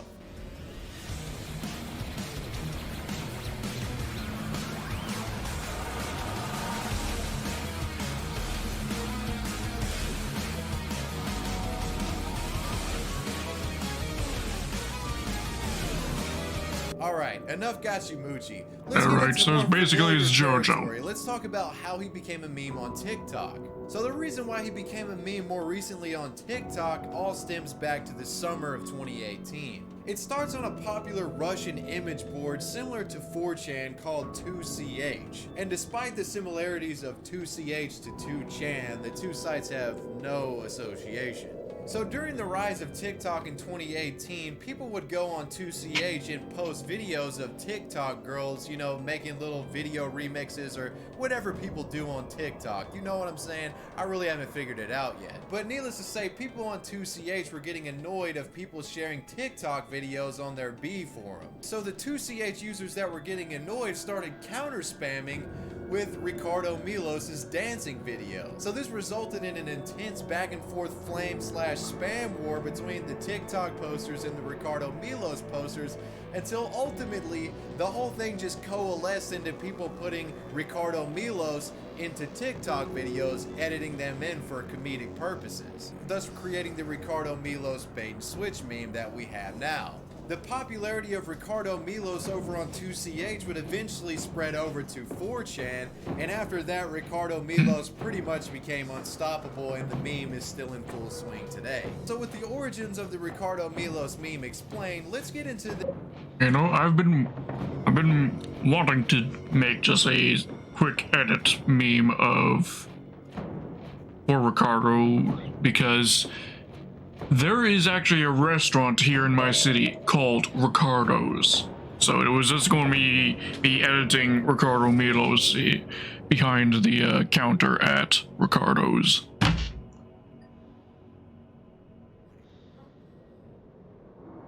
It's a pizza place. Pretty good pizza, although massively overpriced. Like, absurdly overpriced. $6 a slice of pizza at the food court. It's at a mall food court. Yeah, like $5 or $6 just to get a single slice of pizza. A large slice, granted, but still a slice. It's good stuff. And unfortunately, the other best options for meals in that food court have largely shut down. The McDonald's that used to be in the food court shut down during the pandemic and has not resurfaced. And so did the Taco Bell KFC hybrid shop that also shut down, leaving just Timmy's, Subway, Ricardo's, and a fruit smoothie store that I can't remember the name of, and a restaurant called New York Fries. Do you have New York Fries, restaurant TM in your, in the US?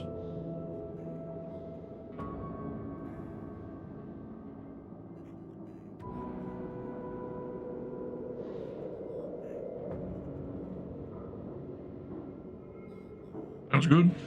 Yeah, New York Fries, I mean, they have fries, obviously, but they sell hot dogs, basically, for the most part.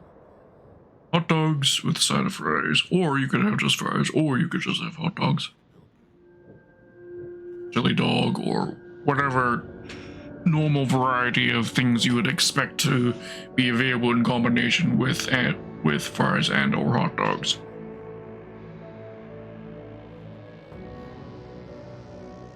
Pretty basic,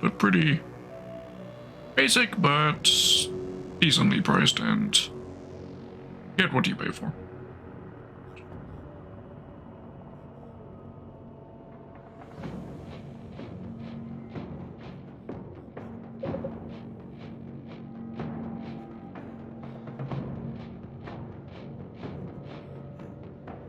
But yeah, and also a Chinese restaurant is also there.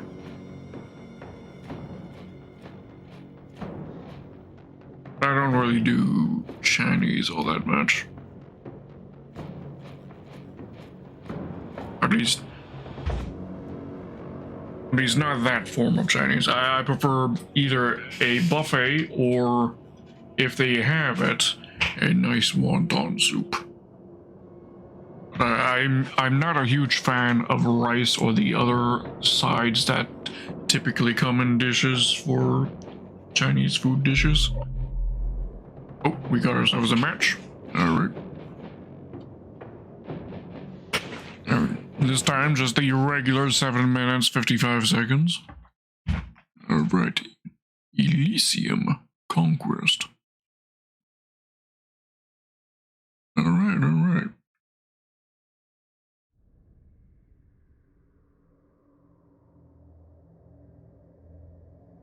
This death rumor that I've been... Oops.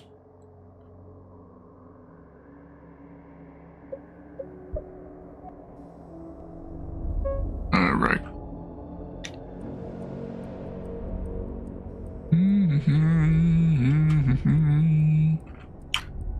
Do we have any other players? Maybe? Shades. Shades could be a username.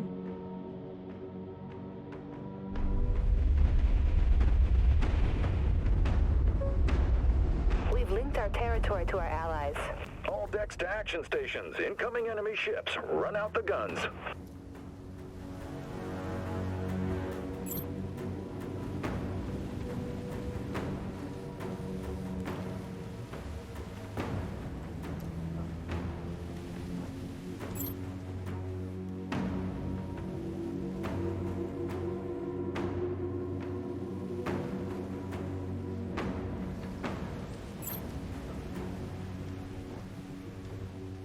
Full power to maneuvering thrusters. I'm trying to keep up with this Corvette, maybe.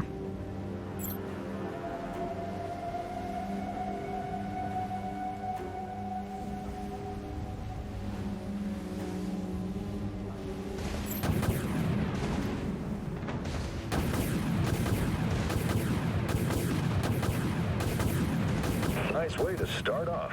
First strike.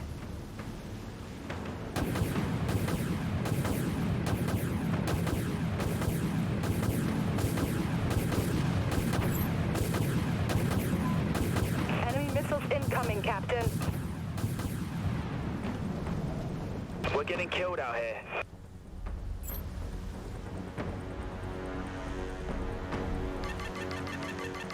Shield activated.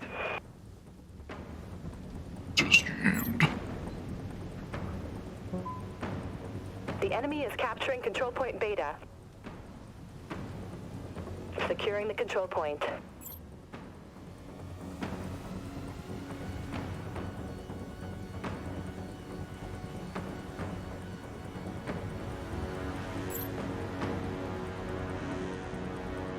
The enemy has captured control point Beta. We've secured the Dreadnought control with point. us.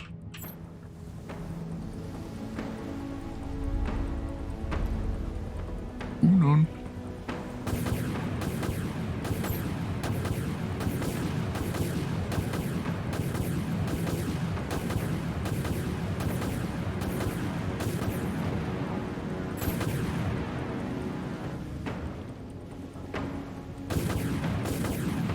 Amplifying weapon systems.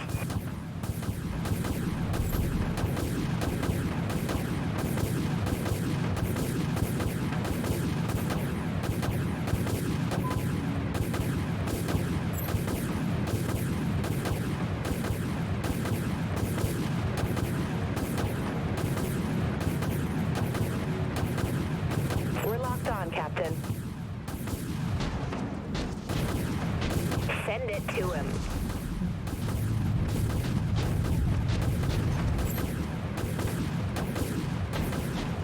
Enemy vet destroyed.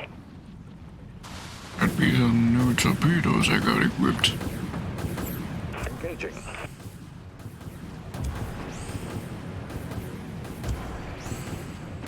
Aye, Captain. Engaging. System drained. Cycling.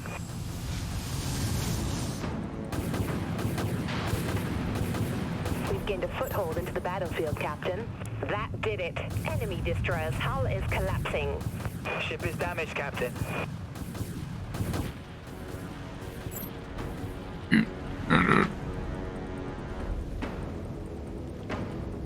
Regen, please.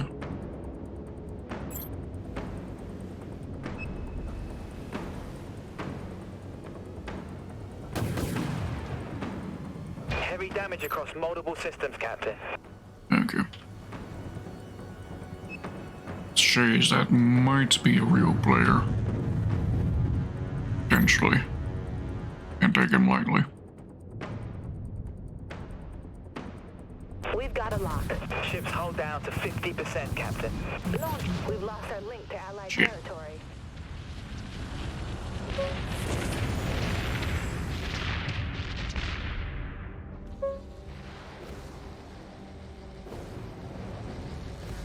The enemy is capturing control point Alpha.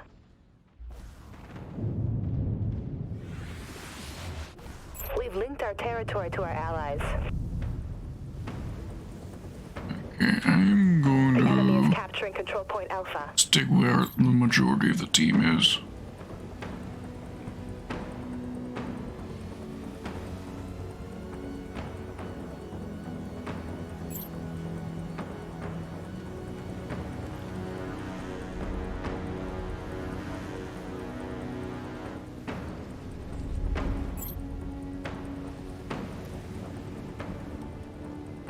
The enemy is capturing control point Alpha. Our fleet is securing control point Beta. Yeah, we're trading bases, that's fine. Full power to maneuvering thrusters. The enemy has captured control point Alpha. Our fleet has secured control point Beta.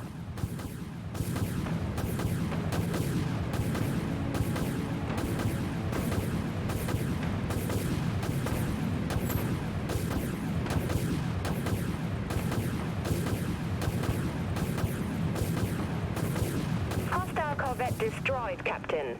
We're halfway there, Captain.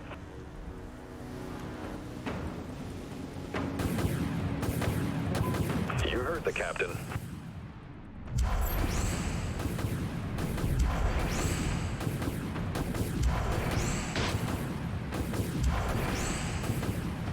We've got nothing left.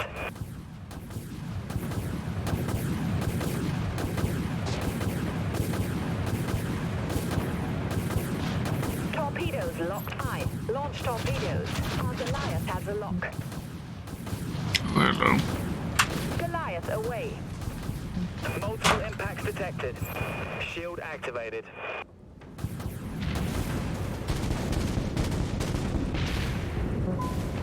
All hands, abandon ship. Report to Shit. emergency evacuation. At the storage room, but there was quite the problem.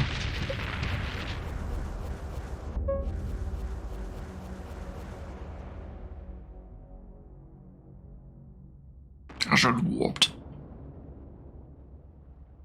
We've linked our territory to our allies.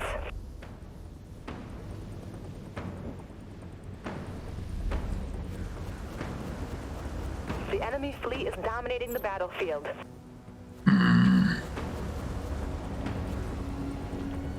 The enemy has captured control point Beta.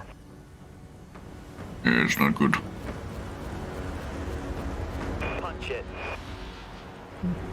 Captain, we've got a lock. Goliath standing by.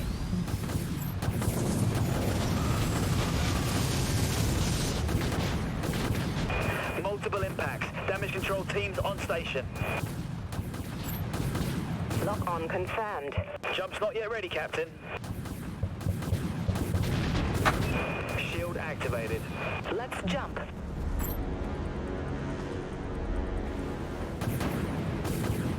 The enemy fleet is dominating the battlefield.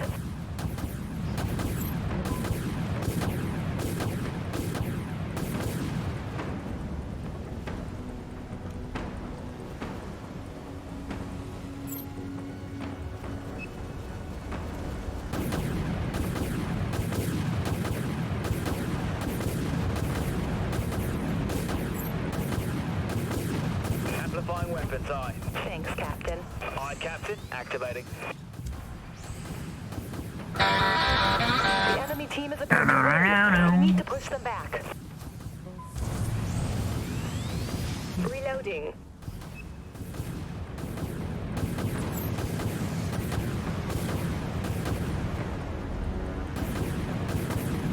Amplifying weapons, aye. Torpedoes locked and ready, Captain. Torpedo launched.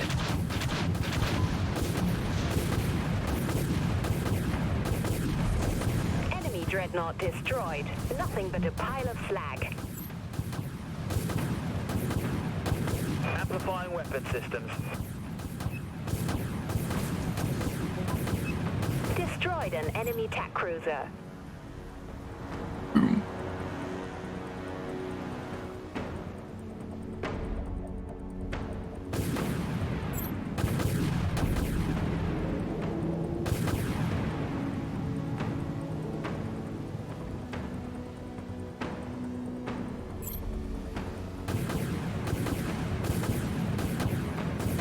The enemy fleet is dominating the battlefield.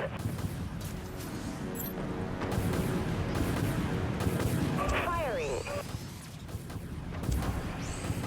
Amplifying weapons, aye. It's over, Captain. We underestimated him. Darn. Could have had a comeback there, but he ended. Darn. Alright. Do we have enough time for another battle? Probably just barely. Yeah, Shade's there. Definitely a real player, I think. I mean, I can check in a second.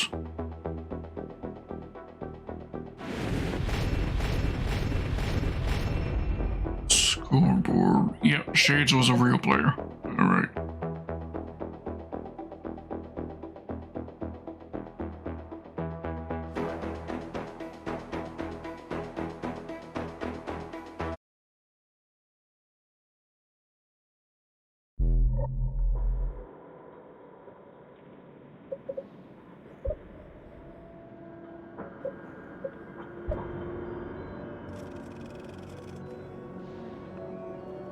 Matches played in the game so far. It was our 25th battle.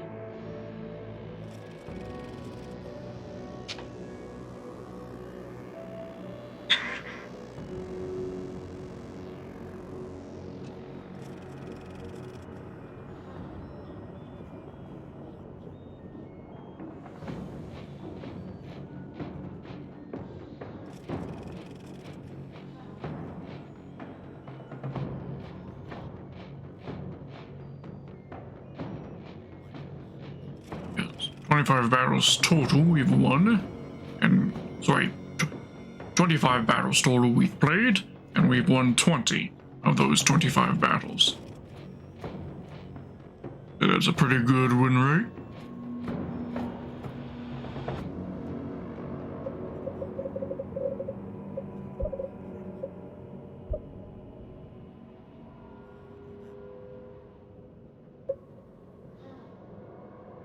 Barely got any XP from that one, though. Unsurprisingly, considering it was a defeat.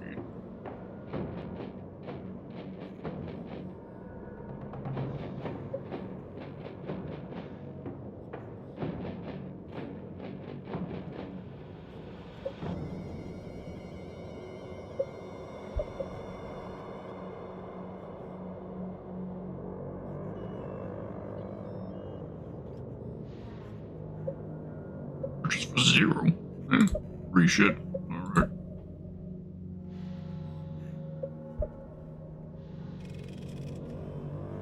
Oh, there's a outfit.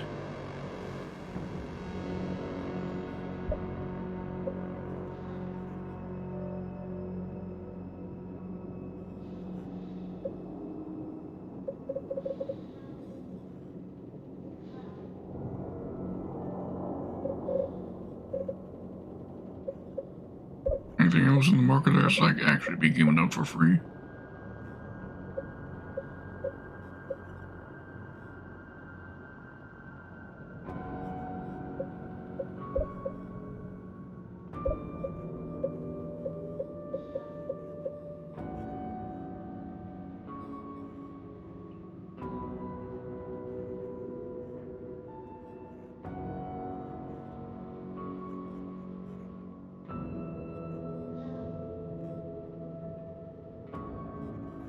Got new video in Discord, alright.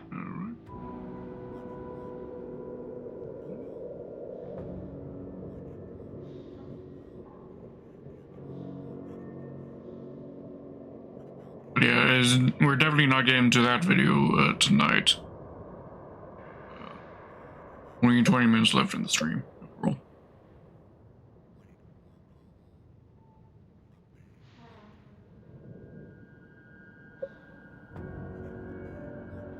Alright, so I think this answers my question from earlier, whether or not you would need to buy this collection camo in order for it to be applicable to all ships. Right.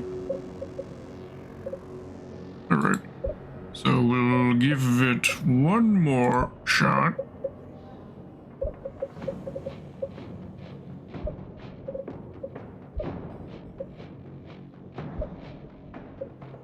Spinning up the nav beacon.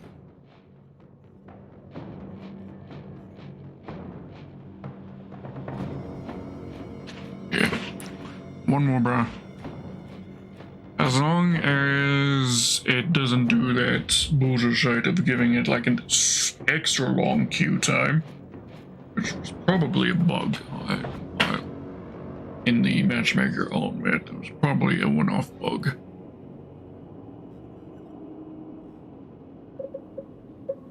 We should be able to squeeze in one more battle before we end the stream. And seeing floating around online. And before you say, bro, wavy, Ricardo Milos is alive. I saw him streaming League of Legends on Twitch the other day.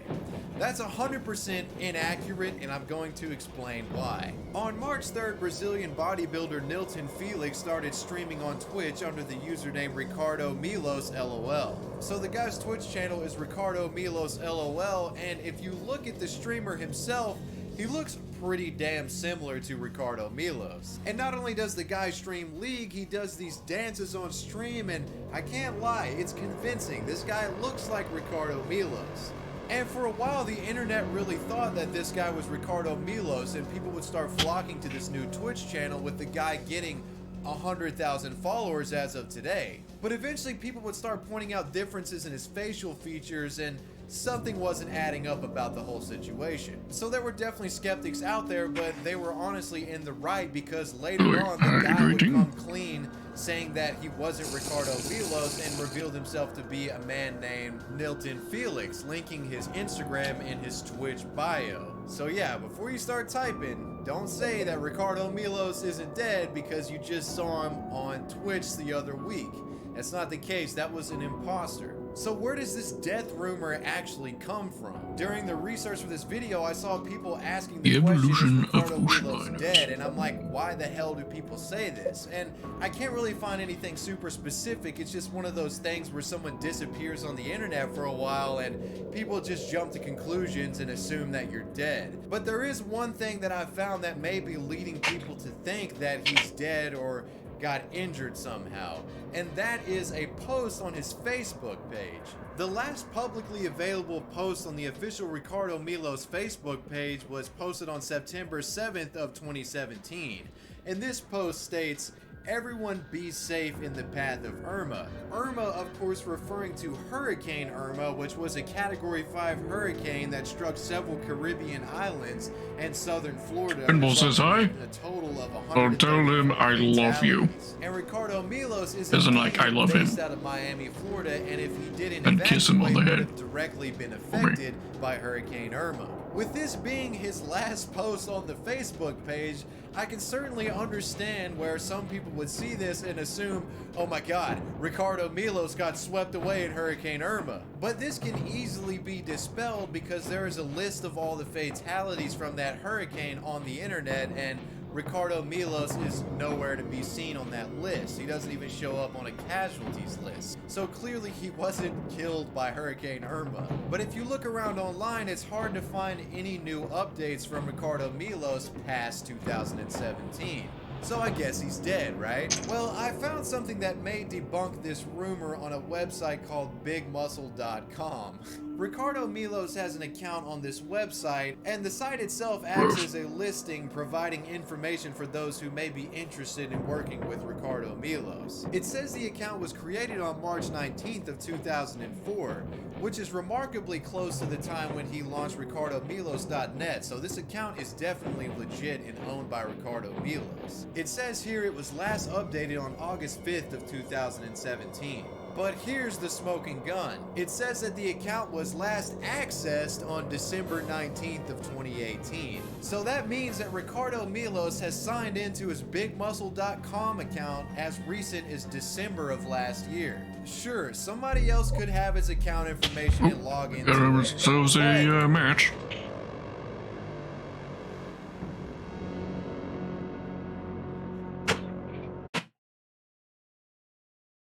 Alright, Amarani Conquest. Alright.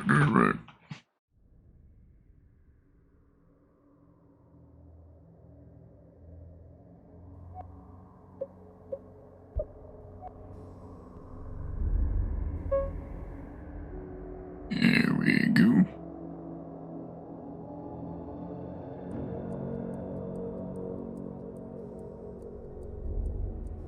Any real players? Yep, Shades is back.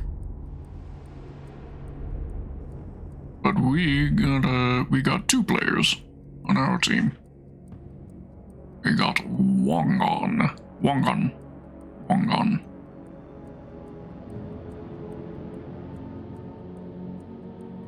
Still picking his ship.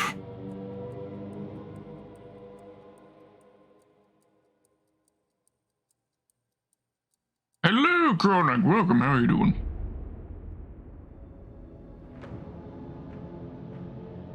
Joining just the tail end of the stream, but how are you doing? You just got home from work. Nice. Territory to our allies.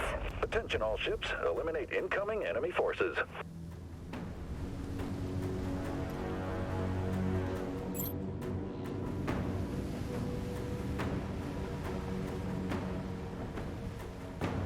Have I been on this map before?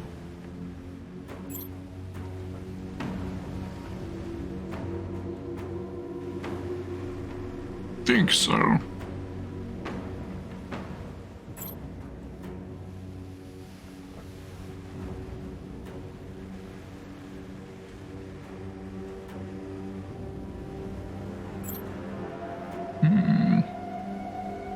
I mean, the game's good, I'd say. There's some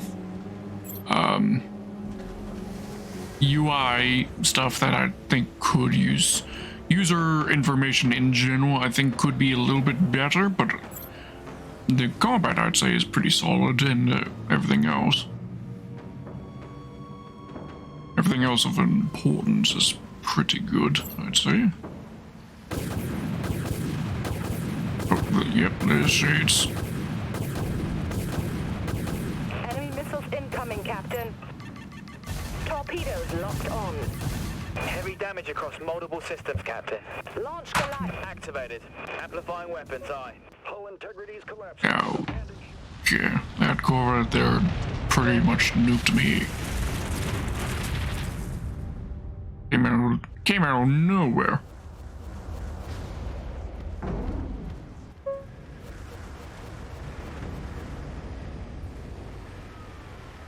We've linked our territory to our allies. Yeah, Chronic, if this game looks interesting to you, it's a free-to-play game. The enemy has captured control point Alpha. And the only thing to note is the fact that it is a game which is being shut down in a few months.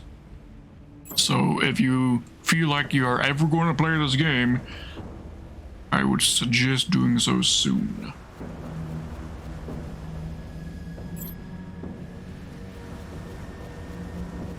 The enemy fleet is dominating the battlefield. Goliath locked. Torpedo locked confirmed.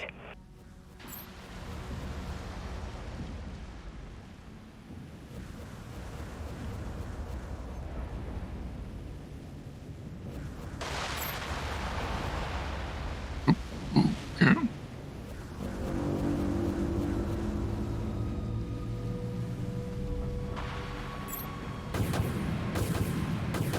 Amplifying weapon systems. Engaging.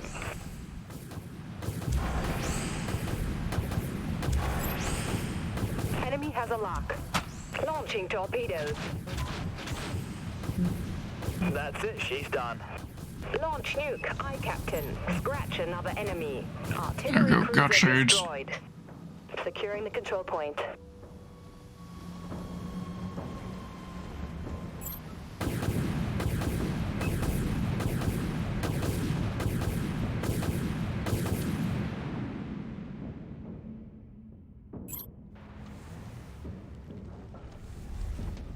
We've secured the control point.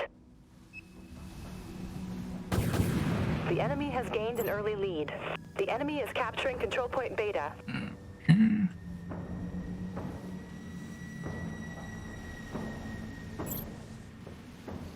The enemy has captured control point Beta.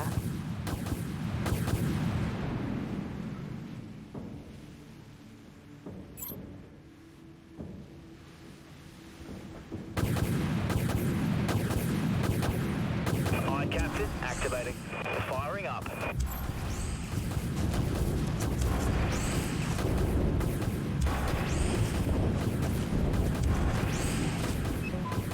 Commencing cooldown. That did it. Enemy destroyer's hull is collapsing. There we go.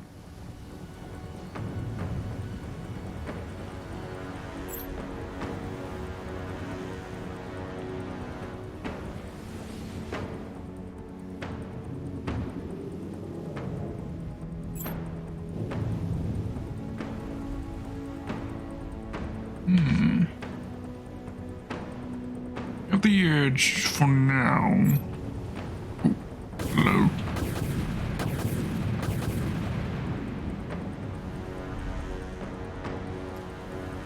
Fortunately, all my bot teammates are hanging around over there.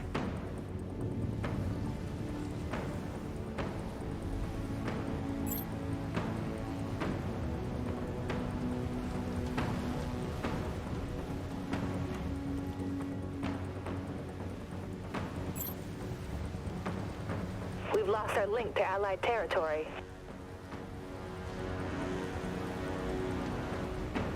Enemy warheads locked on our position.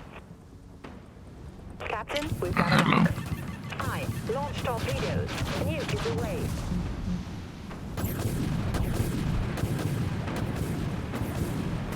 Engaging.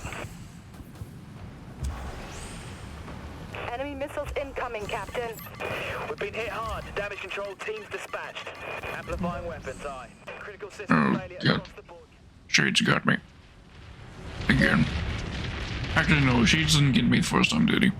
It was that Corvette teammate of his that got me.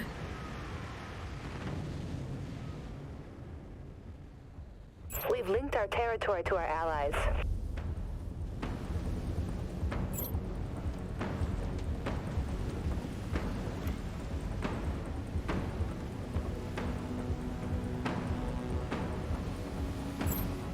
Let's jump.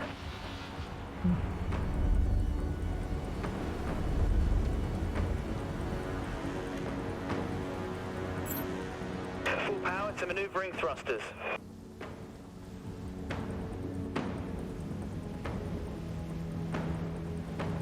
The enemy team is winning, Captain. We need to push. Yeah, that's what I'm trying to do.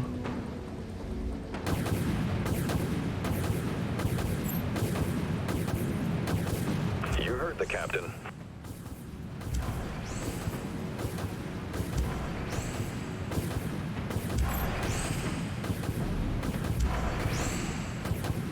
Solid lock.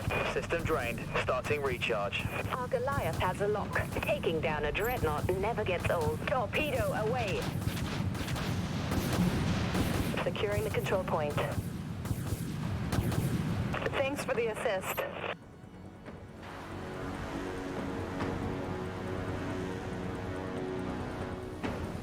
Alright, once we have this capped, I'm jumping across over there. We've secured the control point.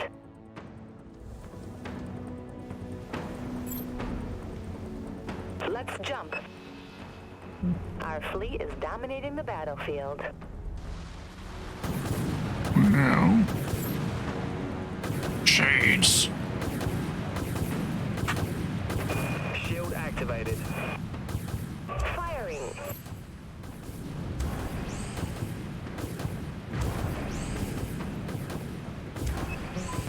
Multiple impacts. Damage control teams on station. That's it. She's done. Lock on confirmed. That did it. Enemy hull Go. collapsing. Just down and up. Got them out. Died in the process, but it does put Shades out of commission for long enough that hopefully my bot allies, as well as my one real ally, can take advantage of that. In fact, I'm not sure where my real teammate is. We've linked our territory to our allies.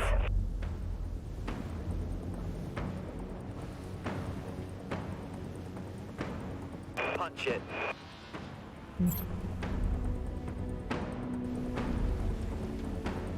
Full power to maneuvering thrusters.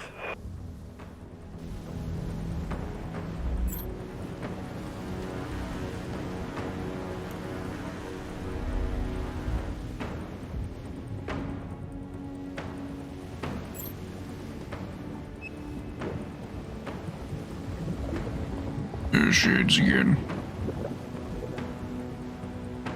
We've almost won, Captain.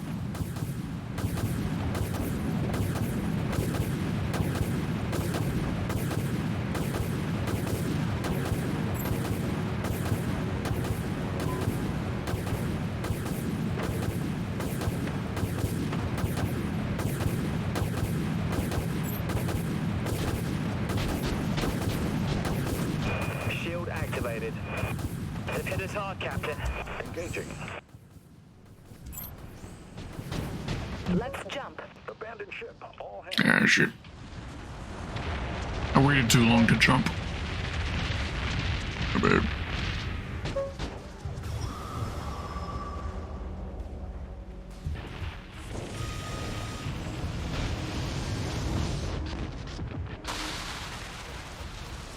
Oh, but Shades went down anyways. To our allies. I call that a win. Alright, there we go. GG.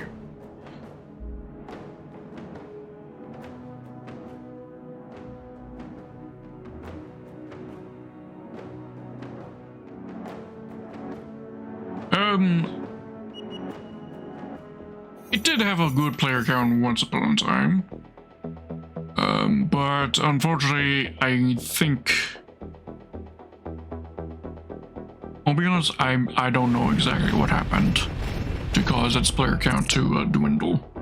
Because I did have very good support at the beginning, but I feel like maybe there wasn't enough content to retain the players. Probably the issue of what happened. Based off of how much content I'm seeing there is in the game now, I feel like that there's probably been a lack of new content, and that's what caused a dwindle. That's what I would guess. Guesstimate is what happened.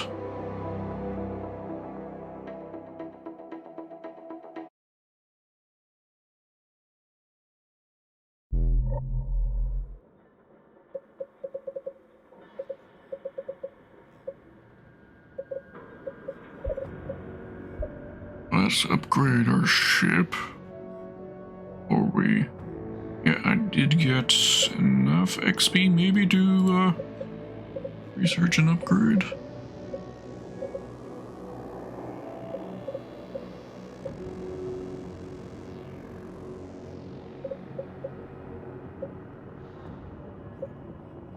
And these upgrades look like ones I actually want.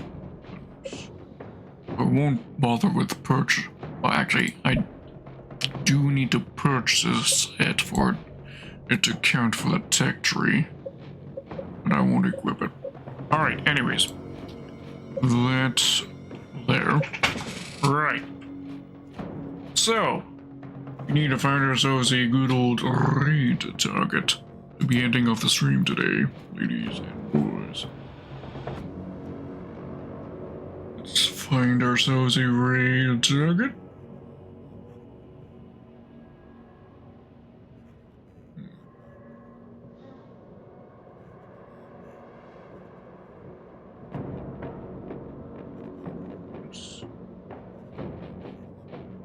But I don't think I have ever raided Skellybucket, who is another skeletal pirate VTuber such as myself. This is a little more loose description of a skeleton, but still skeletal nonetheless. We shall be raiding him. Winston, if you would, or somebody in the chat, please type !raid for the raid message. Indeed, Chronic, indeed. Unfortunately. Here we go. There's the raid message that Snuffles just posted. Copy and paste that message for the raid. Raid. Skelly.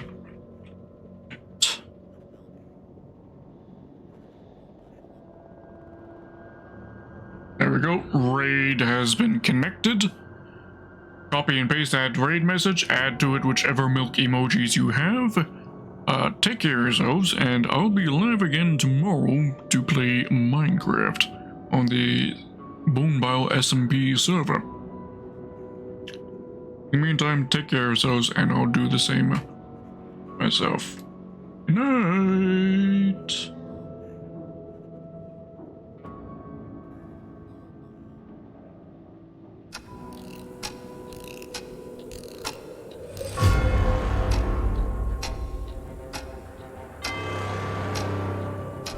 Alright, I'm going.